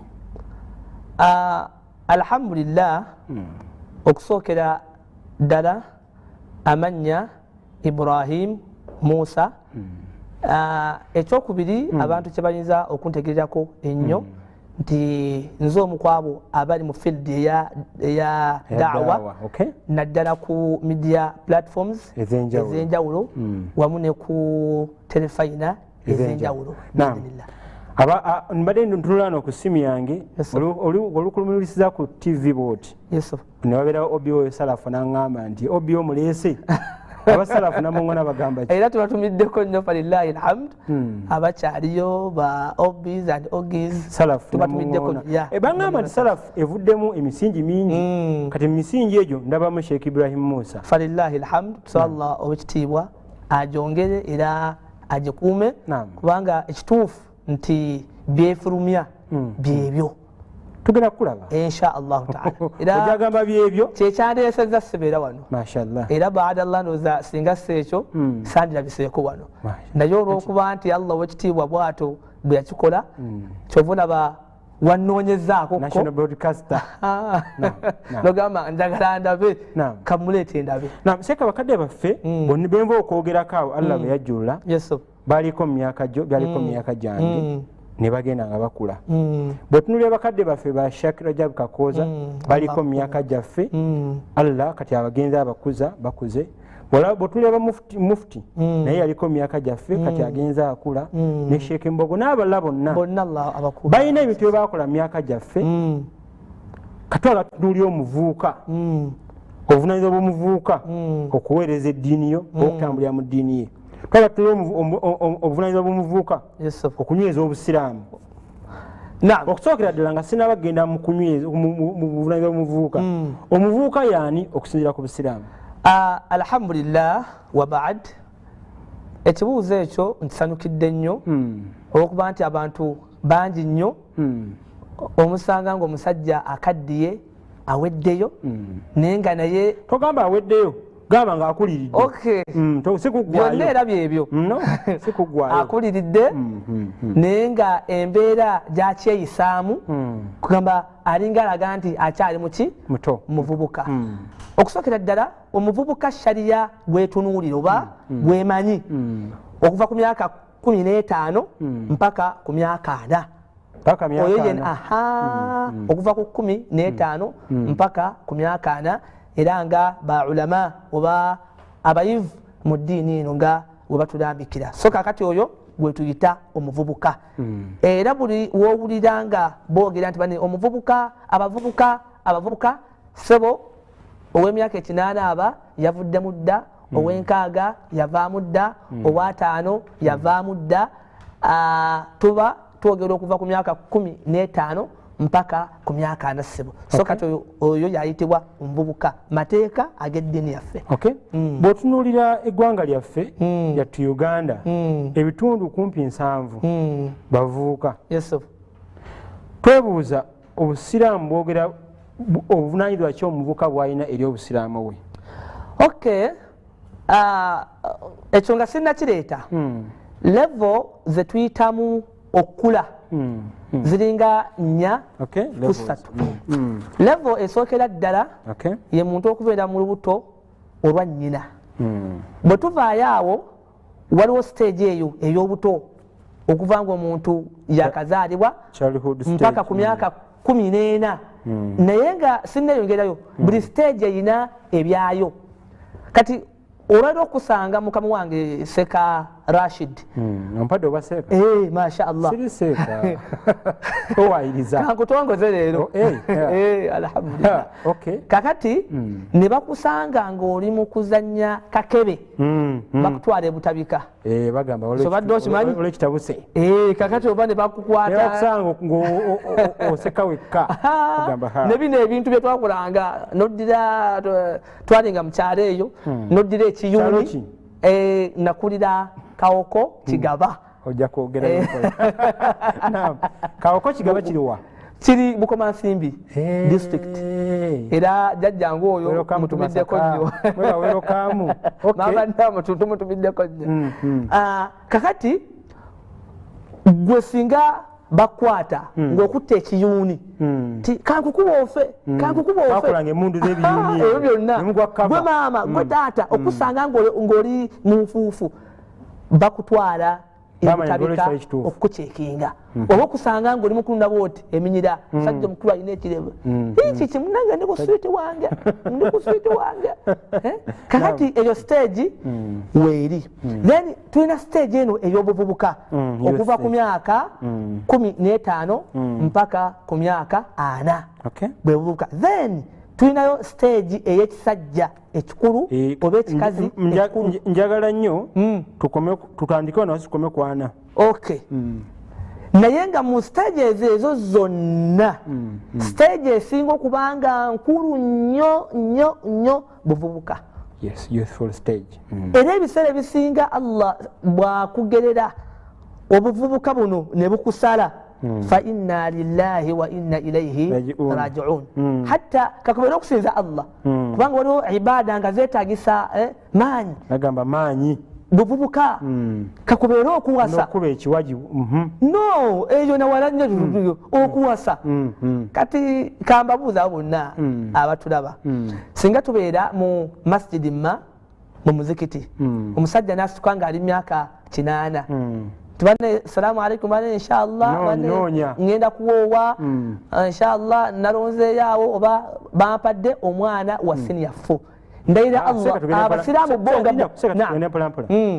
mu mateeka ga Uganda senior 4 tojogera kubikuza mwana bakyasoma njagala example tugiweere ku emyaka ejikkirizibwa mu mateeka gaffe leta ku senior 6 kali tugambe omwana emyaka 20 oba 19 tandikiraawo 2 emyaka ameka 2 haji ng'ali myaka 8 mu 5 naga nti bannange alhamdulillah ngenda kuwoowa mukyala wange omuto y'oyo emyaka 2 si kikyamu naye bo benyini yewumuzeeko naye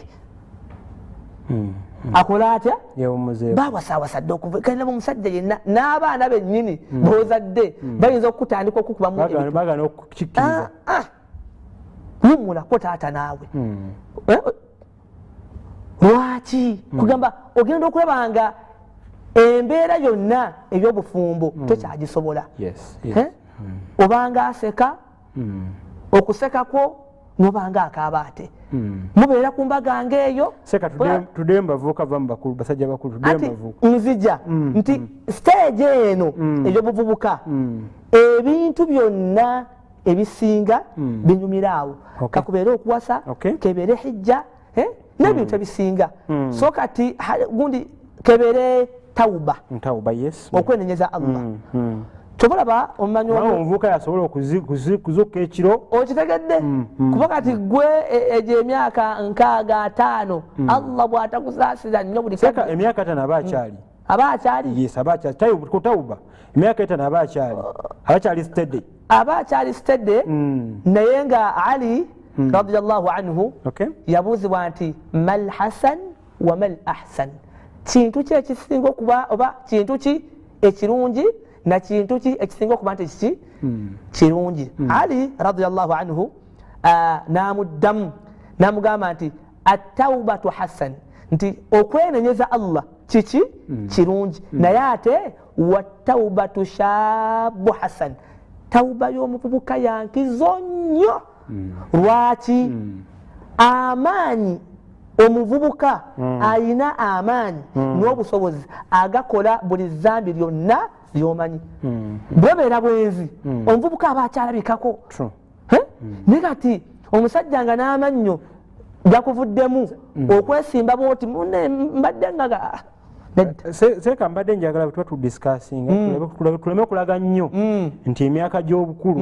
gy'abasajja abakuze tugivumiriza waba njala tujja ekyokulabirako ekirungi era wano kuba weeyogere ekyamanyi gakuyiseeko obanga tuvumiridde kyetuliko si kuvumirira wabula twogera reality ekituufu kyekiriwa kati omuvubuka nkugambye buli zambi lyonna aba akyalisobola bwe kubeera okubba aba akyalina amaki amaanyi tugamba byonna wabula waliwo emyaka giri gy'otuukamu n'otuuka bwe kubeera okubba era tawuba n'ogikola olw'okuba nti tokyalina kiki maanyi gano gabba obwenzi n'obuvaako nti olw'okuba kakati ate n'agamba kwani okitegedde feesi engiyiseeko kino okitegedde kakati so tawuba era omuvubuka yenna singa avaayo nagamba Allah wange ensonyiwa ku nsonga ABCD eyo tawuba Allah ajagala nnyo nnyo nnyo nnyo nnyo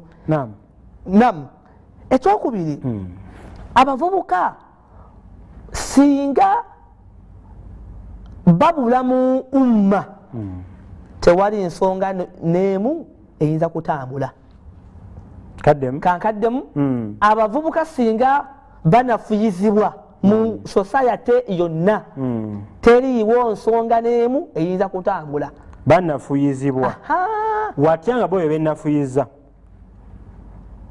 era byonna bijja kuba ku sides zombi imma benafuyiza obanga banafuyiziddwa kubanga bwonyogera okwenafuya ntegeeza bo because omuvubuka agenda okutuuka mu myaka gy'ekivubuka nga mukadde we yamuteekateeka era amutute ku ssomero kati nga gwe bw'oli nti baakutwala ku ssomero n'oyiga kati by'olina okwenafuya ntegeeza ki kwe kubanga bye wasoma time etuuka n'oba nga tobikolerako ngaokola opposite because tulaba abavubuka bangi nga baasoma eddiini naye nga tebava mu mabaala kwekwe tugamba okwenafuya okwo kakati waliwo ndowooza ba lugero nti ku mbaga tekubula muki musiiwuufu kati omuzadde yenna atulaba okukeera enkya n'asomesa abaana Kulaani abavubuka be ne bakeera enkya nga boonoonese bo nga bo hafidhul Qur'ani ye mwenzi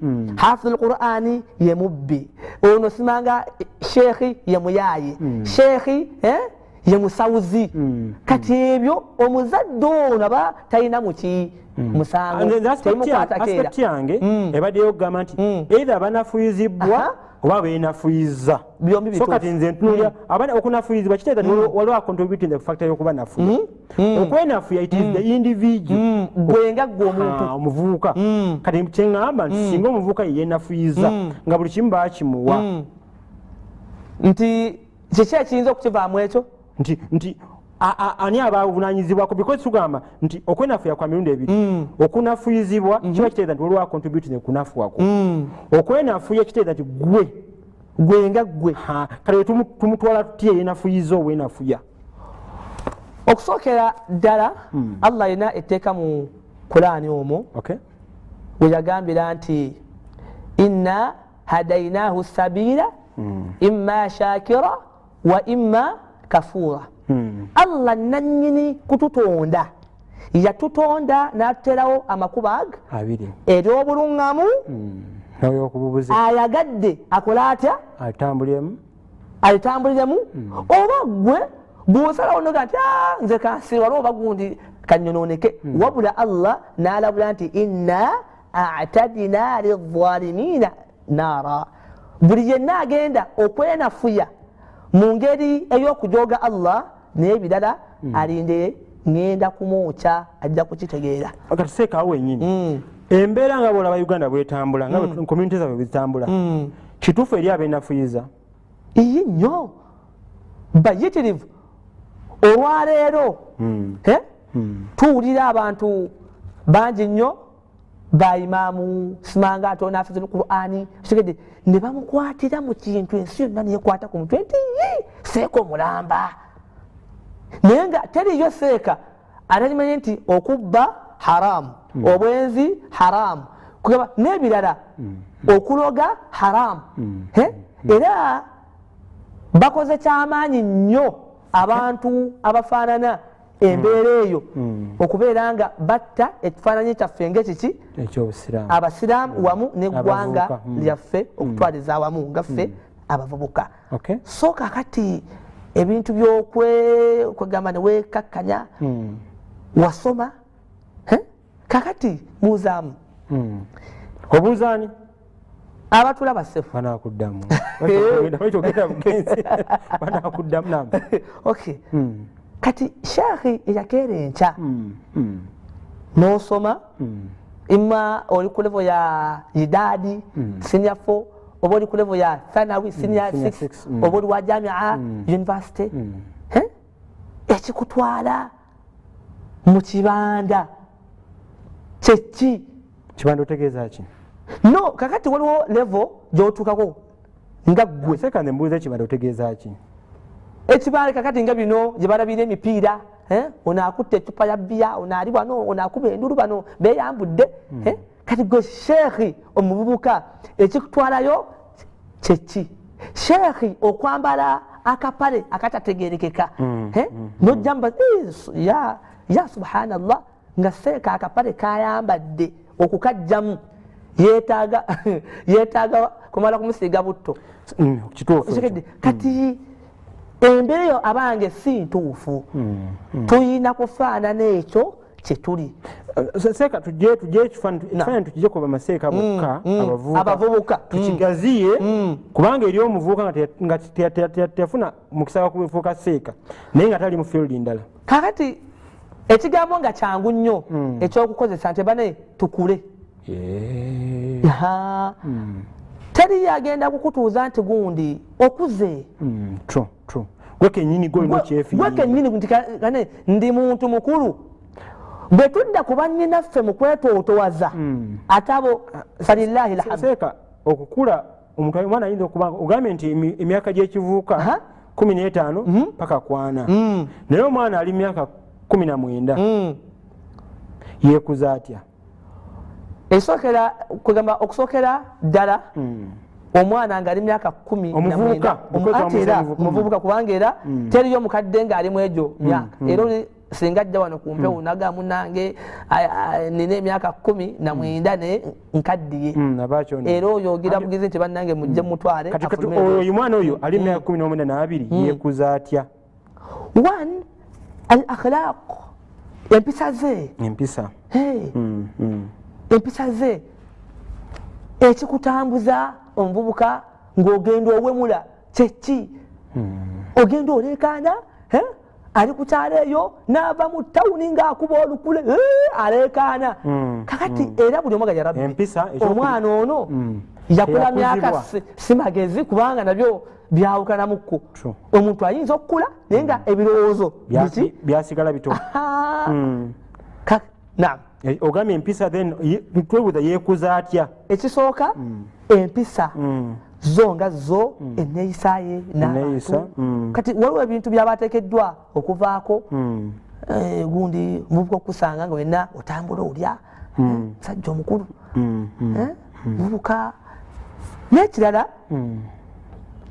era nga nsinziza wano ku mpewo ya UBC TV y'eggwanga nti omuvubuka myaka 2+ bw'abanga talina nnyo kimukutte kati nga bano nsoma nina ebikyaŋŋaanye sirina busobozi anti kati olaba bwetulya ku saako yaffe education omwana agenda okuyingira university ng'ekisonoonya ali myaka 19 oba 2 si buli omu nti saka tugende mpolampola tutunuulire setup ya sacula because this is a sacula country ogambye myaka emeka 19 aba agenda luddawa akumbi abayingira university awo wennyini nayagaddewo dda kantwale omukisa guno okubategeeza ekirungi nti our government yalambika nti omuntu yenna okufumbirwa alina okuba nga aweza emyaka emeka Nindako katono. Emyaka 10 nemeka? Na 8 oba giri no tutereze. Teyagamba nti muntu kufumbirwa. Egamba omuntu akuze. Ayinza okubanga akuze nta naba kweteekateeka kufumbirwa oba kuwasa. Okay. Because nakyo ekiri. Nti omuntu ayinza okubanga akuze ayina emyaka 18 19 naye kyasoma. Ate ayinza okubanga asoma naye nga agenda soma agenda fuuka musawo mu doctor nga ayina soma emyaka emeka 5 plus. Ayinza okuba agenda kubeera lawyer ayina soma emyaka 4 then agateko omwaka gumu ogwa Law Development Center then emyaka 5. Then ayinza okubanga yasooka n'asoma eddiini n'amaana agenda paka ku senior 6 n'amala side then n'adda side eno. Ayina tulina obibala. Okay. Naye era ekibuuzo kino oba ansi eno awo wennyini wenja awo oba ogimpeera omuntu yenna nga yandifunye obusobozi obuwasa oyogedde bulungi obusobozi obuleesi oba obufumbirwa naddala ku bannyinaffe nandimukubiriza n'afumbirwa n'awasamu banange tulina ekizibu ensi mwebani ng'eggwanga ensi simanyi oba eguddemu kiki kiredde gwe tekikwewunyisa omwana okubanga ali myaka 2 naye nga yakajjamu embuto 5. Seka bw'ogamba omwana ombasi gamba muvubuka oba omaze omujja mu kita kasayogera omwana oba okyamukumiri tugende ku omuvubuka ng'ali myaka 2 naye nga yakajjamu embuto 5 yajjamu olwa P7 najjamu olwa seka nedda tuka wansi eyo because ayo mateeka teyatufuga ku discussion kyabufumbo wansi wa myaka 18 katugendereeyo kale katugendereeyo embuto meka 5 ninga naye rabbi okukola ebyo afumbiddwa ogamba si yasingako kubanga okufumbirwa kugamba tekutegeeza nti toddayo wa ku ssomero kuba kati gwenga gwe actually sometimes abeera n'omuntu wekasaba nga besigangana nga basobola okubeera ku university already bafumbiddwa kasaba nga olwo obusobozi naye ebiri ku university era bandi simanyi aseka tovumira university nedda sinnagivumirira ku university ekikolwa ku university tekifuula university kubeera nga kale sinnagambako nti university embisebo wabula ebikolwa by'abaana ebiri ku university naye seka okimanyi eri abamala nga tebafunye embuto batono aseka nedda seka tunula graduations nga zitambula nti otunula graduation ng'abaana bagraduating naye nga balinako abaana abafunye abaana abazaaliddemu abaana nga bali mu 2%.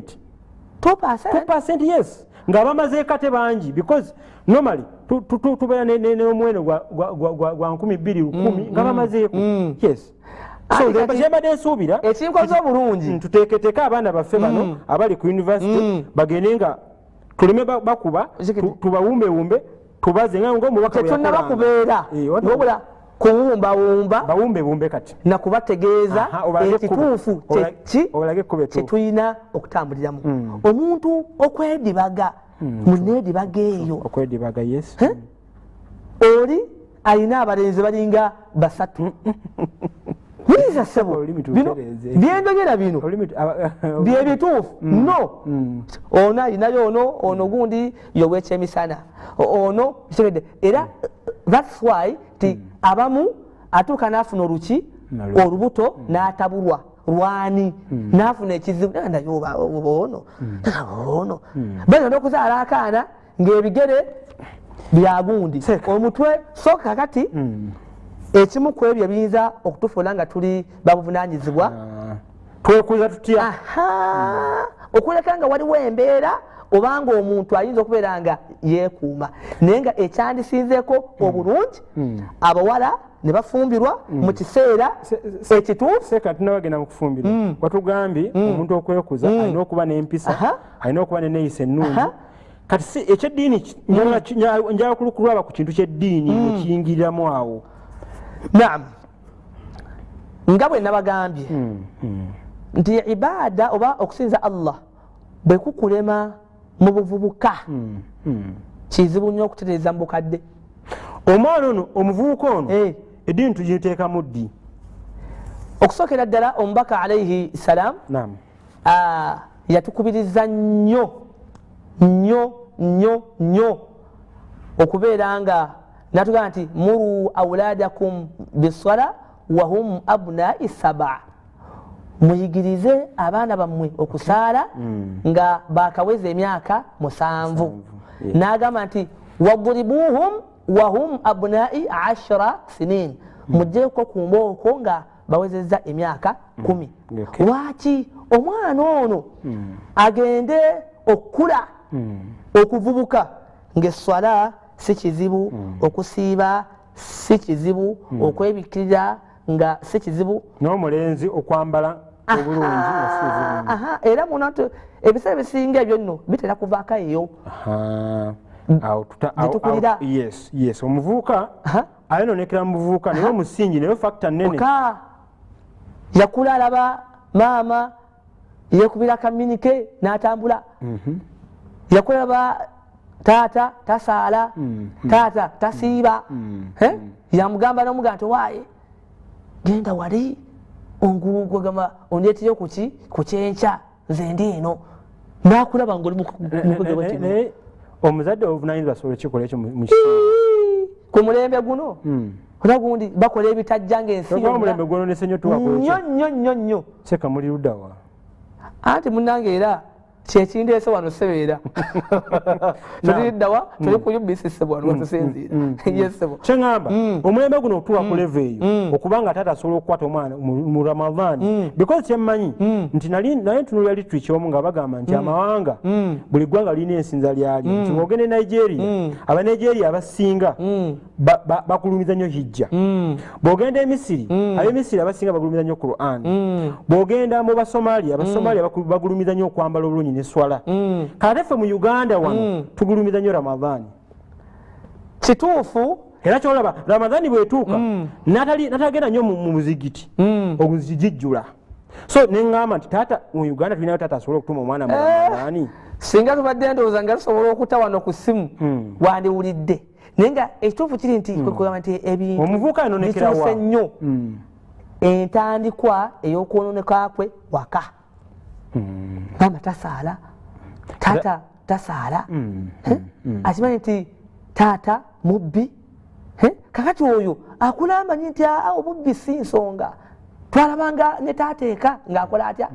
Naye ebiseera ebisinga omwana singa nga eka gy'ava waliyo eddiini emikisa gy'okwononeka giba mitono nnyo. Aye ne waba yononesa dda. Yakula amanyi nti tusaala subuhi, tusaala ffe aweeka, tetufulumaka okuleka nga twebikiridde. Kati ffe gundi ebukojja bwaffe ewa jjajja Waso Hassan Kayondo banyaffe sikirabangako nze oli n'afuluma nga gundi nga teyebikidde bw'ati n'afuluma n'atambula butambuzi bw'ati.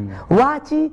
Ekyokugamba bakikuliramu, bakimanyi nti esswala teeka, omukyala ateekeddwa okwebikirira.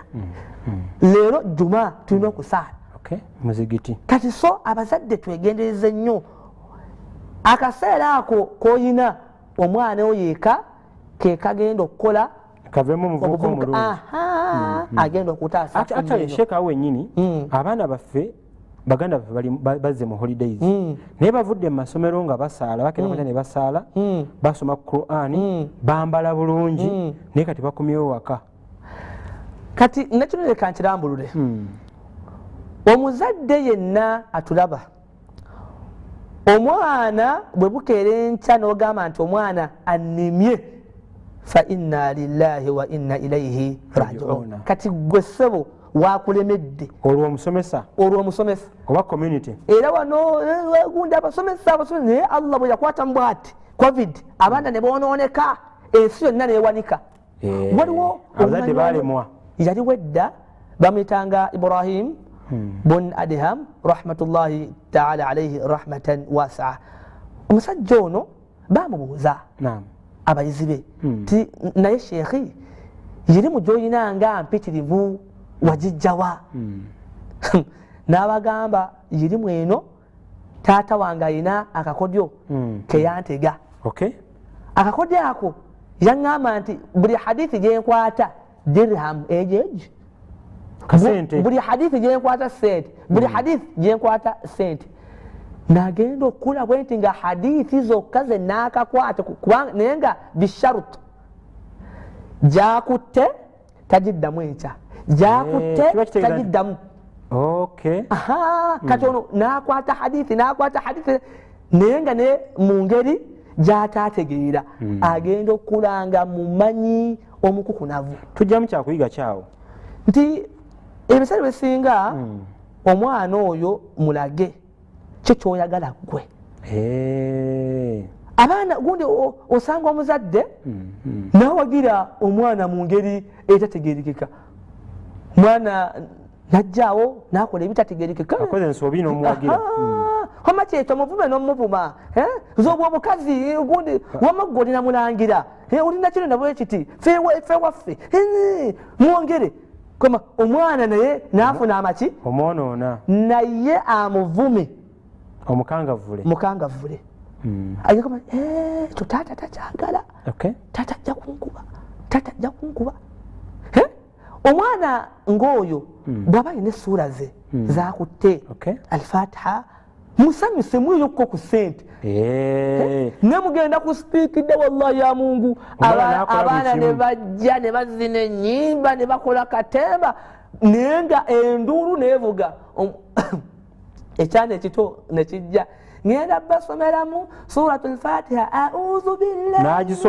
nagisoma omwana n'atuuka n'okkaaba bambi kakati mweno nemulowooza nti ekimukaabiza kyeki imaani naye nembutuufu nensoma bino byonna wadde n'ekiku kyogamba teba imaani kasente kabuzeemu omwana omuto alabye ogundi oli azanye toli muzimu nakya ne bamufuwa mpitirivu kati kyogezaho okutegeeza nti ebintu ebyeddiini tubiwa value kubanga bwe tubiwa value byongeramu amaanyi ono omwana amaanyi nayongera binyweza obadde okimanyi nti abazadde beewuunyisa omwana ayinza okukulembera mu ddiini p1 nakulembera nakwata ati ripooti nagitunuulira naye tabifanako namwana naye bwona okulembera eri mu luzungu eri nze nga nkwa sente kati abaana eka bambi ne bakulanga ate walinawo nenkola nti omwana okumutwala mu ssomero ly'eddiini alina kubanga ali stubborn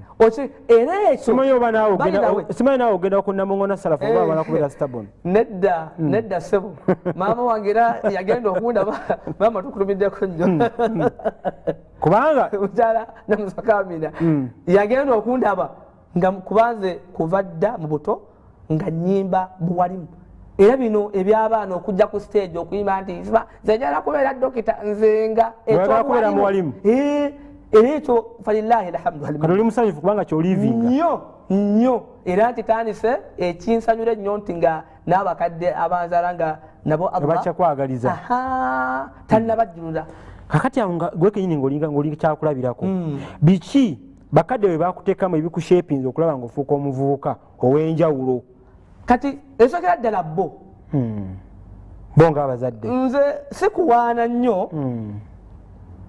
nga ntandikidde kuba nze nakulira wajjajjange ffe ewajjajja gye twakulira maama naamu ne taata naamu tewali swala abeewa kawuko kigaba bukomansimbu district ffe era wannange ng'obutasaala swala kibooko tewali mmere ange emmere tojja ggirya ojja kusiiba njala ng'olya yaani gundi ng'olya emmere y'omukadde nga tosadde otya ng'otandika otya bino sabuuni yaweddewo tewali munnyo ffe jjajjaffe ng'atuga nti mugende wali Ibrahim muyingirwe omuzikiti kubanga ffe walingawo era nakakati gukyaliwo omusalla n'atugamba sabuuni aweddewo mugende musabe Allah mumugambe nti sabuuni akoze atya naye mumanya nti buli kimu kyetwagala tulina kusaba Allah era nga tugenda wali ngawo ya Allah ya Rabbi jajja agambye tetulina sukali tulina sabuuni zaali zolanga essaawa sabuuni nayingirawo saawa 4-5 ngwe mugenyi ayingidde ayita sabuuni kati okuza okimanyi kyonna kyenjagala nakusaba Allah ogenda okulaba bwova ku ssomero seeka tusaaze seeka asobola okutuba kalinga nti n'okulembera abasajja jjajjange ne ati istawu ati sebo bambaze namusebo nti kakati moli ntegeera kati olwo n'okulaga tekwadda amanda atagenda so omwana gyakulidde kati bw'ova awaka community ekwongera ki amaanyi okulaba nga ofuuka omuvubuka ow'omugaso ayimirira mu maaso emimbali kati ebiseera bisinga eka eno we watereera omuntu ono aba amanyi ekyokukola era environment kizibu kyakumuwugula seekaawo wenyini woyimiridde wanyimirirawo okimanyi nti eri abaana bannya abasiraamu kijja kuboogera amannya naye nga essaawa zino ng'ayimirira ne ku social media page n'ayogera n'ayuwa vaasi naye ngaoweddera nga gye yakulya bamama baateekateeka ne batata baateekateeka naye community yamutabula kati awo nkubuuliza gwe community yakuyambye etya okumutabula yewa kyentegeeza mu abantu yes bw'ova waka odda mu community oba mu bantu ekisokera ddala ikhtiyari suhba asaliha okulonda emikwano emituufu yes emikwano era kyoyogedde kituufu omubaka alaihi ssalam yagamba nti almaru ala diini khalilihi omuntu abeera nnyo ku ddiini n'enkola ya mukwano gwe mbuulira gw'oyita naye nkubuulire ebimukwatako emikwano gye tufuna nga tuvudde ewaka toyinza kufuna mikwano ginywa enjaga batamiivu gwe n'osimattuka kizibu newebaseeka ate gundi sheekhe kyeki emitima gino gikyuka seeka naye ngaasikamu ne bagamba nti oyo yayina oyo munnamadiini oyo gwolaba ate baŋŋamba nti irimu bw'okwata ekkuba eddala irimu egenda anti inna lilma nuura allah wa inna nuura allahi la yuta laasi irimu eno kitangala kya allah ate nga ekitangala kino allah tayinza kukikuwa ng'oli mwononefu kati ekitangaala n'ekizikiza tebiyinza kugatta ekimu kikuviira so otandika okunywa enjagayo ekitangaala kiweta nagaseeka toyinza kwangalira mu bakyala bano gundi abeetunda ku makubo nga gyemikwano gyo n'osuubira nti gweoyinza okuwona kizibu era naawe mpola anti gundi baga nti hey gwe nno inshallah ojja kutereera mu layini bagamba olaba kagabeera amaka omukyala nga abadde atya allah bulungi bw'afuna emikwano emishiriku kizibu kyakwona shiriki era babeera eyo gye batambulira buli omu ng'anyumya namulunze tayinza nze kuzezaako bwe nva awaka ne mba n'eddiini eyenkanawa emikwano gyesinkana kikulu emikwano nsonga nkulu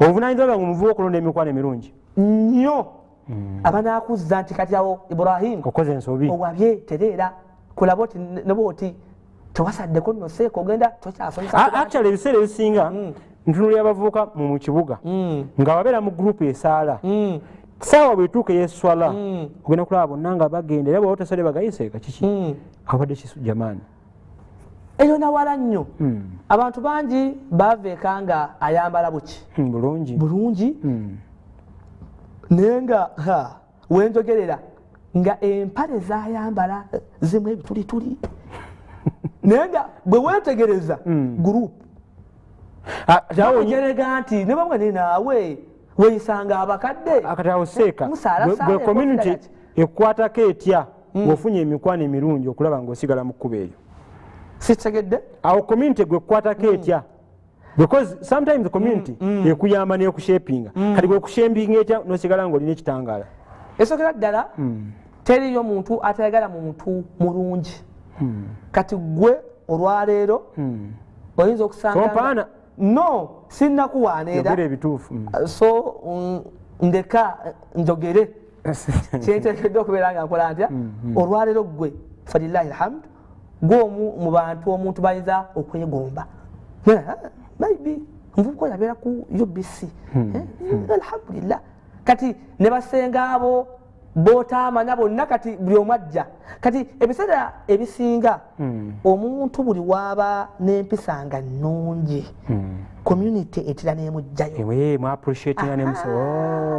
yemuvubuka oli okulaba nga neseeko ono omuto talina mpisa yeri yenyali Seeka Muto kuba mpulira bakwita Seeka Muto bya media ebyo Seeka Muto ajjako wano nga bakuyita egundi jawo tusaazeeko Seeka bategese darusunga eyo jangu omugagga akuyisa ow'amaanyi nti sheekh munange mbadde nsaba nkyaliraako naye nga just kumulabako buki nakuwa ebbaasa ng'eri mitwalo nga 24 akati Seeka wenyini kumulabako bulabi kati Seeka tuvudde ku kyokulabira kati njagala tunule obuvunaanyizibwa omuvubuka ono atayonoonese Allah musaasire n'asigala nga ki nga muntu mulamu obuvunaanyizibwa bwe ki eri obusiraamu esookera ddala aweereze eddiini okuweereza eddiini aweereze eddiini ya Allah subhanahu wa ta'ala bannange Seeka mbadde nsaba osooka omumenyeremenyere obuvunaanyizibwa obwo nga tunaba kubunnyonnyola osooka ddala aweereze eddiini nam lwaki tetugenze mpolampola onoomalayo obudde nzikiriza mukama wange nkyala aweereze eddiini eno eddiini eno okugiweereza alina okubanga mu byanoonya byonna kusimisa Allah si byansi kumulaba hubbu dhuhur hubbu shuhura oyo mukuyu